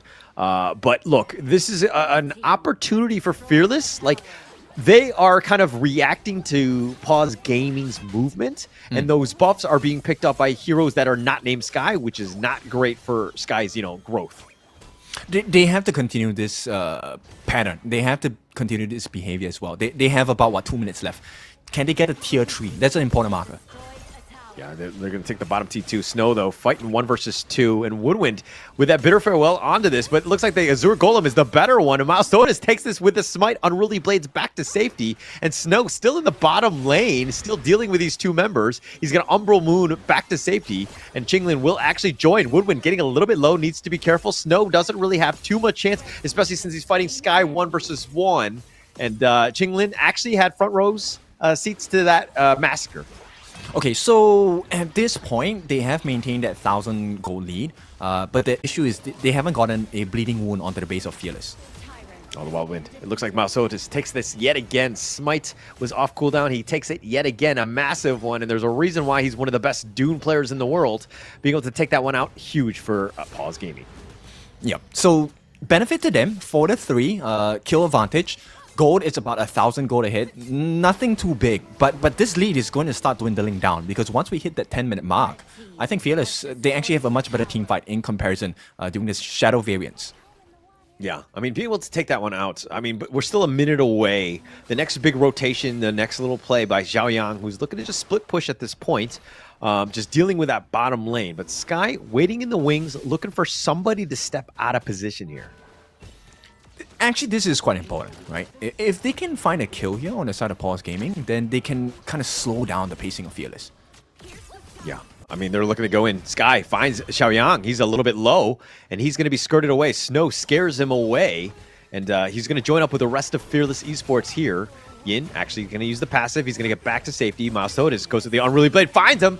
Yin is going to be killed. And the Azure Golem is the big one, and Sky was actually trying to go for Chinglin, not able to find him, and now they go for the Unruly Blade. The Wind Slash onto Sky. They have that damage, the control, but do they have enough to take him out? Mausotosis has to Unruly Blade back to safety. He goes in for that one hurrah. Xiaoyang, that is. He sacrifices himself for the greater good, but Sky looks like he's going to take the Azure Golem here. Okay, so I believe that was the first death for the side of KK, right? Was it a worthwhile trade? I think to be able to secure your Azure Golem for Sky, that's a good win. Now, at the 10-minute mark, Shadow variance, this is important. Sky cannot die They here. jumped up from both sides. Oh, Sky, he barely survives here. Paw Gaming, they had set up the trap, the bear trap. Sky walks in this one. He takes a lot of damage, but he's going to survive with that mobility. He gets back. The Tyrant will be reset here. Fearless Esports just sticking around here. Yin is in the mid lane dealing with that. KK is not even in the battle as of now. But Sky spots this one out. It doesn't look like they're going to continue on. Sky actually going to start the Tyrant himself. He bounces off of it, and it looks like he's going to continue. Gets over the wall, continue to just provide that vision. Sees where he wants to go. Gets the pullback onto Mastosis. He gets the Unruly Blade on forward. He goes for the Wind Slash. Finds Sky. Do they have the damage? The Unruly Blade yet again. They're going to go for Sky, and they get the pick off. And Fengji is starting to hit that critical mass with that damage. Gets the pick off. 2 members down, and 3 members down, excuse me. And Fearless Esports all on the run. Zhao Yang has been killed. Make that 4 for 1. Oh, okay, this is exactly what needs to happen, and there's no way. Fable will give his life here. He has to. And with that, it's an ace for the side of Paws, and they have fulfilled every single win condition for their draft. Yeah, actually huge for Paws. I mean, look, you're thinking, why did Fable sacrifice himself? He just dealt with that minion wave. If not, the T3 would have been crushed, as well as potentially the game ending at that point. But this is the replay. That Wind Slash was on point. Milestosis chasing him down, realizing that, hey, we find Sky, we target prioritization, we have that, we end up getting the kill onto him. Sky is down for the count, and now it's a full-on rout. Yes, Zhao Yang trades his life away. They even find KK in the base. They find that one out, but Fable sacrifices his life just to keep the game going. And this is what we mean when we talk about forcing errors onto the opponent, right? So they're going to get a free kill in the form of Yin. The timing of the Wind Slash was really what changed the fight for Milestones, right? Getting that knock up onto Sky, super important. Yeah. Super important here. And Paws Gaming now looking to just go. They have mid T3, and look at how Fengji just does some serious work. Needs to be careful. He's getting focused here. They've got the knockback, the Flaming Palm, and ends up getting the kill. Fable gets deleted. Zhao Yang dies yet again. They've taken the mid T3 with that Umbral Moon, though. It looks like they're going to take this, and now the base is barren. Fearless Esports have to somehow hold on. Excuse me, sorry, there was a bottom T3. Okay, look, so, Paws Gaming, they wanted to put a stop on the clock for the side of Fearless Esports. They wanted to make sure that Sky did not hit that marker. They want to make sure that KK did not hit that marker. And yes, time essentially stopped for the side of Fearless. There is no growth. KK is level 13. Feng Jie is already 15. Myosotis 15 as well. Xiaoyang and Snow well on their way to hit max level cap. Oh, they find him. He wants to go in. Oh, Sky tried to go for the play. He gets the pick off on a Feng Shi. He turns the game around, but Feng Shi just barely surviving. Doesn't even have to use the infinite fastness to stay alive, but Sky continuing to fight. He eats a flaming palm. Needs to be careful. He gets the heart link from Woodwind. He's going to look to just back off. They try to go for the potential play. The wild win onto Feng Shi. Does connect, but Feng Shi is actually starting to shrug this off. He's starting to hit that point where he does some serious damage. KK is trying to do what Feng Jie was doing just now, but he's unable to find the correct target. The only person he sees is Myosotis. He's looking for Xiaoyang, he's looking for Feng Jie, but these two members, they don't appear in front of his face at all. Yeah. I mean, it's the tough thing, right, for Paws Gaming. Like, the way that they've been positioning, Feng Ji's always been in the back line. Look he's got both of the buffs. He can do some serious damage if he finds that right target. But Myosotis starting things off. Yes, he goes with that Unruly Blade very aggressively. He gets back to safety, and with that Celestial Melody, he is going to be fine. But just baiting people out, Woodwind needs to be careful. He gets picked off, and they find it. And Feng Ji with a rampage started to turn it on. They're looking to go at least under the tower. The Umbral Moon keeping him alive. But Fearless Esports have to do some serious housekeeping, and they will hold at least for now. Yep, and both teams, they're not exactly, itemized to be wave clear. They are team fighting compositions. Yeah, and this is the big one, right? The bottom T3. How are they going to hold this one? The Flaming Palms doing some work. Sky just doing some damage onto Snow, who's kind of Umbral Mooning this way on out. He's going to be fine. This is what you want from the Miyu, just being that annoying frontliner. Like, yeah, he got targeted, but no real way for Fearless Esports to take care of you. Yep, Sky is trying. Oh, he's trying. He wants to go. He's going to be focused. They have the control, and he actually dies. He's down for 43 seconds. Paws Gaming might have just ended the game there. Yeah, they can be a little bit more critical here. It would be safer to take the T3, which is exactly what Snow is doing now. Baron base. This is an opening they've been waiting for. 30 seconds. Sky is no longer around. Yeah, no chance. Snow is going to be up in front. Feng Shi goes in for this one. He's going to be under the tower. He gets the pick off, and the infinite fastness on back. Fable just trying to just keep them alive. Is he able to go? But it looks like Woodwind is killed. Fable is down as well, and with a triple kill of Feng Ji, make that a quadra kill. Paws Gaming will win out game 3. Beautiful, beautiful gameplay. This is what we expected. And you know what? I love the fact that you say the team with the momentum will win, and they just said, no way, Jose. Okay, all right. You got to spit that back in my face. Is that how it's going to be like that? Bro, oh, yeah. Come on, man. No, but Paws Gaming, I mean, look, this is the biggest thing, right? Being able to just fight back into the series, especially when you're down, it speaks volumes about where this team is at, especially in the mental state, right? Being able to bounce back after that game 2, really huge. And they did it. I mean, everybody was sticking together, but Feng Shi, man, yo, he's like, I'm not losing here. 9-1-6, clearly the MVP here, right? Yeah, and the funny thing, or rather the cool thing, is he played this exact same playstyle with the Soyue during that particular round, right? And then taking that playstyle and putting it on a Lung, that's exactly playing to the strengths of this dragon. Yeah, I mean, it was just really, dying only a single time, and then also Qinglin not even dying a single time, made it very difficult for Fearless Esports to find any of them. I mean, you were talking about the fact that this Luna pick was going to make some serious waves. We saw Sky just absolutely tear it up on Hanshin in game 2, but it seemed like he was really being focused. Paws Gaming did such a great job of constantly invading, taking away the buffs, and making Fearless Esports like lose them out or have one of their other players pick up that buff, taking it away essentially from Sky.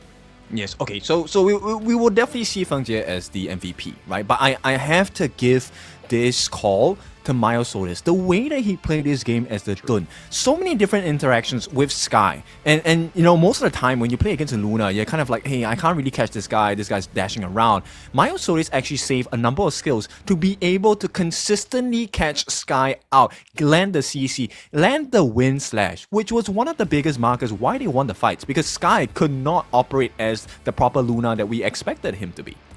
Yeah, I mean, look. Also, Qinglin was just being able to just kind of have that celestial melody, like with the Dune, right? So you can Unruly Blade back to safety. He was never really in a bad spot because he always had that get out of jail free card, so to speak.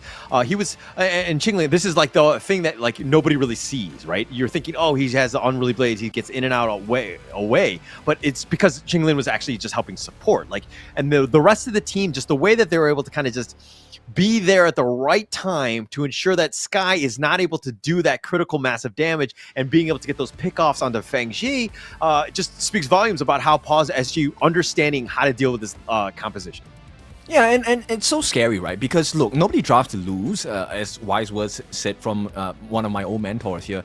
Both teams actually have a team fighting composition. They want to go for the fights. So the fact that Fearless are unable to really hit that marker of strength with their kits was so domineering from the side of Paws, because not only did they lose the fights, now they don't have the best ability to wave clear, and it's just double down on the pain.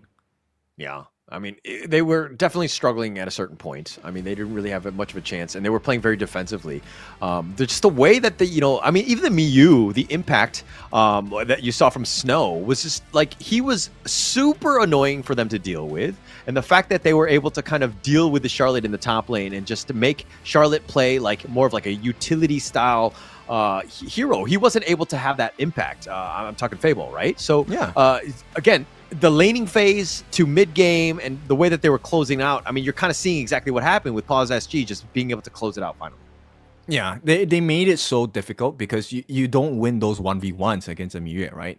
So they on the side of Fearless, they were like, hey, I need help. Can we get the mid lane coming up here? So they do get the kills. But then you're trading it out for turrets. So end of the day, it's working against you. And when you give such a big room for Feng Jie to operate, like, he is very aggressive. He's able to dive in, use the flash aggressively, go in, get the burst damage in, and go and take the dragon form out. He is offering one of the highest damage in the game. Hero damage, 34% of the team's hero damage dealt by this dragon boy. Actually, that's pretty crazy if you think about it. I mean, yeah, the fact that like the 916 KDA is absolutely amazing as well, but the 34% damage, especially when you have like you have a Mai, you have a Miyu, Dune, you have a lot of other guys that could potentially do some damage, but to have 34% of it on your team, especially on, the Lung, and able to get those pickoffs with that flash flaming palm, he was just really next level here. He was like, we are not losing to this team. Yeah, I don't remember the stat for Feng Jie, but I believe he has lesser deaths, right, in comparison. So you can see why. He goes in, he gets the kill, very aggressive, and there's no one to punish him. Yeah, no real chance. I mean, they didn't really have the lockdown to kind of deal with him. And it was, again, the fact that he was able to just jump in, find the right target. And we'll see a lot of these in the highlights coming up here.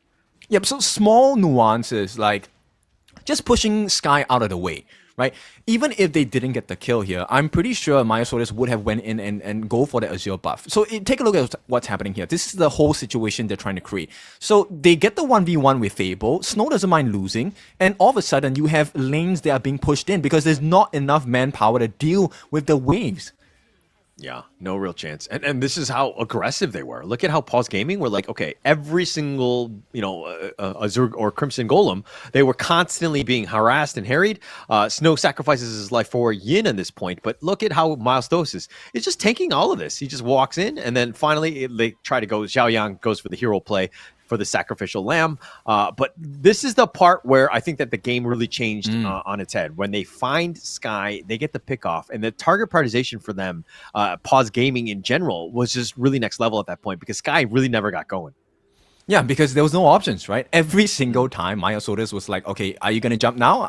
I've been saving that Unruly Blade for you, and I will wait to the point that you jump before I use my ultimate. And every point, Sky was just on lockdown. Yeah. I mean, he played it perfectly, and there's a reason why he's undefeated with the Dune in the WKS, right? The fact that he was able to just constantly like have that value, and that AoE stun is absolutely massive. And Zhao Yang, yes, he sacrifices himself a lot, but he's trying to get the knockups for the rest of the team, and it just creates space for the rest of Paws Gaming to take those towers down. And the support, if you notice, the support coming in from Paws, really quick. It's like, there's no way, right? You're expecting the 1v1s, and Paws is like, no, we operate as a team. 1v5, please. Yeah. And this is the final blow. They were able to just kind of go in for this. And look at how Feng Shi, he dies here. He's going to Sage of Sanctuary just for good measure, getting that last one. But that's exactly what you want in terms of closing it out. And congratulations to Paws Gaming. They are the #1 seed after the regular season. And going into the playoffs, it's going to be huge in the WKS. Okay, so with that being said, we will have our next series is going to be Impunity going up against Ultra Rare Esports, another battle of Cambodian region here. And so far, I think this has been one of the most exciting matches. So going up, Impunity against Ultra Rare, that's another spicy series we have for you. I think there's a lot of things we need to take a look at because the performances by both teams have been steadily improving. Yeah, steadily improving. But I mean, the biggest thing is that these guys are a lock into the play-ins, right? They are fighting for 3rd or 4th slot into the play-ins. So you definitely probably want to be 3rd slot, seeing as that you just saw See You Soon pull out that earlier game victory. And that would be a team that you're kind of like, hey, I kind of want to play that team in the first round of the play-ins. Yeah, and you know what? They need as much preparation as they need because going up against Fearless, going up against Paws, that's no easy job at all. Yeah. I mean, at this point, you'll take whatever you can take at this point. But first, we're going to take a little bit of a break. My name is Holler. With me is Kindofu. We will be right back.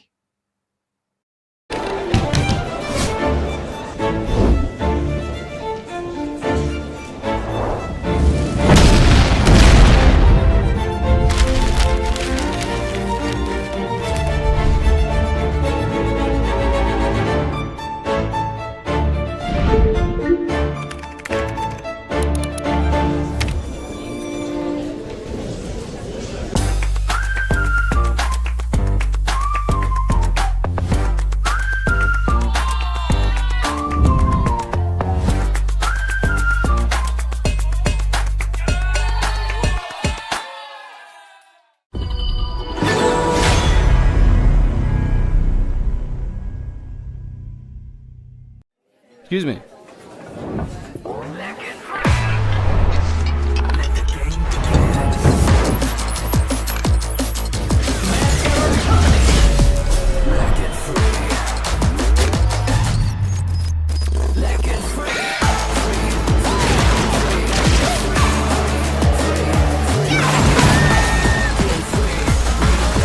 Hugging stings.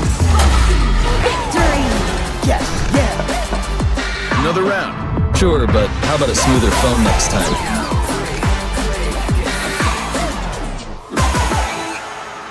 Realme 14, performance beyond limits.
The unfaithful must be executed.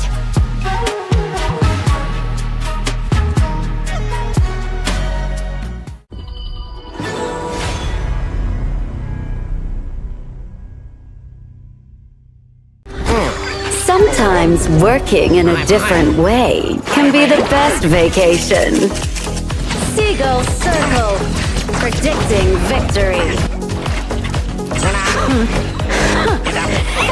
Clean up the trash! Break the boundary between sky and sea! You're not welcome at my beach! Get them! Beach sweepers! Follow your orders! Let's go! You're not welcome at my beach! Go! The sea here is dangerous! Clean up the trash!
Excuse me.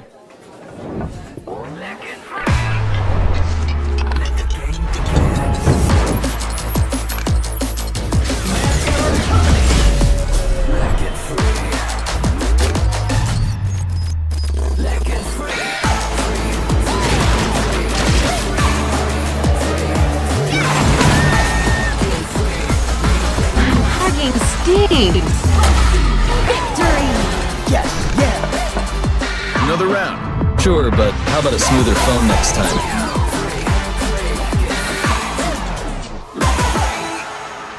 Realme 14. Performance beyond limits.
The unfaithful must be executed.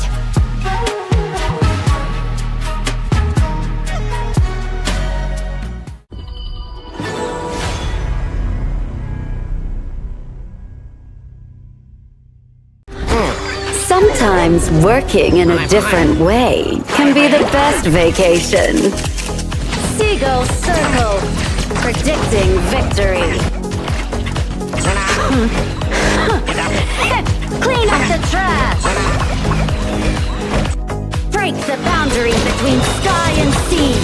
You're not welcome at my beach. Get them. Beach sweepers, follow your orders. Let's go. You're not welcome at my beach. Go. The sea here is dangerous. Clean up the trash.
Excuse me.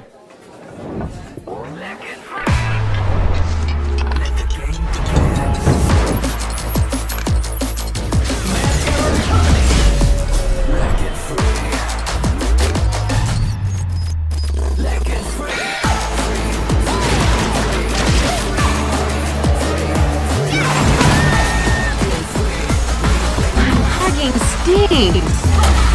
Victory. Another round. Sure, but how about a smoother phone next time?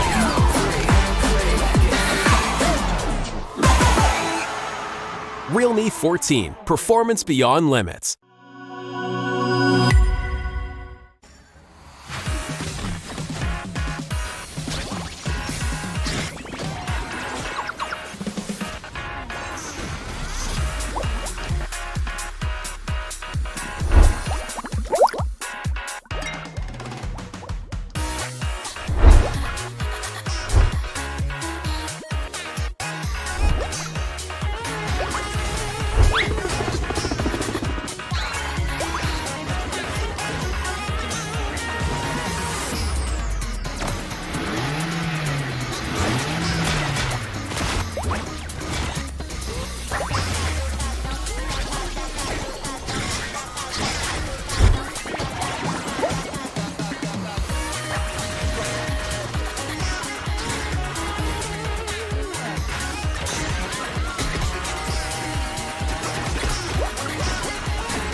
The unfaithful must be executed.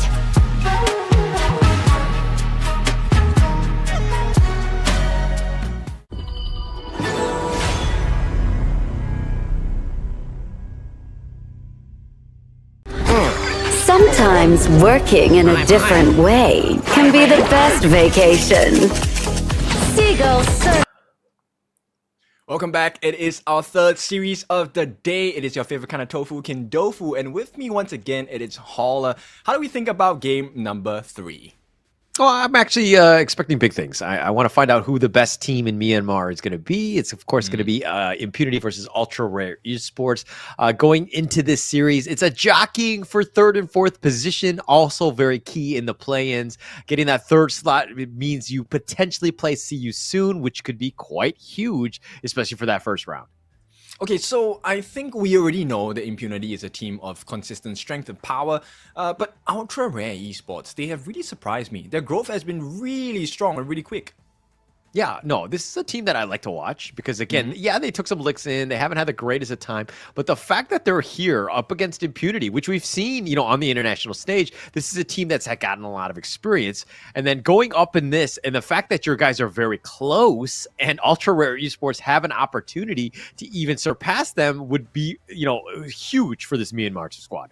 Okay, so to me, it's like, hey, are you going to give Lifo his Nua? Lifo, to me, is one of those players that I feel like he has this huge potential, and I feel like nobody's looking at it. Like, why are you not banning all these heroes? Yeah. I mean, look, I'm pretty sure that these two squads have scrimmed with one another. They have an idea of what Lifo is going to play. And Lifo has been he has not been hiding it at all. It's not a secret. The fact that his Nua is actually quite next level. He's like, 3-1 on the hero. He's done very well on it. And it dictates a lot of the pace of the game. So they have a lot of potential even moving forward. But look, these are two squads that are really going to be wanting this. Again, I would not be surprised if this series goes the distance. I feel like Ultra Rare Esports have the potential to really take it to Impunity here. Yeah, so having the potential is one thing, but realizing it is a completely different thing. So it's up to Ultra Rare Esports to put up the best performance and see how much further can they bring this squad. Yeah. I mean, look, I would think that Impunity are the favorites going in. I mean, they have had so many more games out there that we've even seen them, in EWC. We've seen them in the past. We've seen this team, right? But are they able to kind of continue that momentum in? Because they're right now third, potentially fourth place in the WKS, and only one slot makes it to the KWC this time. So this is pretty much a must win. Like, you just set the pace, get yourself in that nice third place comfy seat, so to speak, and then give yourself a real opportunity going into the playoffs. I mean, yes, having consistently being champions of the WKS and consistently qualifying as well, right? Championship material, whatsoever. I think it's time to make their stand. This has not been the ideal result they're looking for. They want to be on top of the table, but you take what you're given, right? So at this point, Impunity, I think there's more things to prove. It's time to step up and bring themselves to another level. Yeah, I think it starts here, right? Being the best. If you could be the best in Myanmar, then you can kind of look elsewhere. If you're not even the best in Myanmar, how are you supposed to be the best in the world, right? So I think that this is a good litmus test for this team, and just kind of ensuring that they put themselves in a prime position to be that third place slot. Because again, there's a lot more, it's a much easier road. Let me just say easier road. It's not much easier. It's definitely going to be difficult, but I think that you're going to have more opportunities to get in that sense. But huge, absolutely huge series. Best of 3 to see who's going to be third and fourth place. Similarly, it's also representative of Ultra Rare Esports, right? So, as expected, right? Impunity being the number 1 team in the region so far, 60% in favor of their win in comparison to the 40 for URE. Yeah, I feel like Mo right now is skewing it in favor of Impunity right now. Just kind of, going all in, because I know that he's an Impunity fan, refreshing the browser. I don't know how it works, to be honest, but I feel like that's something that's going in. Obviously, Impunity definitely have the fan base. They're definitely more well-known, I would say, in the Honor of Kings esports scene. But Ultra Rare Esports, they want to play the spoiler. They want to kind of get in the face and really just stick it to them. This is going to be huge. But Impunity Esports, made up by X-Hero, Jimmy, Shaolin, up, and of course Megumi to round out that lineup.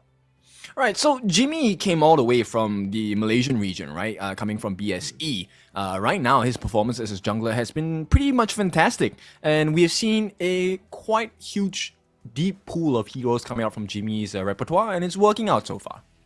Yeah, I mean he's been on loan since April of this year, right? And he's really just kind of added to the power of this Impunity squad, and they've been really able to kind of step up because of it. But Ultra Rare Esports Y2O Kenny Lifo Flick Law. I know that you've already been talking about Lifo, but man, he's got 3 MVPs, the most in Ultra Rare Esports. He's a beast on the new. What else can you ask for from a mid laner? Another win. I think. Oh snap! Like, look, great. You guys have done great, gotten some good results, improving steadily. But now, in this battle of Myanmar region, it's time to step up, right? Like, potential is potential. You need to realize it. And I think they definitely have scrimmed with Impunity before. But now it's a step up. You have to be better because you want to go into the big boy leagues. You want to go into the big ocean of talents. Yeah. I think that's the biggest thing, right? Just being able to kind of take these lessons and just kind of move on. But let's talk a little bit about player head-to-head. We're going to be Megumi from the Roam, Y20 from the Clash lane. KDA's a bit of a, huge number. Look at those assists, 89, 82 with Megumi. I think that's kind of why they're looking at these two. But Y20, I mean, getting those kills, I mean, yeah, he's died 36 times as well. But, I mean, those assists is no small task for a Clash laner. Yeah, and if you take a look at the KDA, yes, there's a high kill number, but it's also a high death number. But it means he's making a trade, right? So I think that's actually a good thing. Yeah, I mean, I think all in all, I think Megumi's going to be happy with just dying only 10 times. The 9 kills are just gravy in terms of just maybe you potentially steal from your own teammates, but dying a little bit, not a lot is going to be huge for you, especially as a roamer. And Megumi is one of the, the best in the WKS of just being able to stay alive and ensuring that he kind of stakes around because that's like the roam life. Damage. Are you looking at the same stats that I am? 12,000 for Megumi as a roam? Yeah, actually, that's pretty insane. I mean, he's like pretty much. I mean, look, it seems like 150. He's a little bit behind Y20, but as a roam player, being able to do that much damage, I think that speaks volumes of just his play, right? And the reason why he's able to kind of get those assist kills and lack of deaths because of the fact that he's in there just blowing people up. Exactly. And I think Megumi is definitely going to be playing a very important part of today's games against URE, right? Ultra Rare Esports, I think we just need to see them get a little bit cleaner. They're definitely learning from their mistakes. And, their BP is not bad. I think they've always managed to equip themselves with decent tools to work with to last into the mid-game, late game, and try to win the game from there. Yeah. I think they got to start small, right? Just go, again, meta draft, pick it out, win that lane, start the snowball, get yourself in a team in a good position to win, and don't look at these things into like a 50-50. But let's talk about a little trash talking here. Shaolin Ultra Rare, all we know is Spicy Noodle Ultra Volcano. Nice. Okay, so hungry for more, right? Zance, he's gonna be saying, take care, IMP, you don't know who we are. Okay, all right. Well, I don't know if that's disrespectful to themselves. They're like, hey, you don't know me, but yeah, we're coming after you and be like, who are you? Like, what is going on? But Zance, big words here. I'm assuming that they're going to look to just make a statement in this series, really make it so that Impunity recognize this team, Ultra Rare Esports, and put some respect to their name. Yeah, I'm pretty sure. I mean, they've definitely hidden some hidden aces up their sleeves, I think, based on what's said, right? You don't tell people a silent regret that you're going to have unless you have a secret kept, a sucker punch for them. Yeah, and I feel like every single trash talk, I'm just going to end it like he did, Zance did. I'm just going to be like, oh, Ken, I'm going to kill you. I'm going to destroy you in this next game, but you don't know who I am.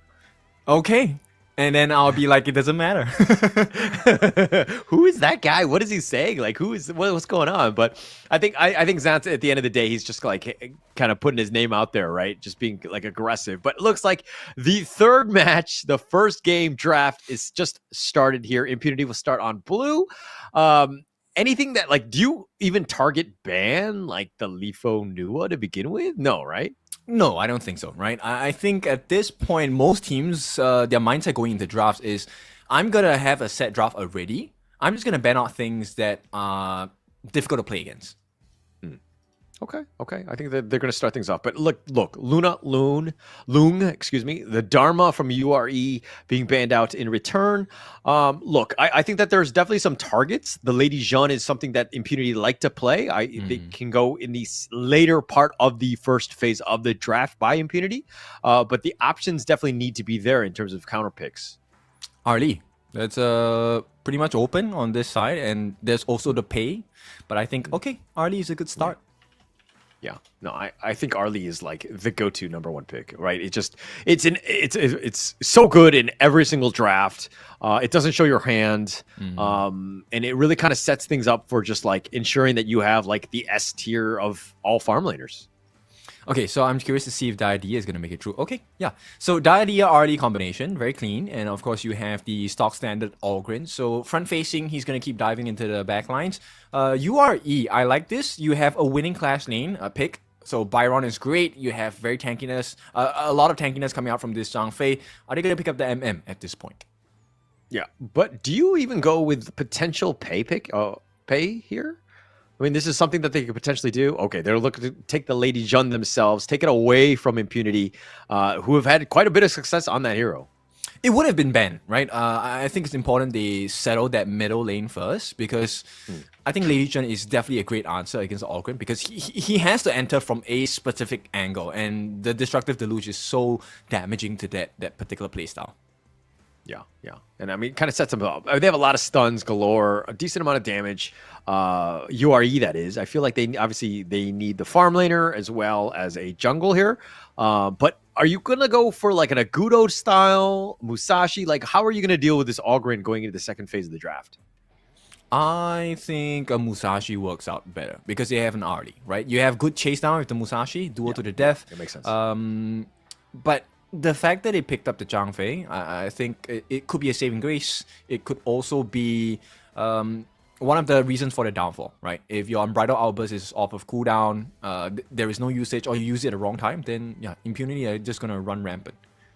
Yeah.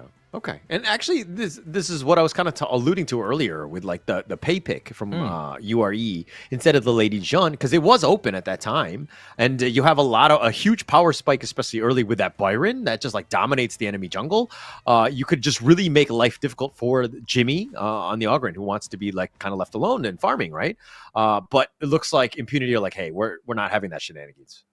Yeah, I mean, Impunity, they don't want to leave that door open, right? Because a snowballing pay is really hard to deal with. Arlie is not the tankiest farm laner. In fact, most of the farm laners are not tanky at all. Easy target. But URE, okay, so they give themselves a little bit of late game insurance. I like this Soviet pick. Whether it will work or not, I think it's really dependent on how the game goes. Yeah, I think that, I mean, we've seen just how this hero is really just kind of taken off. I think that it has a lot of potential, and it can deal with the Arlie, right? You can just kind of hit him from afar in that sense. Look, there's going to be a lot of pressure for Flick to ensure that he's able to kind of keep pace with Up. That's going to be pretty much the huge lane matchup to watch.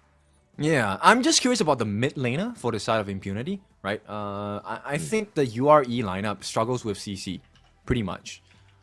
Essentially, no, we don't even care about the CC. We care about the damage. Nuwa are going to be picked up by Impunity. I like this pick. The matrixes and the burst damage potential is going to be quite detrimental to the side of Ultra Rare Esports. Yeah, and look at that. They round out their draft with the Agudo. They go with that instead of the Musashi. They don't want to kind of... I mean, there's a lot of control, like the Nuwa, like the creation, the blocks that you have to kind of navigate. Not the easiest of things to do. But if you've got the Agudo, who's kind of like this death ball-in type of frontliner, you can have that slow push, which I think that is kind of what they want to do. They would just want to limit the Ogren's potential avenues of attack into their base or into their lineup, and just have Flick from afar with that Shoyu just kind of sniping people. I see the potential to draft, but for now, all right, I am more in favor of Impunity's lineup because I think it's a little bit harder to dismantle their composition. Nuwa is actually able to get out of sticky situations with the Matrixes as well. And then you have Up on the Arlie, who is known for her mobility. Yeah. I mean, look, I think if we're look at things from a specifically like player perspective, I think that the Impunity lineup is probably better. But I like it how Ultra Rare Esports have drafted here. I think that the counter draft, they're gonna make life difficult for Impunity. They don't have like a free, free game, so to speak. I think Jimmy like wants that free farm, and he's gonna have a hard time finding it because URE could potentially be very annoying to him. Of course, I think it's very high potential for irritants, but they require law. Most importantly, to be able to get that smite down. You have taken a smite so that you can secure those things like the Firehawk, Firebeak, and if you don't, you're not doing your job. Okay, literally, Law did not just get that Firehawk, so you're like pointing him out, like, geez, man, he just got in. It's like a minute in the game, and you're already criticizing him like he's not doing his job. Like, Law, dude, he like, give him a chance, kid. Well, welcome to the real... No, I'm just kidding. Okay, but it looks like they're just going to continue to just like dance in that bottom lane. Top lane, let's talk about this Charlotte versus Byron. You talked about the fact that Byron never really loses the lane. But, you know, it's X0 on the Charlotte. I think that you got to give him a little bit more props in that sense of just kind of being able to compete. As long as he's not losing and he's not like, you know, dying or getting ganked, I think that, you know, X0 will be fine in that top lane. I mean, that's why Kenny is already approaching that first camp, right? Not only to secure that Horntail Beast, but also provide some room, because at the 2-minute mark, your space bar is going to come up. And I like the response by Impunity. They recognize the situation. They bring even more members to try and contest this. And with that extra EXP, Jimmy will have a decent lead. Yeah, that Sprite's going to help them out. But you already scouted it out. I mean, or they smelled something was a stray. They are going to just stay alive. I mean, yeah, you give up the Sprite. It's not the worst thing in the world. As long as you're not giving up first blood, I think that you're going to be fine here. So you are understanding some of the counter movements and just realizing that, hey, this Jimmy, yes, he's going to want to farm, and they're going to try to get him going. But we just need to kind of avoid him as much as possible. Yeah, I don't think it's a good idea to take too early of a fight against Jimmy. Simply because the draft on the side of Impunity, they have a little bit of sustain, right? Megumi is going to be able to give quite a bit of heals already at level 4 at this mark. Yeah, has a potential here. Lefo's joined the bottom lane. We're going to put a little bit of pressure here, but just, you know, a little bit more space for Flick to get going. He was kind of hiding under his tower.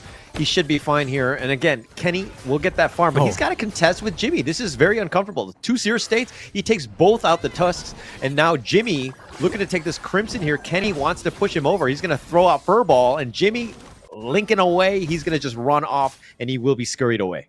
No free presence there for the side of Impunity, and I think this is the mark of URE, right? Ultra Rare Esports have started to learn since day one of coming into the Pro League that they can't give things away for free. Yeah, I mean, you can't give anything for free, right? I think that that's the biggest thing here. And Flick being bounced away. Oh, the landing pad.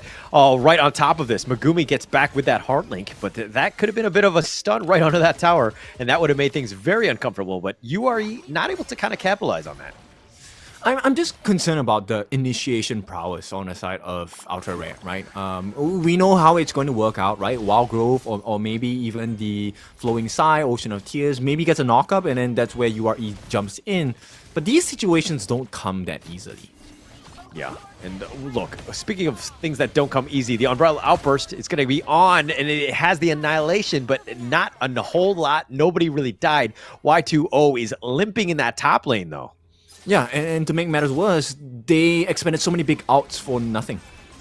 Yeah, they didn't really get anything out of this. Jimmy at half-life, Tyrant going to be picked up here. I think that Impunity are looking to secure this. No real chance. Kenny does have Smite, though, if he wants to go for the potential steal, but he just wants that Azure Golem, but he's going to be contested, and Jimmy looking to go for that steal. Kenny does Smite it, though. Okay, I thought he lost it there. But in any case, that was a nice situation. Kenny, though, this is so uncomfortable. Yeah, uncomfortable. I mean, but the team is behind 1.1, right? And I mean, you've lost the bottom T1 Impunity here. This is why they've been one of the top teams in the WKS, is they've kind of dictated tempo. They put pressure on, and now URE just fighting for scraps. Flick is not even really in the lane. He's going to wait for this the wave to kind of crash into that bottom T2, but it's very deep in their base. Yeah, I think they need to be more effective with the usage of their skills. Annihilation onto Lifo, who's got the Destiny counter right on top, but the Leaping Savior will shrug up most of this. But now, do they get anything in return? X0 has showed up, Y20 taking some damage, and it looks like with that Wild Wind flick, he's missed quite a bit, to be honest. I think it's still okay at this point, but they're kind of cancelling out Impunity's aggressions, right? But once again, another lane pushing in. Yeah, look, I don't want to just call out Flick, but he's missed. I don't think I've seen him hit a Wild Wind as of now. And here's the emergence. Y20 looking to get dove on Jimmy. He's going to take a tower shot. He's going to just of deal with that aggro from the tower. And Y20 nowhere to go. The Conductor of Souls, and he gets First Blood Jimmy, that is. And that's going to be a huge issue for URE. Yeah, there was no way out. Even if he had survived that initial swipe, the Matrixes would have just slammed into him and killed him. So at this point, it's a decent lead for the side of Impunity, close to 3,000 gold ahead. Yeah, this is a huge one for Impunity. And just putting pressure on, now they're looking to take the Azure Golem away. And looks like, Law will steal that, just ensure that, hey, at least the enemy team isn't taking that away. Getting that, but again, if Kenny's not getting it, it might be a little bit of an issue. Yep, and on the top side of the map, they might be able to get a T1 on the top as well. Okay, successfully defended by Y20. So it's not the best situation that Ultra Rare Esports find themselves in. And based on how Impunity is playing, I don't think there's any way to come back just yet.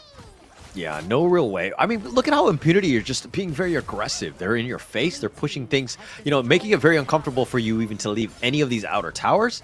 And look, they're putting pressure even into this bottom T2. And I mean, when you have like a Gudo on your team, you kind of want to be up front and putting the siege onto the enemy team. And now that you're on the defensive side, it's very difficult to have that perfect wild growth.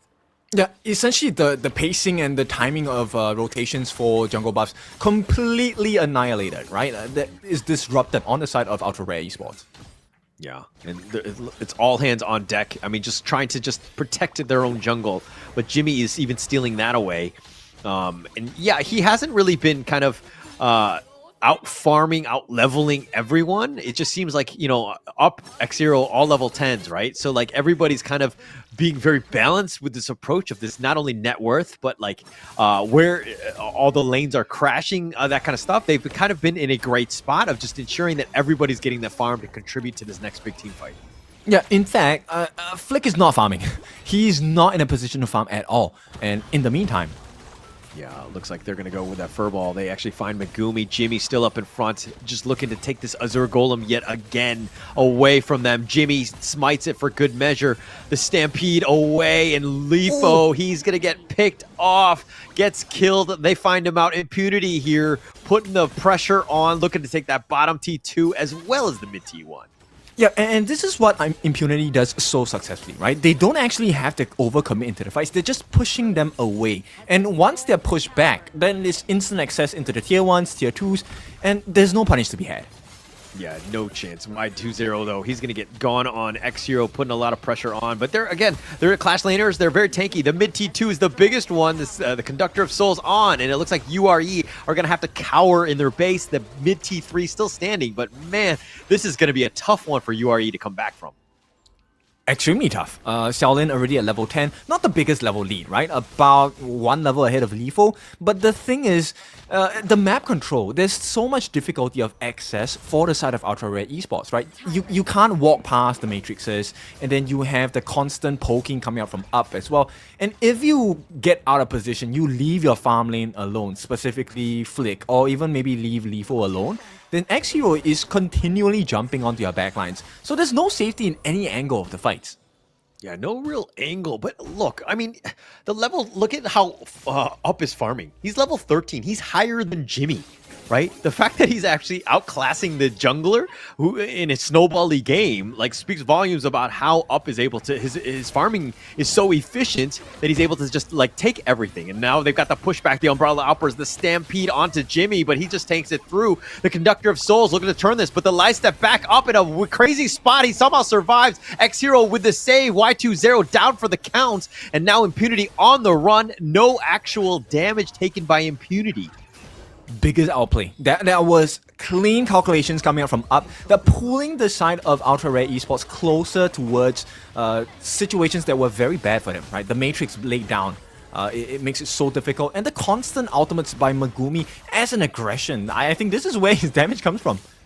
Yeah, he's doing a ton of damage, right? He's able to just kind of make his impact, like his presence, everything that you want from a roam. He's always up in front. And look at how Megumi just like dancing. There's like, come at me, I'm the roam, right? But there are 3 members that can't even deal with a simple idea at this stage because they're scared of the potential jump in by the rest of Impunity. Yeah, her lockdown is actually underrated, right? A lot of people make the mistake of being overconfident, and the actual moment where Megumi locks you down with a bitter farewell, and then you start to realize, oh, you know what? I kind of regret jumping in.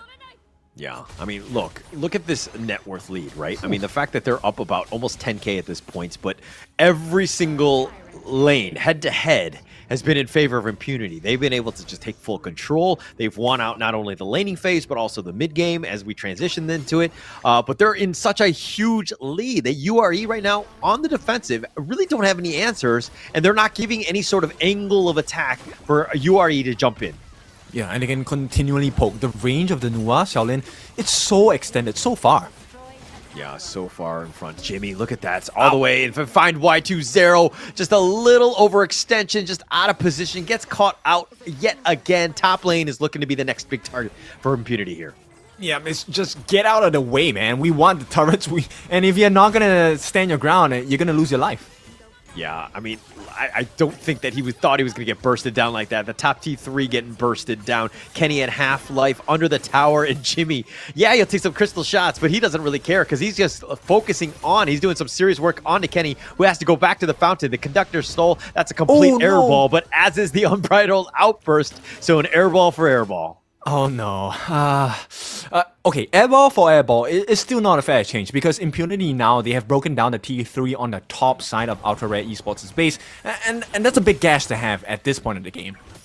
Yeah, not only that, but Law has to build up that madness again, right? No. And trying to find it's not going to be easy. And Y20 getting focused, no real chance. X0 taking almost no damage. The Storm Strike is going to be looking to go, but the Power Grenation, the Leaping Savior, not enough to keep Leafo alive. X0 somehow survives with a sliver of life, and Jimmy covering the angle of retreat. They've plucked him out, and they've kept him alive.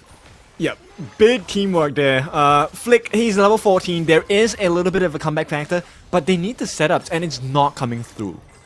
Yeah, not coming through. All the lanes are being pushed right now. Impunity just waiting for the next big wave. This mid T3 looking to go down very shortly, and it's going to get bursted here. And they're looking to go. The base is wide open. Now is the time. Jimmy taking some crystal shots. Needs to be careful. X0 looking to just trade with Y20. And with that pushback, the Umbrella Outburst onto Jimmy. But with that Blood Rage, with that Conductor of Souls, and the Seer State onto Law. Flick is down Y20, and they get the ace, and they get the base. Impunity will take game 1. A little bit greedy coming out from Impunity. They could have just taken a crystal at that point, but they wanted the kills first. So a beautiful gameplay by the side of Impunity. They look super unfazed. This is just another day at work. Yeah, another day in the office, right? Impunity just understanding, hey, how to close this game out. Very, full control. No opportunities for Ultra Rare Esports to get back into this game. I think that Impunity are like, wait, Ultra Rare Esports who? Keeping true to their statements, right? What was the line? Ultra spicy volcano, something like that. Yeah, ultra volcano instead. But yeah, look, I think Impunity right now are going to be happy with that win. Definitely full control. This is one where, look, if we're looking at these stats, not a single kill to URE's name. All in all, just a bit of a disaster of a show. Didn't really get anything going. Couldn't really find anybody to kind of get that initial pick off and to turn that into some sort of momentum. Yeah, look, it's just at this point individual skill levels in the laning phase as well, right? Jimmy, very oppressive presence, able to step in to the jungle on the side of Kenny, and just be able to just out tank and out damage all of the different creeps and minions in the jungle, right? Jimmy, I think, has done a really good job in this game with the Allgrin. Yeah, for sure. I mean, 406. He was kind of left alone, or he was able to get that farm, but everybody was accelerating at the same time. There was not a single moment where Jimmy was he was level 15, everybody was level 12. It was everybody, X0, Jimmy, and up were leveling up together. They were brothers in that sense, and they were all able to get the damage, the items, everything that you want to kind of just snowball this game because your cores are all accelerated together.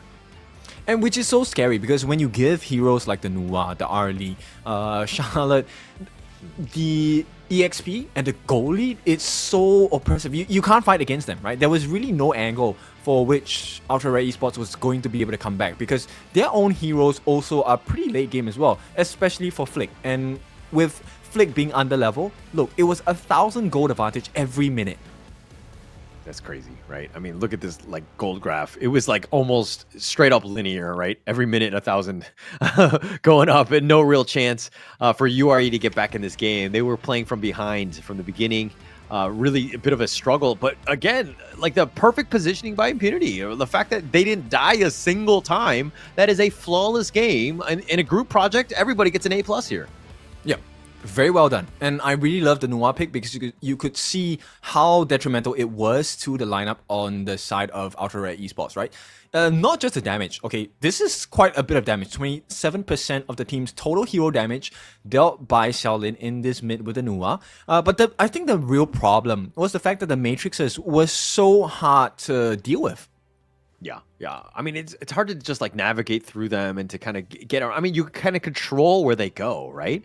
And getting caught out a couple times, and this is why the Nua can be very strong and super annoying to deal with. And Xiaolin piloting the Nua to the top tier, doing also 27% of the team's damage as well, and not dying a single time. Yes, he didn't get any kills, but it doesn't really matter because again, you were talking about those blocks, those creation blocks. I mean, they were just on point.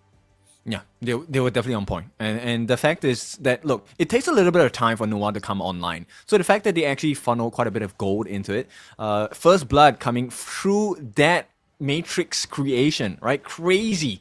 It started to show you what was possible on the side with the lineup such as Impunity has built for themselves. Yeah, and look at this is the outplay, right? Up, just being able to just dance around. He was all over the place, and he somehow stays alive. And the team still gets the pick off onto Y20. But Impunity again. This siege is so scary. It's like he's all the way up in front. You have to defend in some fashion, but URE have no answers. They cannot get in on anybody, and they're diving under the crystal. No real chance. And Impunity just clean game taking over. Yeah, and Megumi, I mean, we talked about it a lot. His idea plays have been pretty sick, right? Because every single one of his destined encounters, his ultimate, that big golden wave, it actually manages to catch on quite a lot of people on the side of Ultra Rare Esports, which was one of the reasons why they couldn't really take big fights as well. And you have a pretty sustainable lineup in the form of Arlie. You have the Organ as well, and you mentioned it at that last moment where X-Hero was diving like crazy, but he was not taking damage for some reason. Yeah, he's just staying alive. I mean, that lineup, very meta, very understanding what they need to do, is very business as usual for this Impunity squad of just looking to close out the game as quickly as possible. There's still a lot of good other good heroes that they can kind of look into for game 2, so there's no loss on them, so to speak. But URE, if they want to get back in the series, they need to have some sort of answers, right? That was a bit of an issue. I think it's going to start with that first kill to kind of get this going, this ball moving, so to speak. But if I'm looking at that draft, I kind of felt like they were not 100% comfortable on it, especially with the Shoyu, the Wild Winds. If you're not hitting those early, I'm kind of suspecting, I'm like, hey, maybe you're not so comfortable on that hero. You were about to say a different word. but in any case, I think, okay, look, we have to give their fair share of respect, right? Ultra Rare Esports, they are a team that has been growing since day one. First step into the Pro League, of course. Impunity have been here for a while, so I think this is an expected result, right? In fact, I would even go as far as to say Ultra Rare Esports, maybe if they can come back from this deficit, I think it proves and says a lot about their mental fortitude. Yeah. Obviously, if they're able to bounce back, right? I think it just starts with the draft. And need to be aggressive, right? Once you're losing, if you're just cowering in your base and you're just hiding, you're eventually going to lose, especially against good teams, which are going to control and invade your enemy jungle or your jungle, take everything from you, right? So you need to be very careful in terms of just like when you're losing, what is the play, right? How am I supposed to create space? How am I supposed to stay alive in a losing game? Yeah, and I think knowing when to throw your skills and really ensuring that after you throw the skills, you need to get something out of it is absolutely necessary, right? We saw that first aggression coming out from Ultra Rare Esports. They threw every single thing, including the kitchen sink as well, Unbridled Outburst. They got a couple of stuns, but there was no backup. There was no minions to help them deal with the turret pressure. There was nobody diving on the backlines to try to get the kill onto up. So everything was kind of wasted in that moment. Yeah. I mean, look, when you don't get a single kill, like nothing worked. Let's be honest, right? Yeah. You're trying to throw things at them. You're spitballing. You're doing whatever you can to kind of just stop this freight train that's running at you. That is Impunity. And when your stuns are connecting and you're still not able to get those kills, you know that something has gone incredibly wrong, right? They're just out tanking you, out damaging you. Just you're gonna have a tough time. So again, they're gonna have to go back to the drawing board going into game 2 here. So in this case, right, if I'm in the hands of Ultra Rare Esports, I will be thinking, why not? Let's just go for the early game, right? They have played the pay composition. I think we've talked about the pay composition so much, but nobody has played it yet today.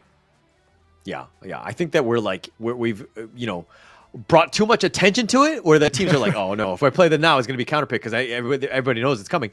But it's been a pleasant surprise throughout, even in like the MKL, the KME, and West. It has quite a presence, right? That early game start is actually going to be huge. But again, it needs to be like a fine-tuned machine when you're running it, because if you fall behind, it really does suffer.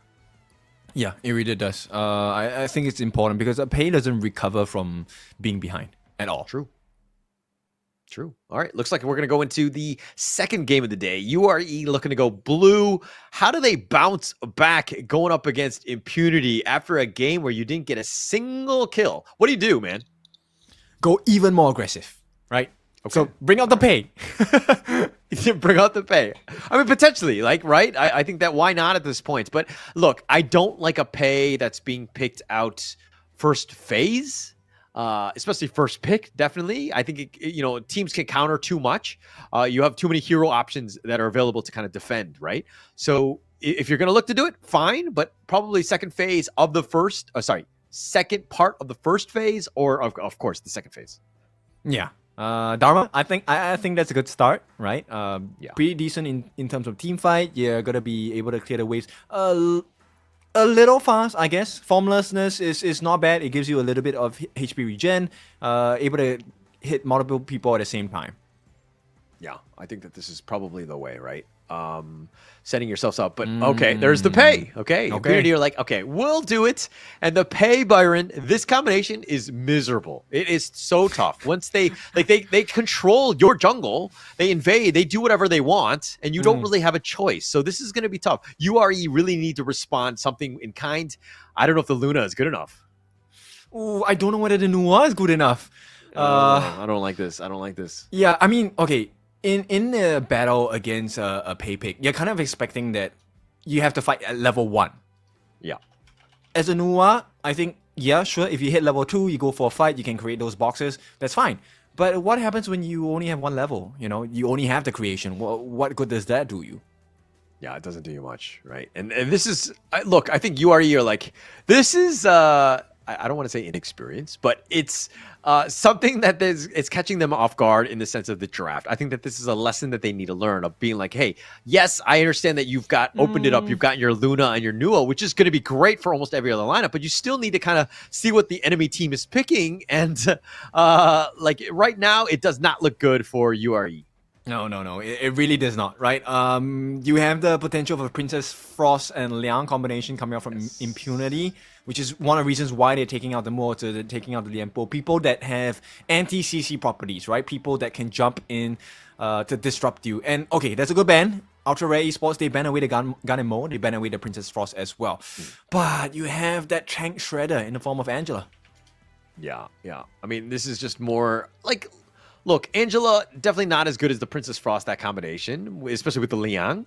But you have that control, then you have the Chaos Ender, Blazing Brilliance. You have that, like, burn that if you just lock somebody down, hopefully, if you're an Impunity fan, you want that Luna to be locked down as much as possible. She's not going to survive, right? So this is a good substitute, so to speak, for that Princess Frost.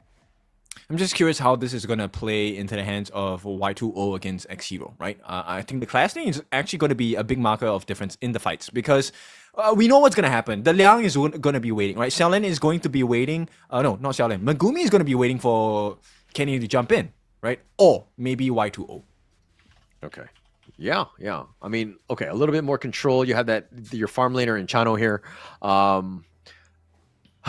Okay. Look, URE's lineup, everything in a vacuum. If I'm just looking at this lineup, I'm like, okay, it can work, right? But they're definitely on the squishy side. This is a very high-risk glass cannon type of lineup that if they're able to hit their points in terms of just farming, net worth, as well as positioning, which is going to be key, they might have a great time. Impunity's lineup, much easier to play. It's pretty much control, and then I just kill you with that Liang there. Whoa! Fang! Okay. Wow. Okay. This is really early game, right? So Fang in level 1 actually is quite a beast to deal with because with target sighted, that number 1 skill, she gets that explosive damage onto you, right? My concern now, I think the safety marker for Ultra Rare Esports is where does Law go? Where does this Secure go? Because Secure is actually one of the best early game supports. Yeah. I mean, the potential... Okay, look, it looks like Impunity are going to be looking to invade, especially from level 1. They have that huge power spike.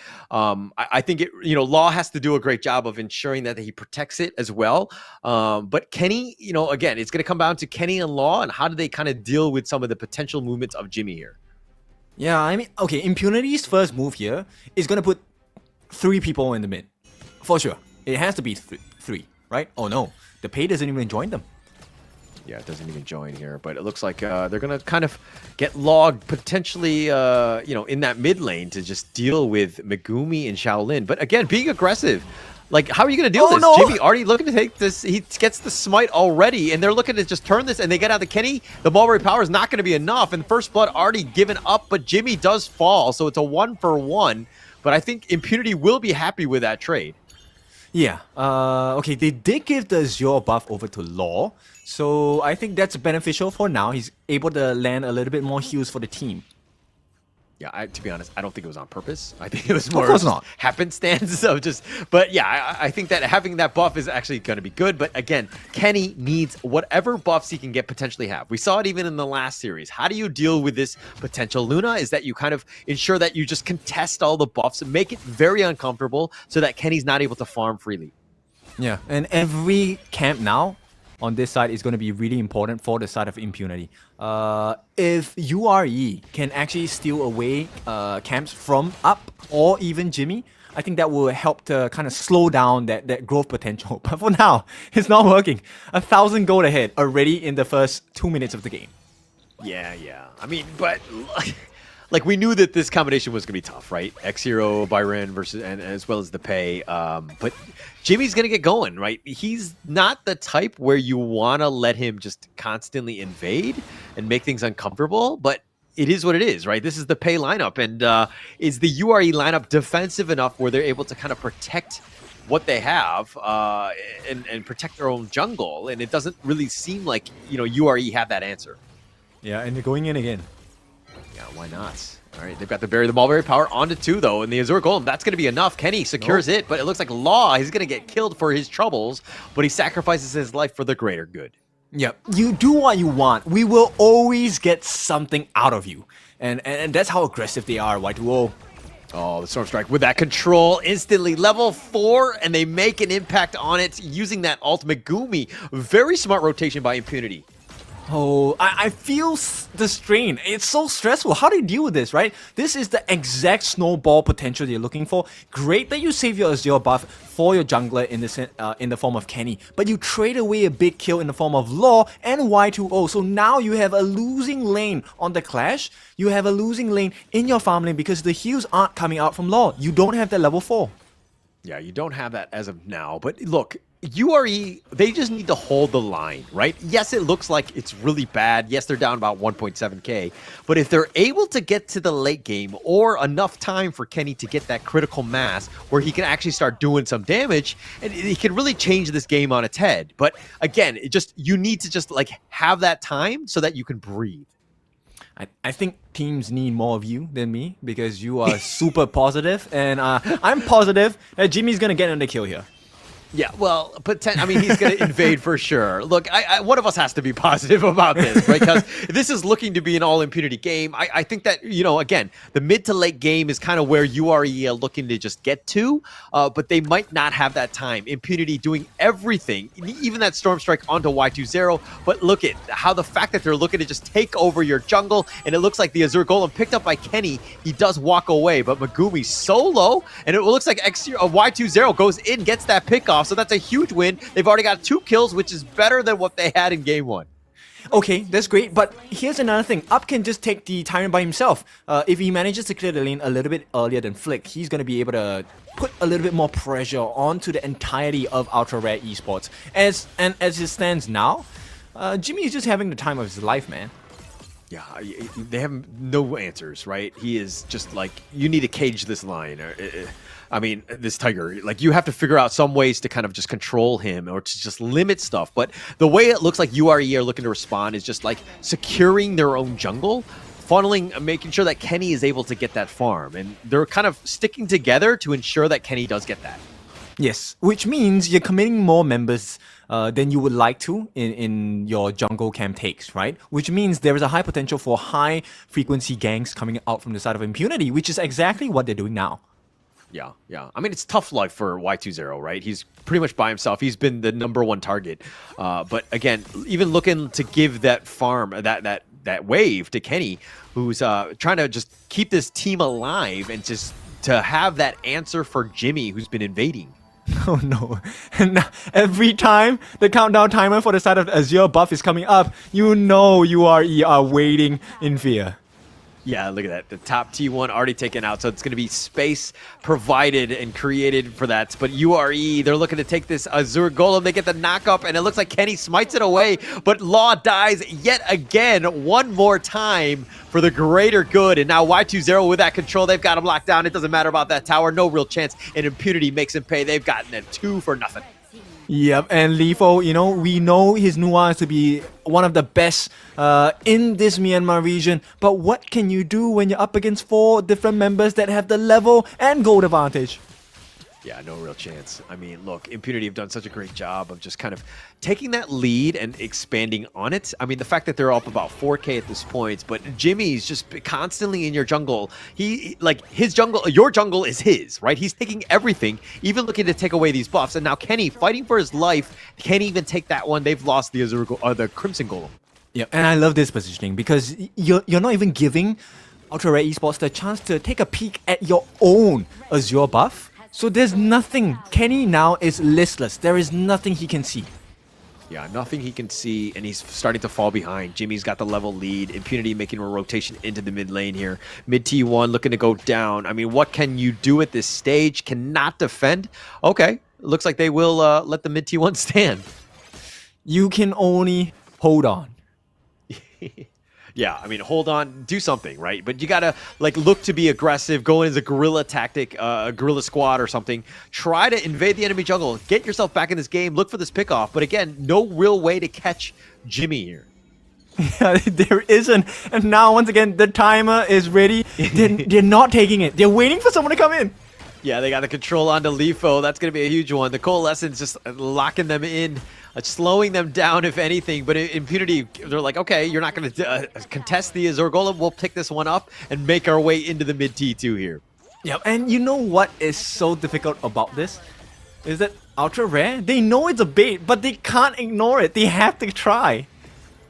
Yeah, I mean, they know that they're all going to be there. They're on a specific timers. They know when it's exactly going to be there, but URE have no answers. And now Impunity taking the mid T2 essentially for free. But Y20, I like this. You got to split push. You got to create some space somewhere. Yeah, you have to. I mean, even if the trade is horrible in this case, which is you take potentially half of a T2, I take all 3 on your side. Nonetheless, it's some space you have bought for yourself.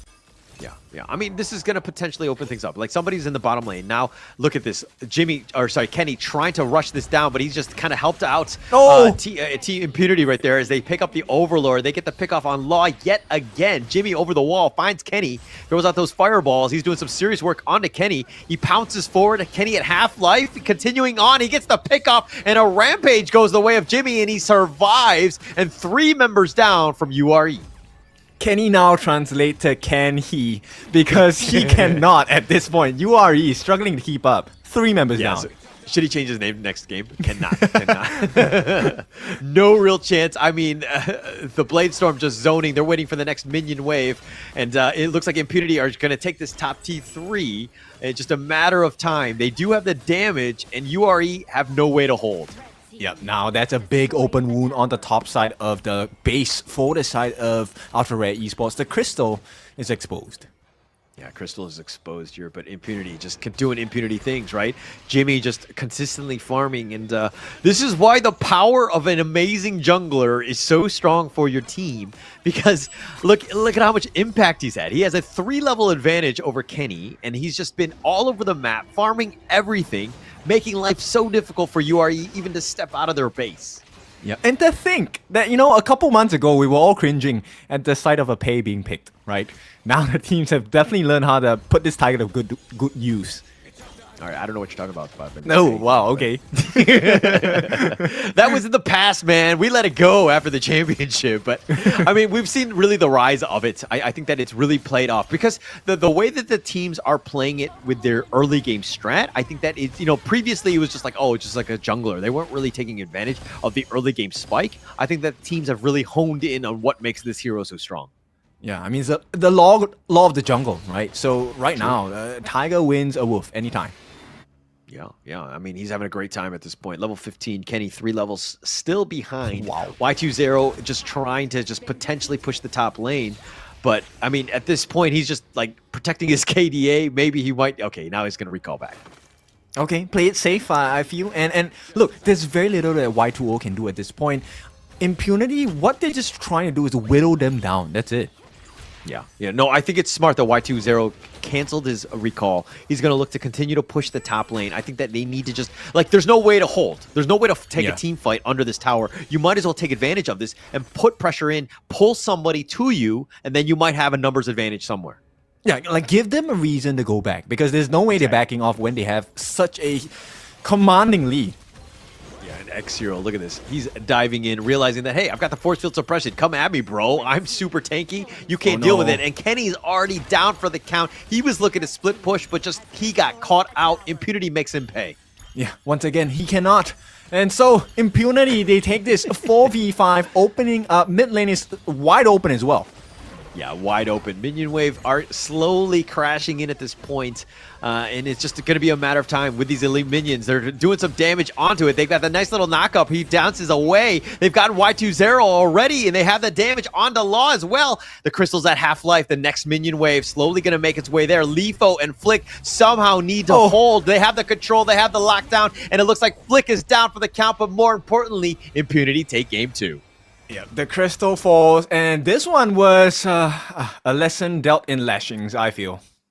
Yeah, I mean, it was all Impunity. Look at this, guys. Like, none of them are just, like, really cheering. They're stretching more than anything else because they know that that was just, like, you know, at this point, just more of a, you know, a BAU game for them.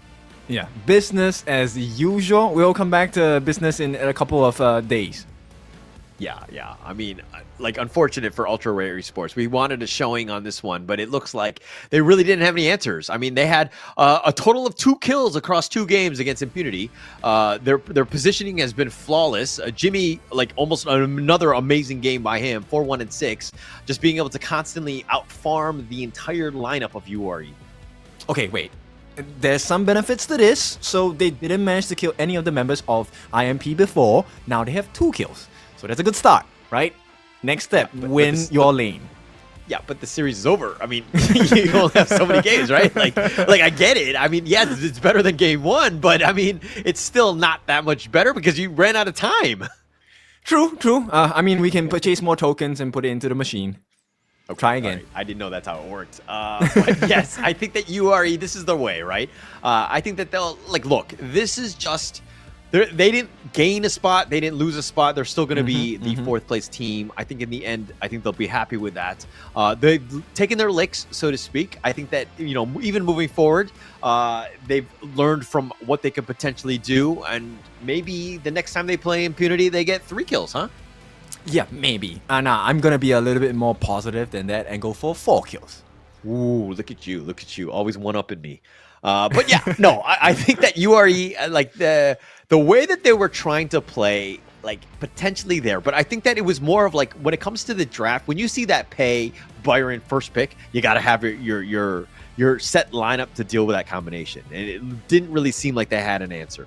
Yeah, you definitely need a much earlier composition. To be honest, the Sakir pick was good. It was one of the potential reasons they could alleviate and kind of release the stress that was going to come from them from the side of Impunity, right? But I think it was just a little bit too difficult because Noah doesn't come online that quickly. Yeah. Again, I've said this many times, and I'm sure you're sick of hearing it, but I always feel like Nua is like a win more hero, right? When you're behind, it really sucks. It's a terrible way. Trying to come back into a game is tough. I mean, obviously, if you're winning and you're having a great time, because you're just snowballing, right? It's very easy. But any time you start losing, it's tough, man. Yeah, it is. And of course, MVP. This one wasn't tough. We all knew it was going to be this Tigress. Jimmy here, 4-1-5, dealing 33% of the team's total hero damage. Okay, he did take quite a lot. 32% taken by this Tiger, but what an oppressive and dominating performance today.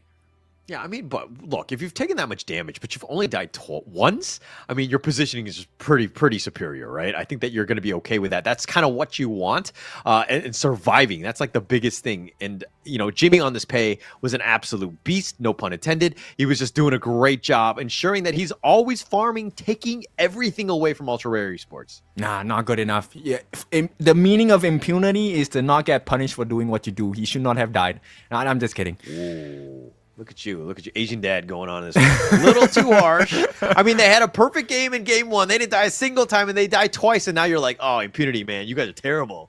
Yeah, complacency. No, I'm just kidding. So in that case, I mean, this is the standards. This is why they have consistently been one of the best teams in the wildcard series, in the wildcard region as well. And for the first time, there are teams that are looking to contest this position as we head into the playoffs. Yeah, and I think that this is going to be great momentum, right, for Impunity, right? They had some a bit of a stumble as they were playing against FEH, Fearless Esports, as well as Paws Gaming. This is one where we needed to see more of, right? In the sense of Jimmy, he didn't really hit this critical mass where he was controlling and dominating games. I think that other teams that are kind of watching this have to be hey, actually, we need to respect Jimmy. We need to figure out ways to lock this guy down in some way. Yeah, and the scariest part is that this is part of one of his many heroes that he loves to play, right? He has showed us his fate as well. He can play a mean Luna and Jing. So, look, I think as we go into the playoffs, one of the strengths of going up against a strong team is not that, hey, we don't want to face against this problem. You have to choose. What kind of problem do you want to face? And do you have the solutions to it? And I think this is something that URE, as they head into the playoffs, they need to start figuring out early. Yeah. I mean, look at the ganks that they had. Everything was just on point. Megumi made it so difficult every single time. You want to use your mobility. You would just want to play this game. But if you're being locked down and controlled by the many CC that is available by Impunity, you're just not able to kind of play your game. You're never able to kind of have those team fights. And there's only the reason why they only had 2 kills is because they're not able to kind of, get any sort of pick off or any sort of damage in. There was no solution, right? And the fact that, Y2O earlier in this, the only reason why they got the kill is because he committed the flash. You have to use a flash to kill Megumi, who is a roam. That already speaks volumes about how difficult this game was for the side of Ultra Rare Esports. And this is why drafting matters. This is why early game drafts are so scary to play against. Yeah, very scary, especially when teams are really like well versed in that lineup and how they need to play it. Because it's not only one thing to have that counter draft, but you also need to have the play style to kind of deal with those types of invasions, especially from level 1. It's uncomfortable and it puts you in an awkward situation where some of those teams are just like, hey, I just want to play the game. I want to stay in my lane. I don't want to have to fight level 1, but you're putting your team in a bad spot if you're behind and you lose that, that Azure Golem to start. And we also have another chance to see a potential of this kind of gameplay as our next series, the final series of the day, is going to be Pro Esports going up against Paradise Esports. Pro Esports still searching for their first win in the league. Paradise, of course, looking to secure their slot in that playoffs. Yeah, and I mean, look, Pro Esports, not to spoil it, this is the last game of the regular season, are out. They're not going to make the play-ins, but I think that this would be a huge confidence boost. Get those wins in when they can. And going up against Paradise, again, this is a team that has kind of been in the middle. They're currently 5th place at the moment, but they really need this confidence boost going up against Pro Esports. I think that this is going to be an interesting one to finish off the regular season. These are two teams that are going to be very hungry for a win. Yep, and it's a pretty tall order because they're the only team to come from Laos on the side of Paradise Esports. So a lot of pressure coming in. But we'll see what is going to be made out of that situation. We'll go for a short break. When we're back, final series of the day, Pro Esports against Paradise Esports. We will see you soon. Predicting victory. Clean up the trash! Break the boundary between sky and sea! You're not welcome at my beach! Get them! Beach sweepers! Follow your orders! Let's go! You're not welcome at my beach! Go! The sea here is dangerous! Clean up the trash!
Excuse me.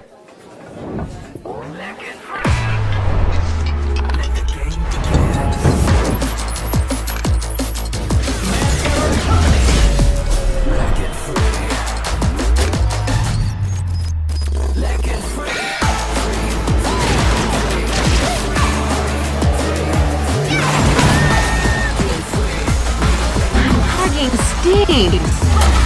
Victory! Another round. Sure, but how about a smoother phone next time?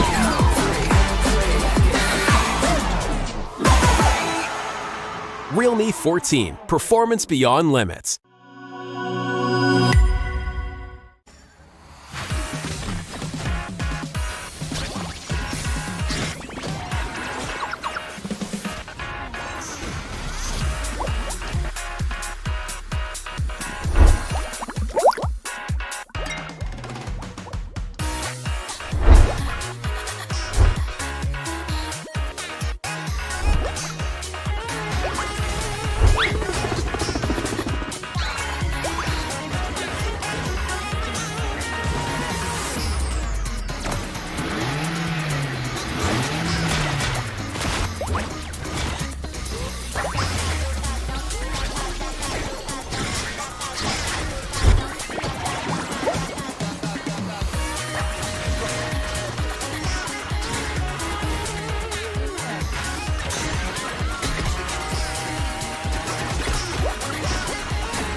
The unfaithful must be executed.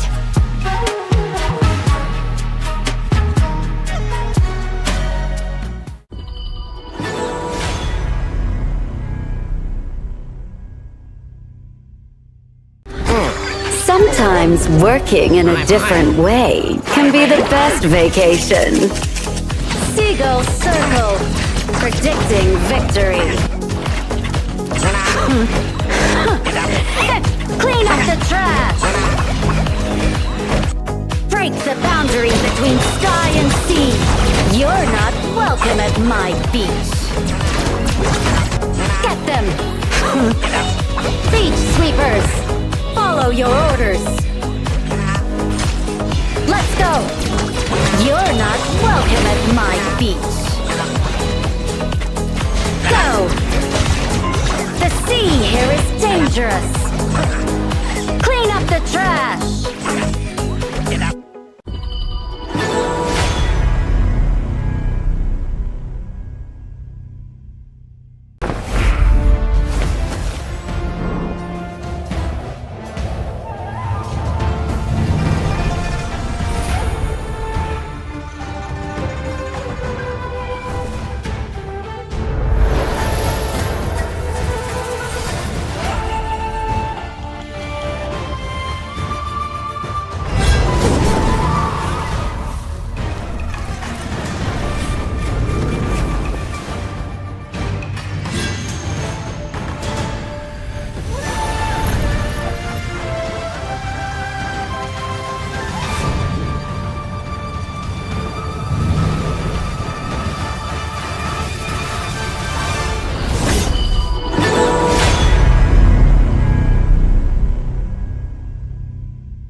Excuse me.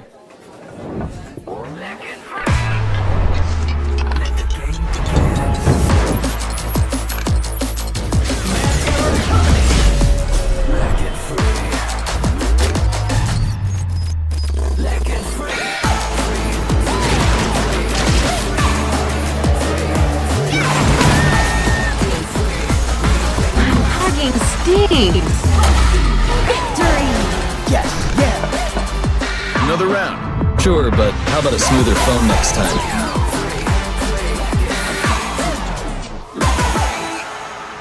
Realme 14, performance beyond limits.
The unfaithful must be executed.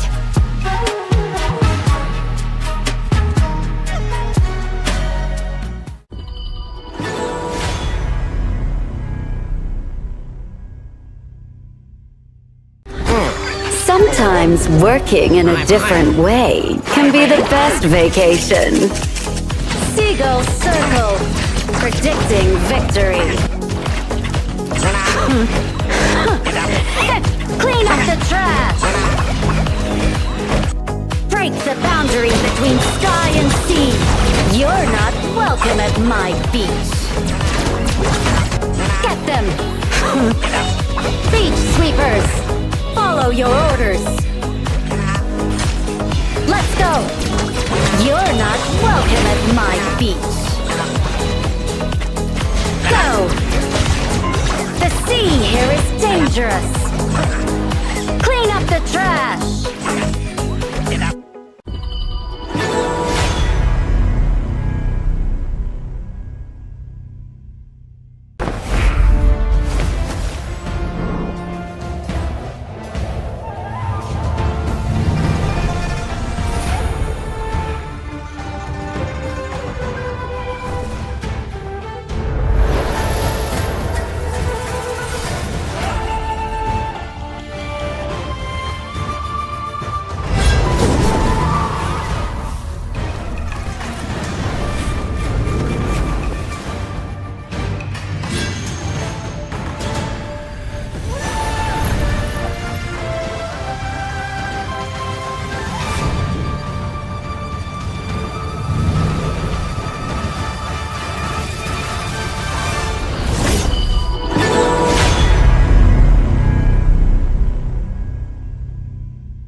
Welcome back. It is time for the final series of the day. Pro Esports going up against Paradise Esports. My name is Kendofu, your favorite kind of tofu, and with me today is a hauler. What do you think about this last series?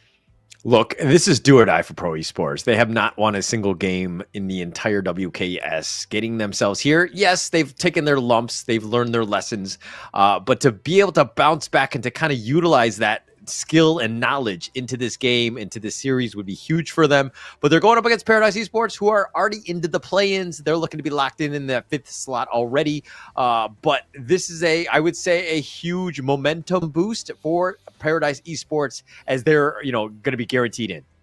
Yeah, and I think, at least from the perspective of Pro Esports, if I'm on their team, I want to go out with the strongest showing possible and maybe, get that first win.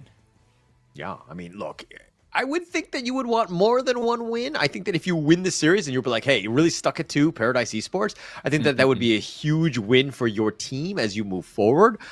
Because, like, if you lose out on all the games, I don't want to jinx it for them, but it is a little demoralizing and playing with the same squad. I mean, you were talking about the fact that when you're playing in your scrims, when you lose games, it tends to be a little bit of a emotional roller coaster. How about you elaborate a little on that?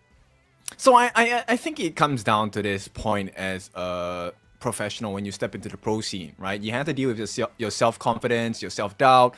End of the day, one of the reasons why you even go and compete in the first place is because you are better than the average Joe, right? You don't treat this as like a casual ranked match or a casual match, that kind of thing. So it's important to show up and give your best version of yourself. And sometimes even if the result is not what you are looking for, you can always use it to your advantage, right? Learn from your mistakes. And I think a lot of fans feel that Pro Esports can learn from their mistakes. 70% in support of Pro Esports. Yeah, actually, one of those percentages, I don't know the exact percentage, was me. I was like, hey, Pro Esports, I'm going to cheer for you in this one. I think you got a chance to bounce back and to at least take a game, or hopefully the series against Paradise Esports, because there are definitely moments. But yeah, going into this one, you're talking about the fact that, like, yeah, you can learn and to kind of how you kind of handle losing. It's definitely not easy, but these guys are going to be the top 1% of Honor of Kings Esports here. Liang, Flying Ace, Lennox, Sakura, and Easy. Hopefully the games will be easy for him.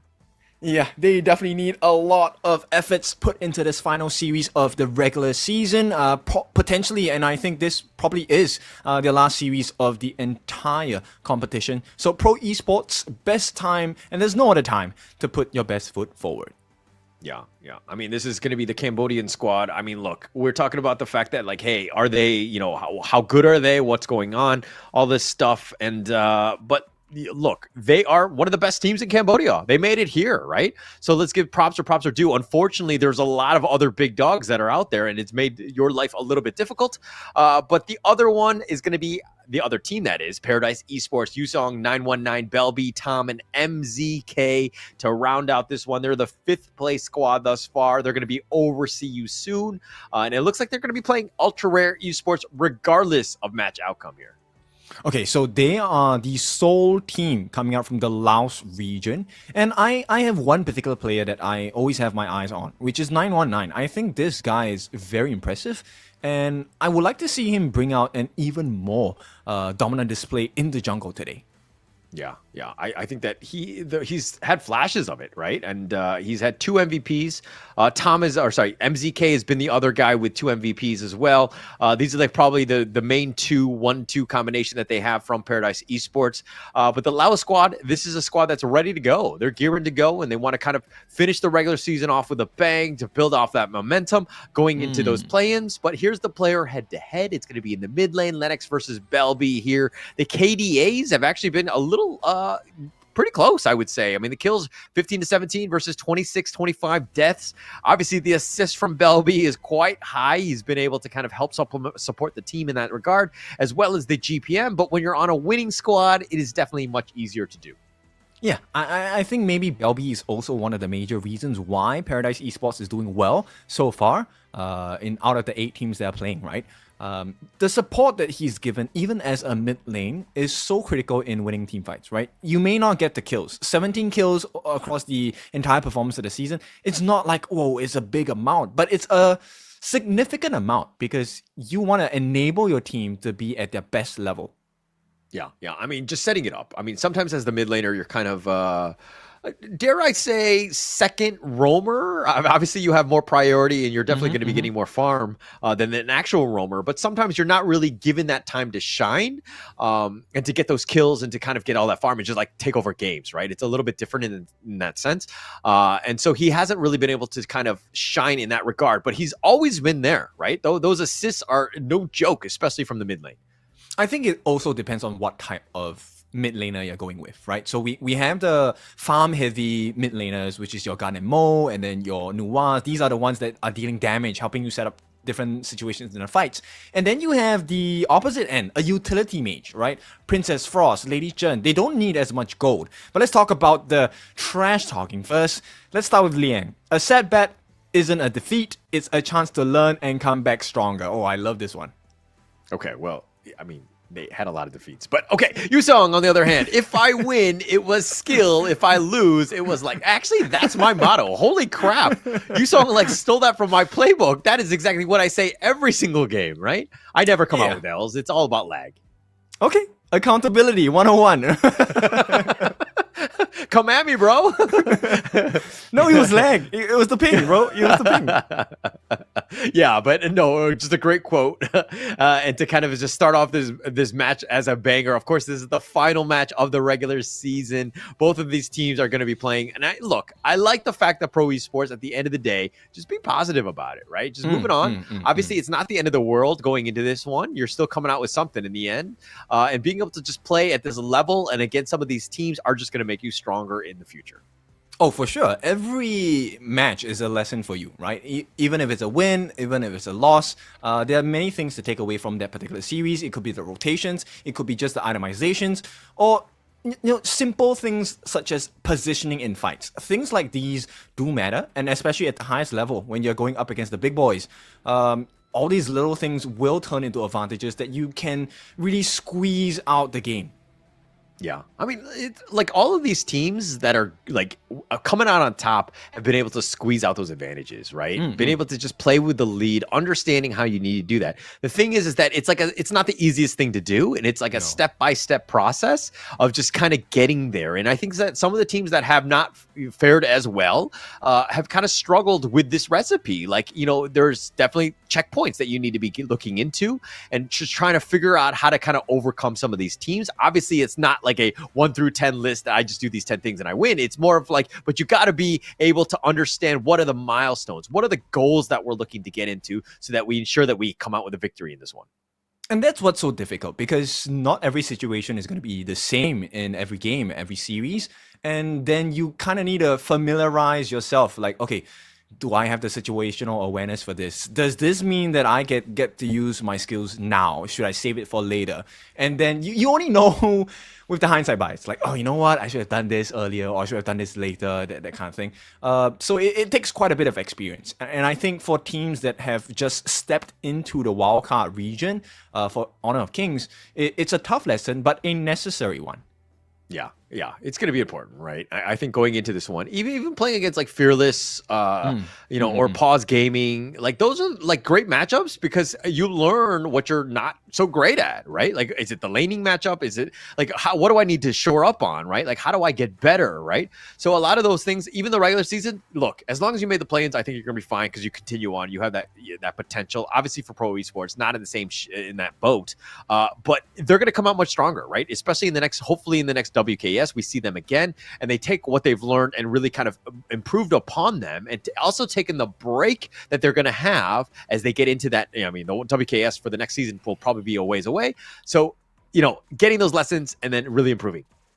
I think it's important to recognize why you fail, right? I think a lot of the teams, especially here, or even across all the pro leagues, I think they have come across this particular problem, which is you will fail. At some point, one point in your career, you will fail. The problem isn't the failure, it's do you even know why you failed, right? Why did this strategy not work? Was it really a draft issue, or was it an execution issue? And you can tell, right? So teams like Impunity in our last series, taking an early game composition, crushing their opponents, we see it, and then some teams, they try to bring this strategy on board, doesn't really work out as well. And these are all lessons that are important, and that's how you get stronger, when you find out what those issues are. Yeah, but I know why I failed. and it was lag, right? That's the only reason. And Yusong, he quoted it best for that one, and I think I'm never gonna let that one go because it is so apt in this case, right? No accountability, none of that, and of course, all of my losses and everything that has gone wrong is because of lag, even in real life. So I think that it'll be interesting. I mean, jokes aside, I think that this is going to be definitely lessons learned. I think that there's a lot, you just spit out a lot of good advice for any of these teams to kind of really hone into and to kind of take those lessons and move on with, because it's going to be important moving in. There's going to be a lot of adversity, right? Some of the teams are amazing, and it's like you're going to lose some games, right, along the way, right? Even in your ranked life, when you have a win rate of, I would say, a little bit over 50%, that's about normal, right? So you're going to lose a lot of games. Yeah, definitely. I think it also tests your patience, gives you that little bit of grit for success, and you can't have success without failure. You have to fail at some point. You're not going to know it all. Yeah, very true, very true. But it looks like there's a little bit of a pause before we go into this one. If we're going to go in, is there any sort of, do you have a favorite of one of these two teams more than the other? I don't have a favorite between the two teams. I have a favorite play style. I like that early game aggression. I like those pay picks. I like those pay and Byron picks. I like when teams are able to assert their dominance in the jungle and start to have that trickle down into the other lanes as well. That's one of the best ways to win, right? Because you give them no breathing space at all. Yeah, actually, it's a very interesting one. Even if you're kind of searching for your first win, I think that's a great strategy to just try out, right? I always look at this as like, and I don't mean to go super dork here, but like when you're like learning chess, you learn your openers, right? Like you learn how to kind of just put yourself in a position to win. And yeah, you'll see you won't be as good because you're not as experienced, but you'll at least have some sort of understanding of starting out in chess. And in the same way of Honor Kings, if you have that starting out, that lane matchup of just, that pay Byron or something like that on your side, you can kind of play those strategies. Interesting. I learned through a very different way, but I'll talk about it a little more later. So, Prio Bands here, Zhang Fei and the Allgren. So, Pro Esports, they're going to be trying something quirky here. I like the onset of this. This is maybe something we might not have seen in the league so far, but the Ali standard ban coming out from Paradise Esports, are they going to ban out the Mai? Yeah, it might potentially going into this one. But look, Pro Esports right now, banning out the Allgren, probably not a good idea. And the reason for that is Paradise Esports 919 is 0-3 on the Allgren. So it's kind of like, hey, if he picks it, you know what I mean? Like he's just kind of setting himself up for disaster. But it looks like Pro Esports a little bit more respect in that sense. I mean, okay, stats don't mean everything. But yeah, Mai will be taken out of the pick pool. So Pro Esports, I'm curious to see what they're going to open with. Okay, looks like the Dharma. Oh, the tried and true. I think that I have no issues with that. I think that it's a very strong one to kind of start things off. It sets a lot of tempo. It's great in terms of the lane. But the Loong Dahlia first pick for Paradise Esports opens up quite a few doors. Now you can consider the Duna as a jungle. You can also open up the lane in your Clash lane. Even in the mid, right? Gun and Mo, Noir, very big picks, a lot of damage off it. A very expensive lineup, to be honest. But I think it's worth the risk going up against Pro Esports here. Look, last series of the day, just go all in.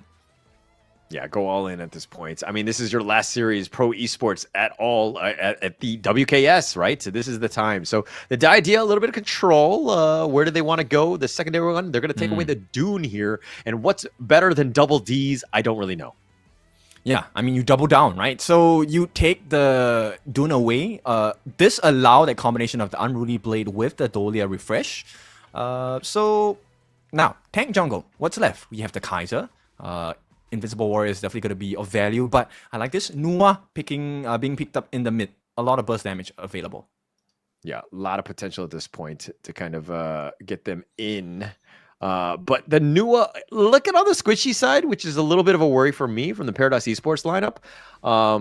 And look, I don't think that the Annihilation is the best target for the Celestial Melody, but it does cover your issues in terms of that mid lane, though. I mean, it's one option offered, right? So now Pro Esports, they know that, hey, they need a tank on the side of Paradise. They take out the Mankey. I think that's a great decision. Will they continue focusing on that particular jungle role? That's the question here, because the Clash is also open for banning or picking. Yeah, but I think that you just focus on some of the tank junglers and just kind of because that's a clear weakness of Paradise Esports, right? They need to figure something out. They need some sort of meat shield, be it in the clash lane or what, but they need some sort of way. I think the Menki would have been a great target, for Paradise Esports to potentially pick up, because you want to protect those squishy back liners. Not the easiest things to do. But if we're going to go into this ban, it looks like they're going to take away the pay. Interesting. They don't want that early game aggression. I mean, early game aggression, if it's successful, buys you a lot of time on the side of Paradise Esports. At the same time, right, it amplifies their gold. So with heavy picks like the Noir, like the Long, they benefit off of having advantage in gold because they have the extra damage to win in lane. So I think it's a decent ban. I like the ban on the pay. Yeah, I agree as well. And I mean, look, you're also opening up the Elaine. I don't think the Elaine is all that amazing right here. Because again, if you're looking at Pro Esports, who's really squishy? The Diadea? I mean, yeah, but she's going to be heart linked onto somebody at all points. Ooh. Oh, but the Han Shin, Paradise Esports, woo! Okay, we have seen the prowess of this pick, and I think we know about the success rate of a hunting. Pairs really well, and there's a lot of disruptions. You have the matrices, right, the little boxes. You have the riding the wind from the Lung as well, and if necessary, I don't think it's necessary, but you have the wave breaker from the Dolia, just a wave of water. I mean, you have options at this point. Yeah, but like.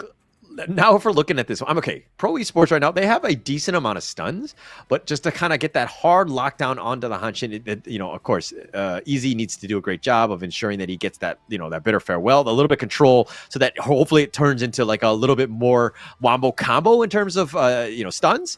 But it looks like they're going to go Ganon mode lady soon. Pro Esports are like, hey, we need some damage, and we got some in spades. Okay, I can see the damage potential, but yeah, it's no fun. Playing against a Hansing, especially if the Hansing gets a lead, it's not fun at all. Lennox is not going to have a good time. Yeah, definitely not going to have a good time at this point, which is a bit of a worry here. Look, I don't know if they have enough control. This is going to be hard to lock down. We saw just Sky just kind of flying around, making life super difficult, and the catch was impossible. And, the Liu Bang, this is such a good combination. Paradise Esports, they have, this is... Not only do you have the Dolia, but you also have the Hanshin Liu Bang special. This is such a good lineup. So now do you see the benefit of a double annihilation? They have a setup for stun. There's a burst from the Dominator shield. You have the Hanshin who's jumping all around the place. Okay, I'm not like super fanboying over the fact of Paradise Esports, but I genuinely feel that their draft is much stronger because they have more advantages over the lineup of Pro Esports if they get the goal lead. All right, when you say you're not something, I know that you are. So you are a fanboy of Paradise Esports in that sense. But look, I like their draft. I really like this Hanshin Liu Bang combination. We've seen this even in the KME. It has had some serious damage potential. And there's no real way to kind of deal with this, jump in that they have. And so then you also have the Nua and the Loong just supporting it with more damage. This could be a scary combination. Pro Esports must have a great laning phase or they're just going to fall really behind. So you call me out for the support and then you join in. So yeah, red flag galore. The bandwagon goes really slow, so we can jump on and off whenever we want. Yeah, but nonetheless, right? It's not just about the draft, it's about the execution as well. Maybe Pro Esports, if they play the cards right and, reverse that aggression in and successfully steal a couple of camps first, then it might not be as easy of a game for Paradise. Yeah. Definitely won't be easy, right? But look, I think that Pro Esports need to have an amazing laning phase. Like, just trying to limit what 919 brings with this Hanshin. I think that's going to be key. And just kind of limiting what he can do. If they're able to get an early pickoff, that would be great. But Pro Esports right now, very traditional lineup. This is something that we've seen, from other teams. Nothing really sticks out, but the Paradise Esports, this is kind of ramping it up in terms of the killing as well as farming potential, and you need some sort of way to just shut this machine down. Okay, so let me offer you the other perspective, right? On the side of Pro Esports, there is also actually quite high of a killing potential as well. So what we're looking at is for Easy, he's going to be that roamer, right? He's going to lock people down with the Bitter Farewell. And hopefully at this point of time, Lennox does have enough farm along with Sakura. So the both of them, Lennox will be throwing those couple blades with freshly forged couple blades. And then the Lady Soon will be throwing those frag grenades and just rolling raids and auto attacks. That's actually quite a very devastating combination available on the side of Pro Esports. But once again, this is a heavy requirement that they must get the gold, they must get the equipment. Yeah, but at the same time, it's like if they're not, I mean, yeah, you can get all the equipment and you have to build somewhat defensively in a way, at least one item, right? To kind of deal with the Hanshin potentially just jumping on top of you and bursting you down, right? They have that insta-kill potential, assuming he does get his own farm, right? So again, it's going to really come back to like, how the laning phase works out. Are they able to kind of limit what 919 is, able to farm and to slow the game down as much as possible so that the Lennox, Ganenmo, as well as the Sakura, Lady Soon are able to get that farm to just burst him down? I think, in fact, it might come down to whose reactions are faster at this point. Because if you allow either side to really set up the way that they want, it could be a guaranteed kill. Yeah. It could definitely be there. Easy in a bad Oh, spot, no. taking a lot of damage. The Coalescence, he's been bouncing around those Matrix boxes. But it looks like he will survive. He's going to get back. But now Lennox all by himself dealing with this potential push from Belby here. Yep, not going to get the steal, I'm pretty sure, on that River Sprite. And so far in the Clash lane, it's pretty much even Stevens. Yeah, even at this point. Let's talk a little bit about this bottom lane. Lady Soon versus Lung. We've seen this matchup. No big surprises here. I'm still giving the edge to Lung here, but that's more in one-on-one. Who are you giving the edge to, though? I think it's dependent on the proficiency of the player, right? If you know how to plan your distancing, actually Sakura can kind of outplay Tom. Okay. The potential is definitely there. It's going to be close. I mean, look at how many members of Pro Esports right now are in the bottom lane, ensuring that there's a little bit of a safety net, so to speak, for Sakura. Yusong might just go for the jump in. He spots this one out. He's going to look to try to steal it. I don't think Yusong got it, though. He got it. So, He got it. credit stealer. No lag on that one. That's pretty much it. So, all right, look, in the top lane here, look at 919 looking to take that Sprite here. Liang, Flying Ace, scouting this one out, though. And it looks like there's going to be a bit of a skirmish. 2-on-3, though. Who's going to take this one out? And I think 919 smited it, so he did get this. And it looks like, or it's close with Flying Ace. I don't know who got that. He is level 5, so I think 919 got it. And at this point, the healing values going to be a little bit more effective on the side of Paradise Esports because there is more damage offered by Tom. Simply because I think Sakura is unable to land those frag grenades onto Tom, unfortunately. Yeah, hasn't been able to hit it on this one. But, I mean, I think that just... not the worst thing in the world, right? But if you happen to be kind of in the Honor of Kings app itself, here's the gift code. Please do redeem that. See what sort of prize you get. Potential skins. Yep, Fastest Fingers win for this one because we have 4 different platforms you can watch this on. So you're competing with 4 different platforms of audiences. Yeah. You might be the quickest. But yeah, I think that if we're going to look at this one, looks like both of the teams are kind of like slowed down. But like Paradise Esports coming out on top, they have a bit of an advantage with no kills, but they've just been out farming. They've been very efficient with their movements thus far. Yeah, it comes down to things like the Space Sprite and the River Sprites and the Firehawk, right? And Flying Ace? Yeah, looking to just do a little bit of damage. He actually dodges the Wind Slash, but the Annihilation a little off the mark. Flying Ace at about half life. He's just going to back off for now, but 919 back into the jungle. Okay, so the biggest difference maker, I feel, would be the farm on Sakura and Tom. So both of them itemize exactly the same. They're looking for the Meteor into that big first item, Eternity Blade. Oh, the Bitter Farewell. They find him. He's not able to get away. He's going to give up first blood. MZK down for the count. Pro Esports with a nice gank. And they took 4 members to do it, but they ensure that they got it. Yep, okay, so Pro, definitely they wanted the target to be Tom. But hey, a kill is a kill. And that's some gold advantage. Yeah, I mean, look, if it was Tom, he would have been able to infinite vastness away. So I think that at the end of the day, you're going to be happy with First Blood. But the Tyrant here, looking to get gone on, it looks like he's going to be low, and they find Easy. He actually dove in. They made him pay, and now they're looking to turn this, and PE coming out on top. Not a good trade for Pro, right? They did get that Tyrant, but they traded out Easy, not the best. Gold will be in favor of Paradise Esports because 919 has been just funneling all the farm into his bank. Yeah, no, the Battlefield Command, even on top of them, that's that combination that's going to be rough. You, like, go on him, his buddy is there in an instant. And, 919 just doing a great job of just continuing to farm. They've got a 2K net worth lead. It's not even 5 minutes in. Yep, and a 2-level advantage for 919. I believe he actually took away the Azure buff from the camp of Flying Ace. Yeah, it's a great one right there. But now it looks like Belby all by himself. The wind slash, even though that's all the freshly forged, not able to connect. Oh, the annihilation. The flash play forward. Belby gets the snipe. Sick play, sick play. I mean, this is what you expect out of a Noir, right? And right now, 919, unstoppable. I think he got the smite on that as well. So Flying Ace not having a great start to this game. Yeah, not a great start. I mean, he's using his smite to just kind of try to compete, but he's down a level, and you just see how 919 is moving across the map. He's been everywhere. Yeah, I mean, that's a benefit of having a Hanxing, right? So we expect him to be north, south, east, west, everywhere on the map for the side of Paradise Esports. And they're just blocking Pro Esports from attempting any takes on the Overlord as well.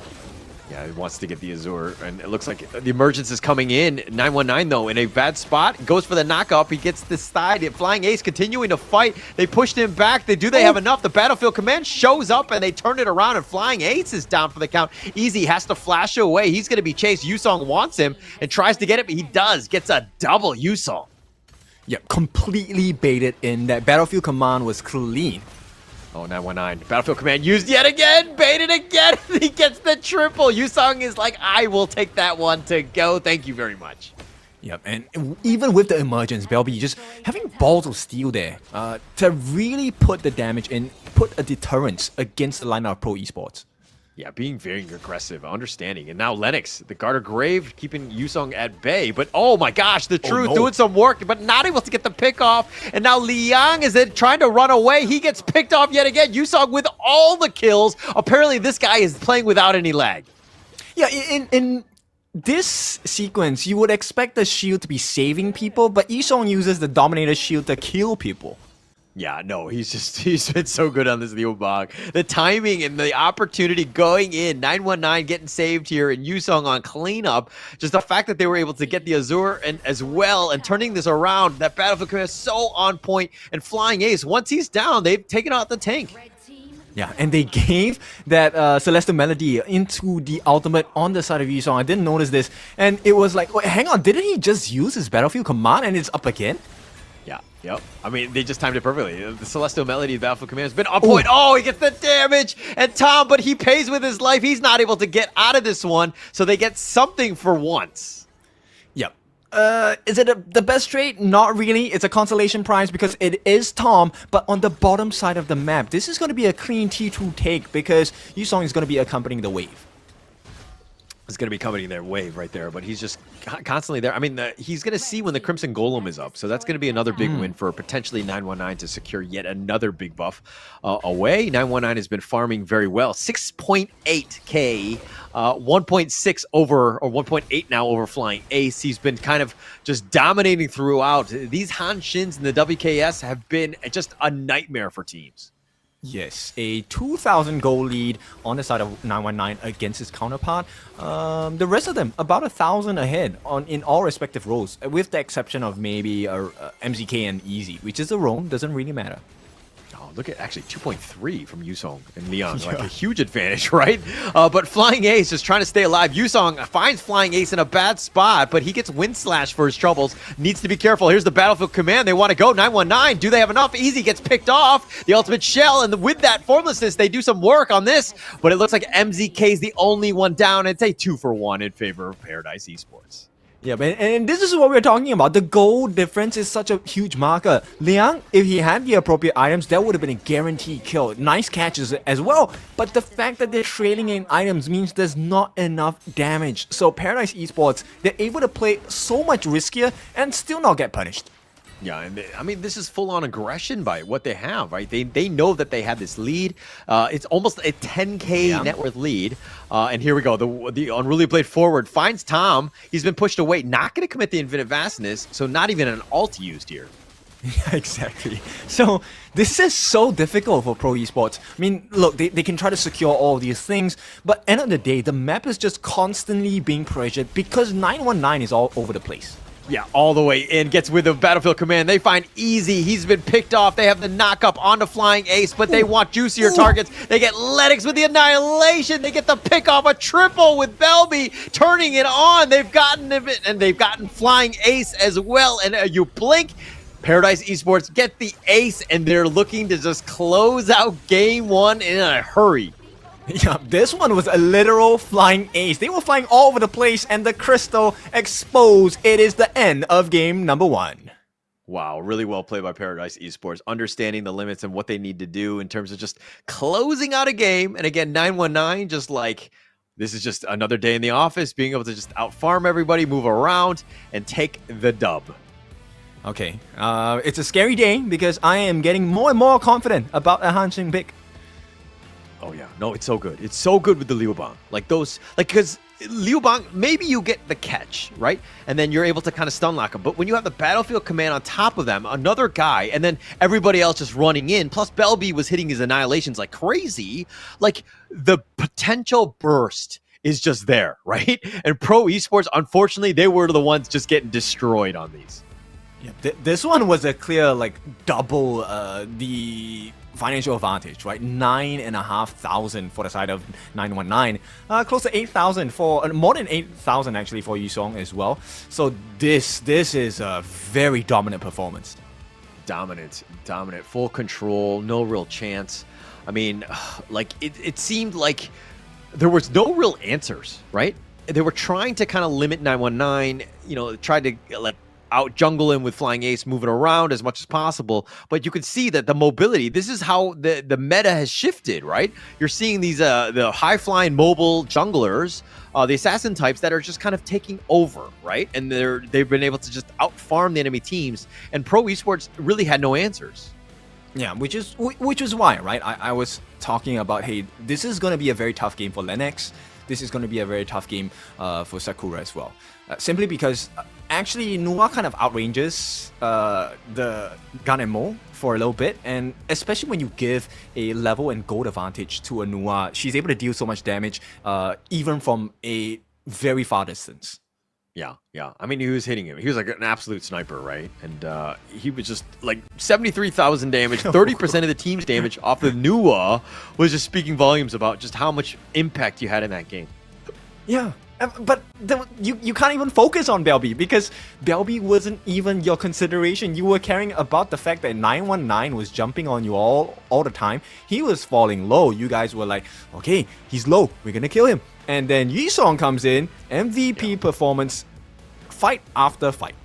Yeah, and it's funny because we're going to see the replay of this, but I'm pretty sure Belby was not even in the same country as the team fights were happening. He was just always so far back, no real way to get on top of him. And this is the gold graph, right? Paradise Esports threw out full control, taken over. Once 919 got that, that machine going, that farm, it was very difficult for Pro Esports to kind of come back in this one. I mean, now you know, right, why they are one of the strongest teams. And to come out, a solo team from the region of Laos, what a performance, man.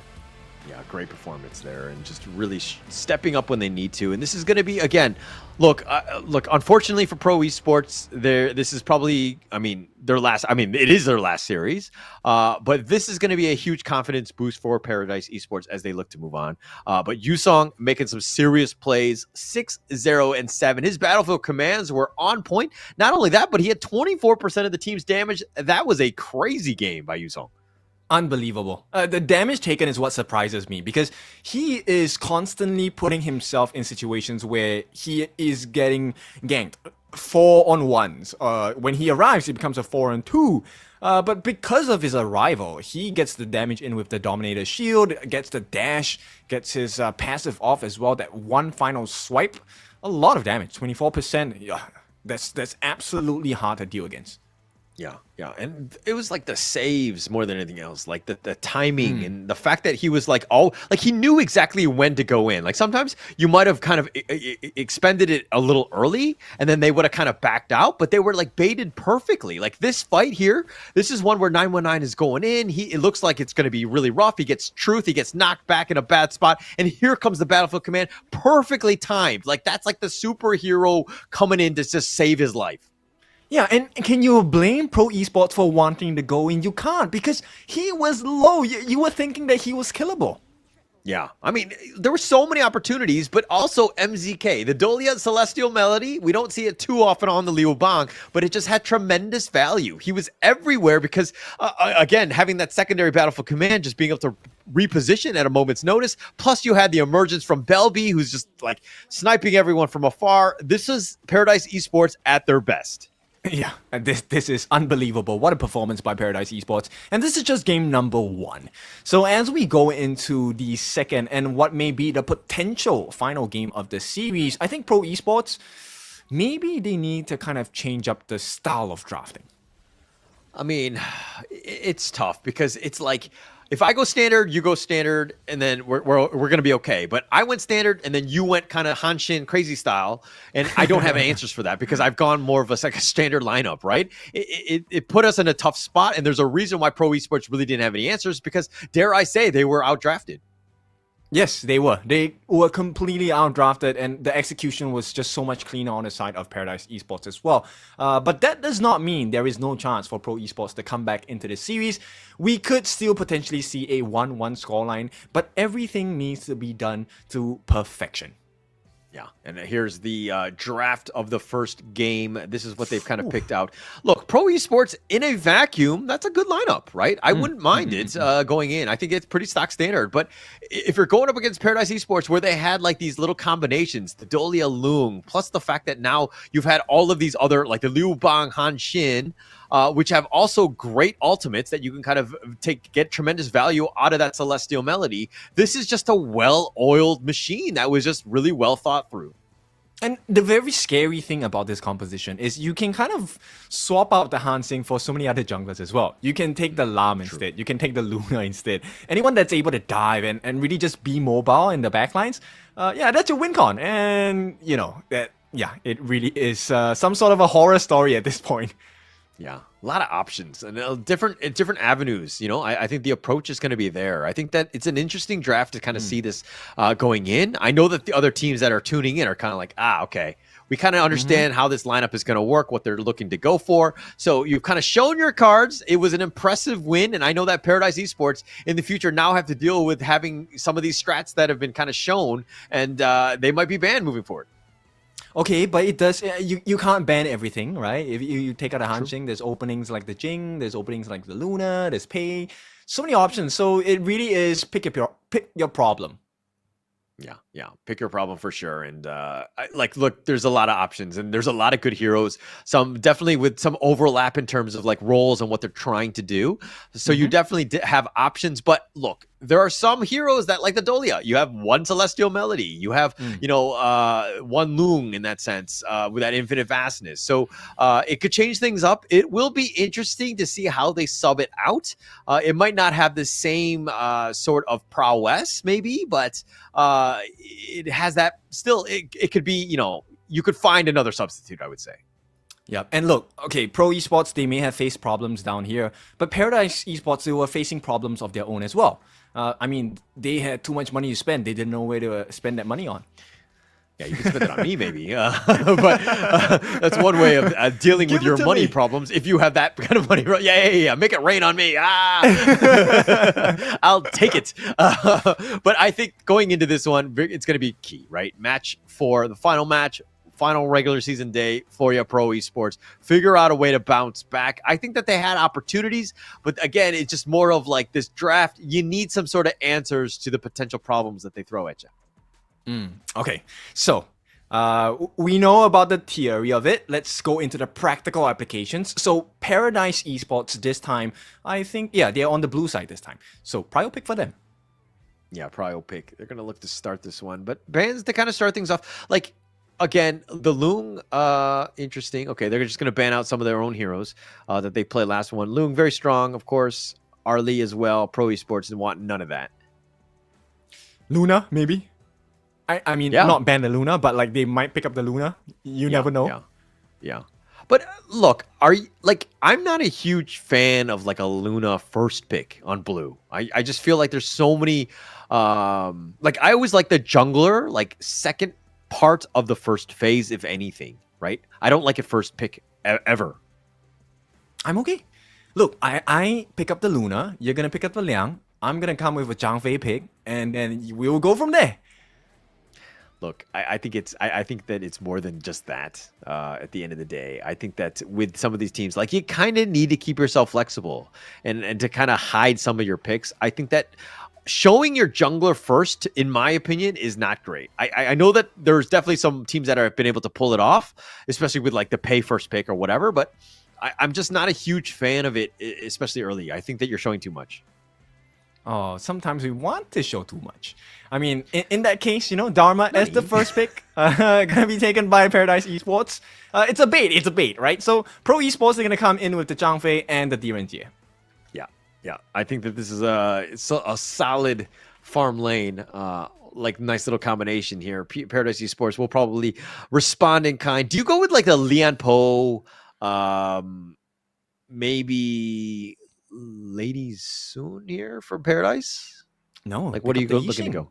You have the perfect composition for Yixing. Get the board, and then look. Yeah. Actually, Yixing's always good. Yixing is so good. I think that it's not really. Like, you don't think so? No. Okay. Look, Yixing gets crushed by Nua in lane, really bad. Okay. But I still think that with an Ogren Yixing combination, I think that you're going to still be okay. We'll see. I want to see what Pro Esports thinks about this. They pick up the Lady Chen. Okay, I think it's good. They need a tank jungle, right? They have already exhausted the Dun, right? I believe. Dun from Pro. Yes, they played that last game. Okay, so now yes. Menki? Like a Menki? Yeah. But again, like Paradise Esports are like, okay, we know that they're going to pick that. We're going to ban the Menki, right? Like I would assume just kind of take those things away. But I don't think they have to go the tankiest of junglers. They still have a Zhang Fei. So it's not like a must have, right? I would actually prefer if they picked up the Luna, but that was banned out. Okay, you wanna put yourself in a situation where you force Paradise Esports to use that board preemptively. It is a relatively short cooldown, so it's best to have it done right before you want to start a fight. So they waste the board. Then now Yusong as the Dharma doesn't have as easy of a job to get that truth mantra down. Yeah. I mean, then who? Then like what are you looking at to kind of bait that one out? Because again, even if you go in, you might get caught out, right? Dive Athena. The Athena. Okay, I'm not you know why? Because when you die, it doesn't matter. You give vision to your team, and then you're just following them around. Yeah. No. Clingy gameplay. Clingy gameplay. We don't need that. We don't need that. We saw it even in MKL on the Athena Rome. Just doesn't really work. I think that we need to kind of Charlotte. Okay, I think that's a better direction. Still clingy, right? Whispering in your ear. Do you remember the time that we used to spend all this time together? Wait. Charlotte tells you that? Charlotte doesn't tell me anything. Oh, really? Oh, okay. Yeah. Charlotte tells me that. Yeah. Okay. All right. Maybe I'm just not good friends with Charlotte, huh? Okay. All right. I think that you've been shooting your shot with Charlotte as much as possible by throwing like those friendship roses at her or whatever, so that she's, talking sweet things in your ears.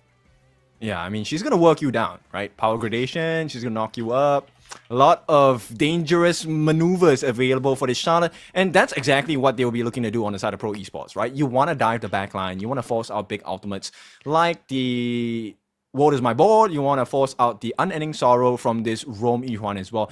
If Liang on this Charlotte can do that job well, then Pro Esports have a pretty standard chance in this game. But they need a tank jungler, or maybe just double down on aggression. I don't know, assassin. I think that you're needing some sort of damage. I think that I don't think you can go tank jungler. I think that because if the D-Ranger dies, you're gonna have a tough time, right? Like who's gonna just do all the damage? Yeah, you have utility, you have some sort of control, but you need another reliable damage source. And the Musashi, I like it. I like this pick here. I mean, okay, Musashi, after the duel to the death, you kind of need the backup damage, right? And I think this is where the Charlotte will shine, and also where the Direnzier and Zhang Fei will shine, because they're all able to dive in. So hopefully they get that kind of sequence correct, because if they don't, the punish coming in is pretty nasty. You have the truth. Oh, that wasn't good enough, and then you're slammed against the wall.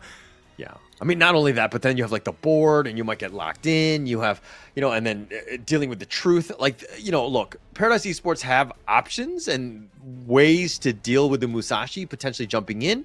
But it's more of like Pro Esports. If they go in with the Musashi, is like Charlotte, the Ocean of Tears from the Lady Jean, as well as the Umbrella. Like, are they able to kind of combo on top so that they keep the Musashi alive and able to just stun lock whoever they go on?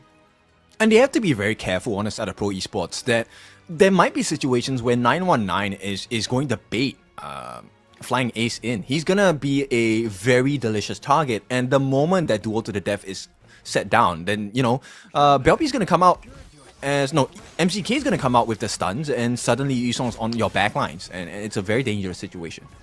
Yeah, it won't be easy, right? I think Paradise Esports right now, look, I like this draft. I mean, you have an Ogryn. It's definitely way simpler to play, I would say. Is Flying Ace able to get the farm to kind of compete and to deal with the potential raid boss that is Ogryn? Still yet to be seen.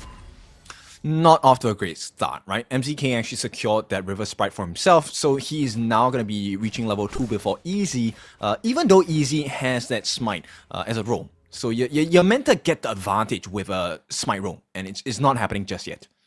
Yeah, not just yet. 919, though, just still in his own jungle, and they're looking to just take the Spike Tail, but Easy just diving in, does have the Smite, and he will take it for good measure.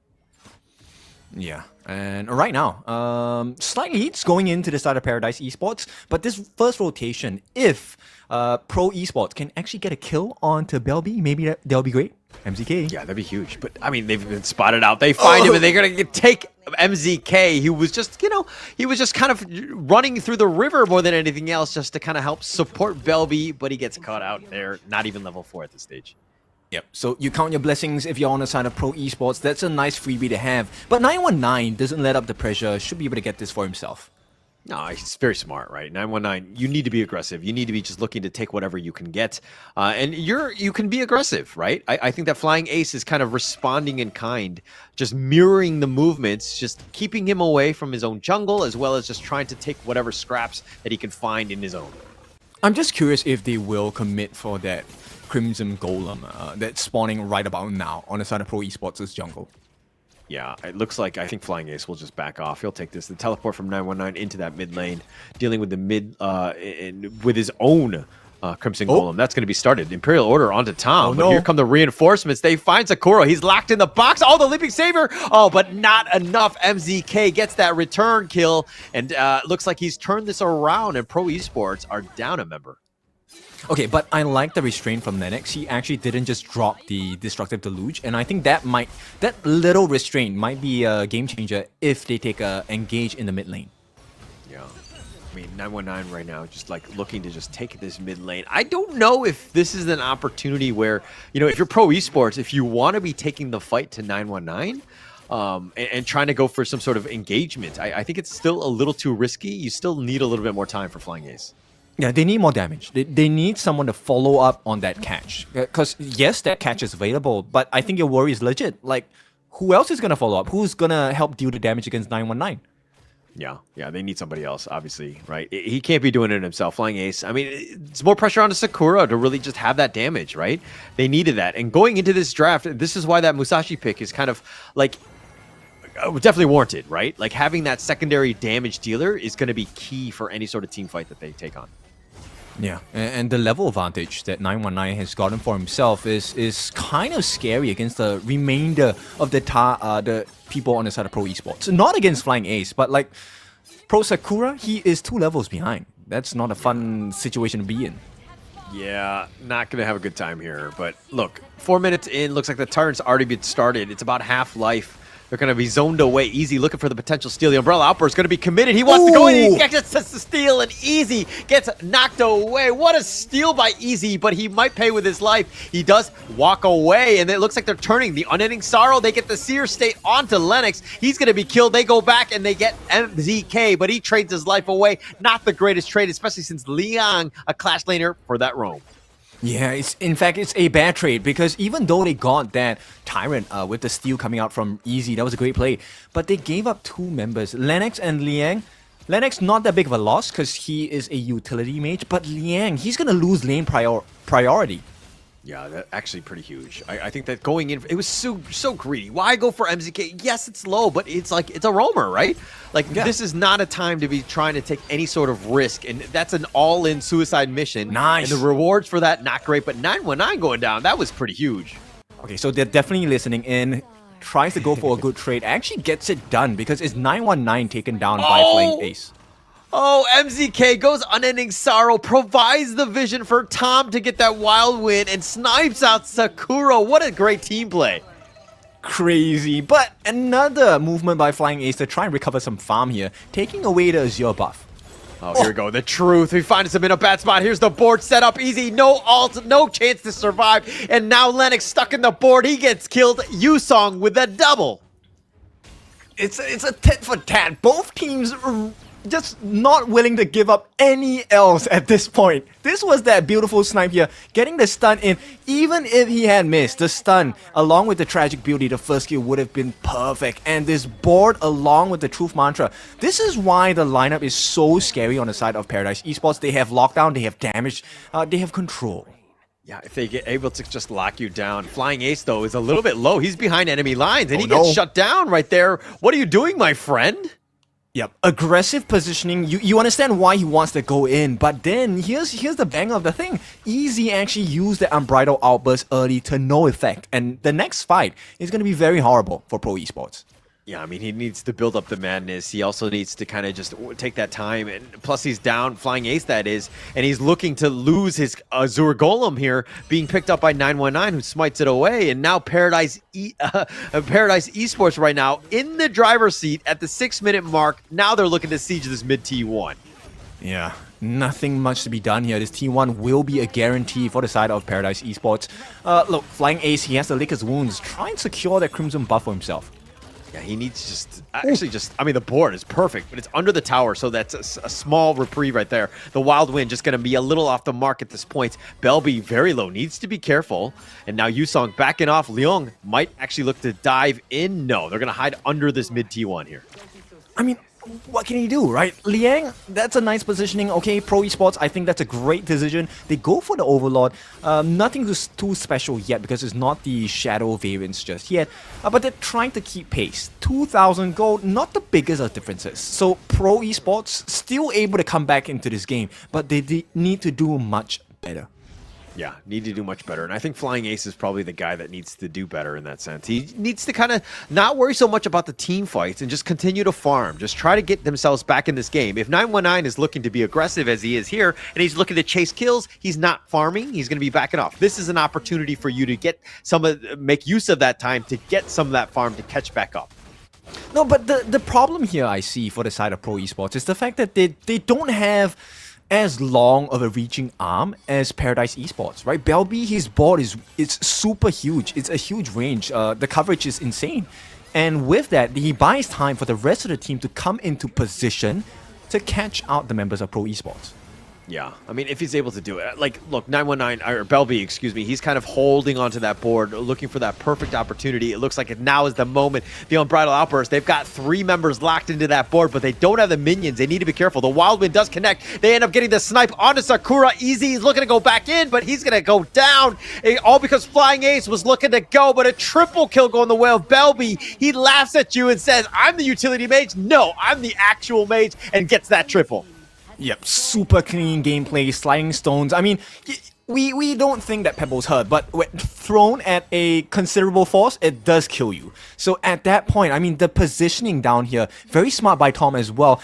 After getting hit with that duel to the death, he knew his flash was up. That's why he was standing alone. A great bait by the side of Paradise Esports. Yo, bro, I read David and Goliath. I know that those pebbles hurt, man. I'm gonna give a lot of respect to Belby here. And anytime he's throwing those shifting stones out, that control, it's gonna hurt. And Belby's done such a great job this game. Yeah, and this lead has extended into a 3,000 gold lead for the side of Paradise Esports.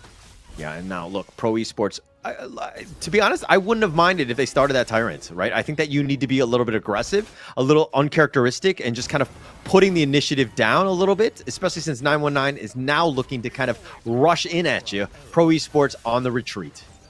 I think they have to stop fighting. At this point, try to secure lane priority instead. Pro Esports, they can't afford to take so many fights. The gold gap is already too big. Yeah, too big and no real chance. I mean, they need to just kind of hold at this point. Looks like Flying Ace just, again, finding scraps. He's 700 gold behind 919. But this Tyrant looking to go the way of Paradise Esports. And I think Pro Esports are doing a great job. They need to rotate, maybe take the Overlord themselves. They're not going to get there in time. Yeah, no chance. No, he's waiting. Yeah, oh, no ultimate. Okay, that's okay. Overlord, but now here's the rest of Paradise Esports. The board has been set up. They find Liang. Flying Ace is in a bad spot. He goes to duel to the death, but Flying Ace is going to go down. Yusong finds that pick, and 919 with that Blood Rage will continue to chase on. He's got that connection, but through it all, I think that all 5 members of Paradise Esports will survive, and 2 members down from Pro Esports. Yeah, Liang was searching, but all he found was his own demise at that point. 12-5. It is now a 5,000 even in terms of goal lead. Yeah, look, Paradise Esports, the one thing that's frustrating me is they haven't taken the top T1 right now. And it's just like, dude, you can't even take the top T2 without it. You got to take them down. But what a nice play. They caught him out. Again, they were trying to just, reciprocate in terms of the big neutrals of taking this Overlord for that Tyrant. But it turned into a bit of a disaster. Pro Esports got caught out, weren't able to get anything going. And look at how they chase on the back. They get a couple of kills. And now Paradise Esports continuing to drive in the driver's seat here. Okay, there was some small wins, right? So Easy actually managed to hold off Tom as well as Belby on the back lines. But now, T3 being threatened, I don't see how they're going to be able to defend this. Oh, the truth on the 3 finds him with the back. Yusong will pay for his life, but he gets 2 on the way out, setting his team up for success. Here come the minion wave. They want to return the duel to the death. He does get the pick off. He finds Tom, but it looks like Flying Ace will go down in a blaze of glory, and now Easy on the run. He has a Ferali form. Lennox is still there as well, so they have that. But the minions are now here. The Crystal is taking a little bit of damage. The Stampede on 4, but not enough. Easy is getting whittled down. He's been connected to, but 919 under the tower doesn't care because he's got the Blood Rage, and the Seer State will execute Lennox, gets the ace.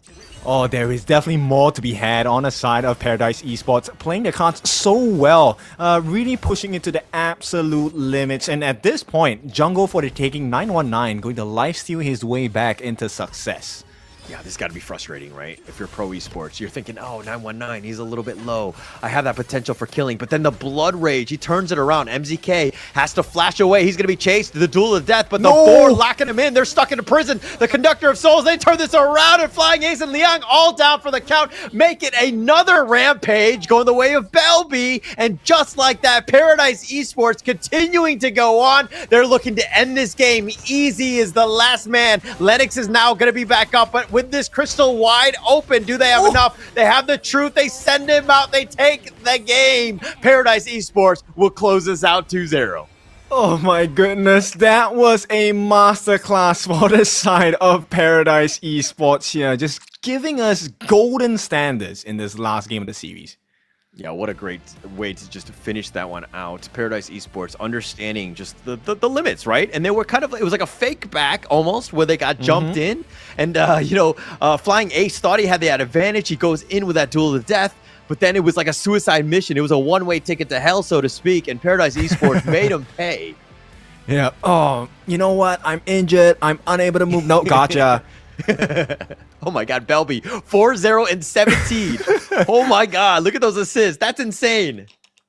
16.0. That's what you want as the final game of the series. And as a mid laner, this guy, Bell B, my goodness. Yeah, just really well played there. I mean, his boards were on point. I mean, look, like this is why I think the Yixing is just so strong. Yes, in terms of laning, the Nuo might be better, but when the team fights are happening, you have so much control over what's going on. Those boards can be amazing, and you just saw the tremendous value that Belby was bringing to the table. Yes, it really exposed one of the core weaknesses on the side of pro esports, the draft, which was they actually require quite a close distance to be able to maximize the potential for fights, right? So they need to be within at least an arm's length away from the melee range, which is what Yixing players love. Yeah, I mean, really just had a great game. This is exactly what you wanted. I mean, the fact that he had 97,000 damage as well. The rest of the team well behind, right? He was just setting things up. So much damage, so much control, and looks like Pro Esports. I mean, yeah, they were trying to deal with it, but they got caught in the board so many times, and they had to fight when they didn't want to.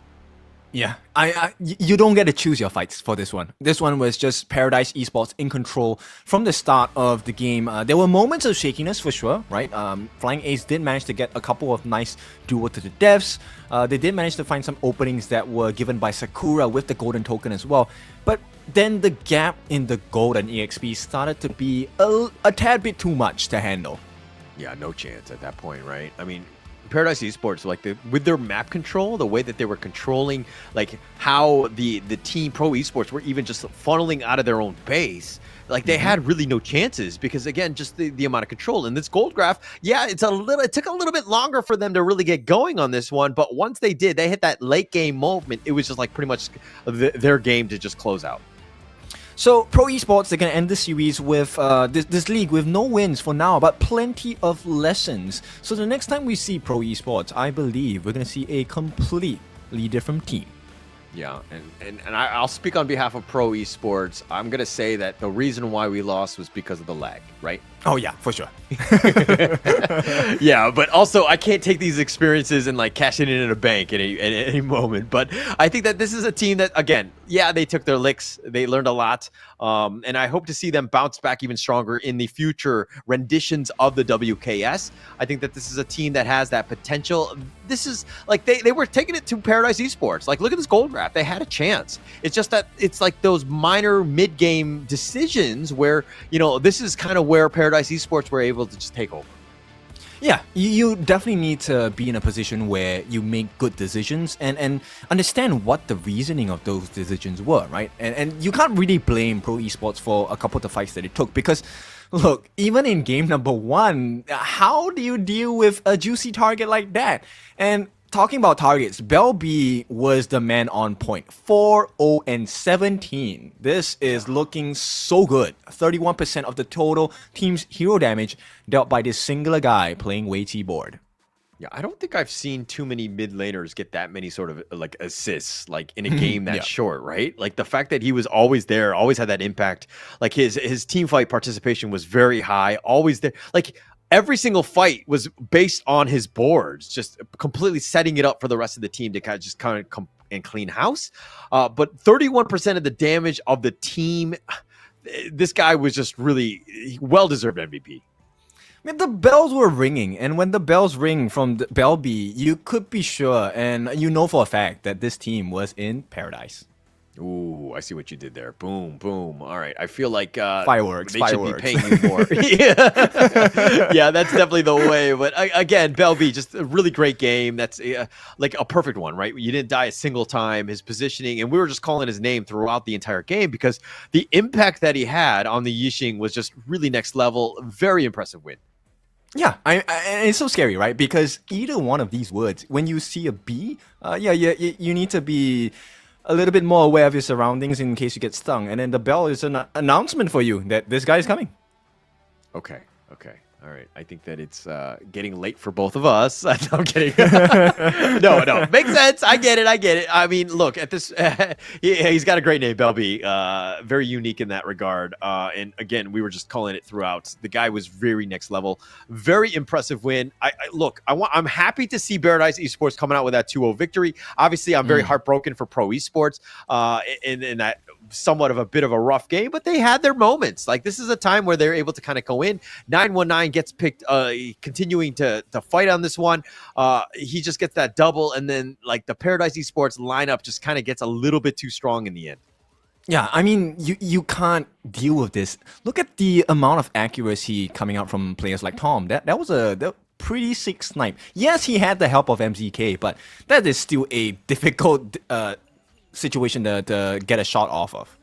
Yeah, that wild win was actually perfect, right? We just saw like how difficult it can be, and if you're not hitting those ones, but easy right there. Oh, I don't know why he went back in with that stampede, no real chance. And then the triple, this is off of, with Belby, and then this is like the ultimate tipping point, right? They try to go for that last all-in play, just try to equalize with that Overlord, but they weren't able to get that flying ace, getting picked off here, and then 919 just running you down.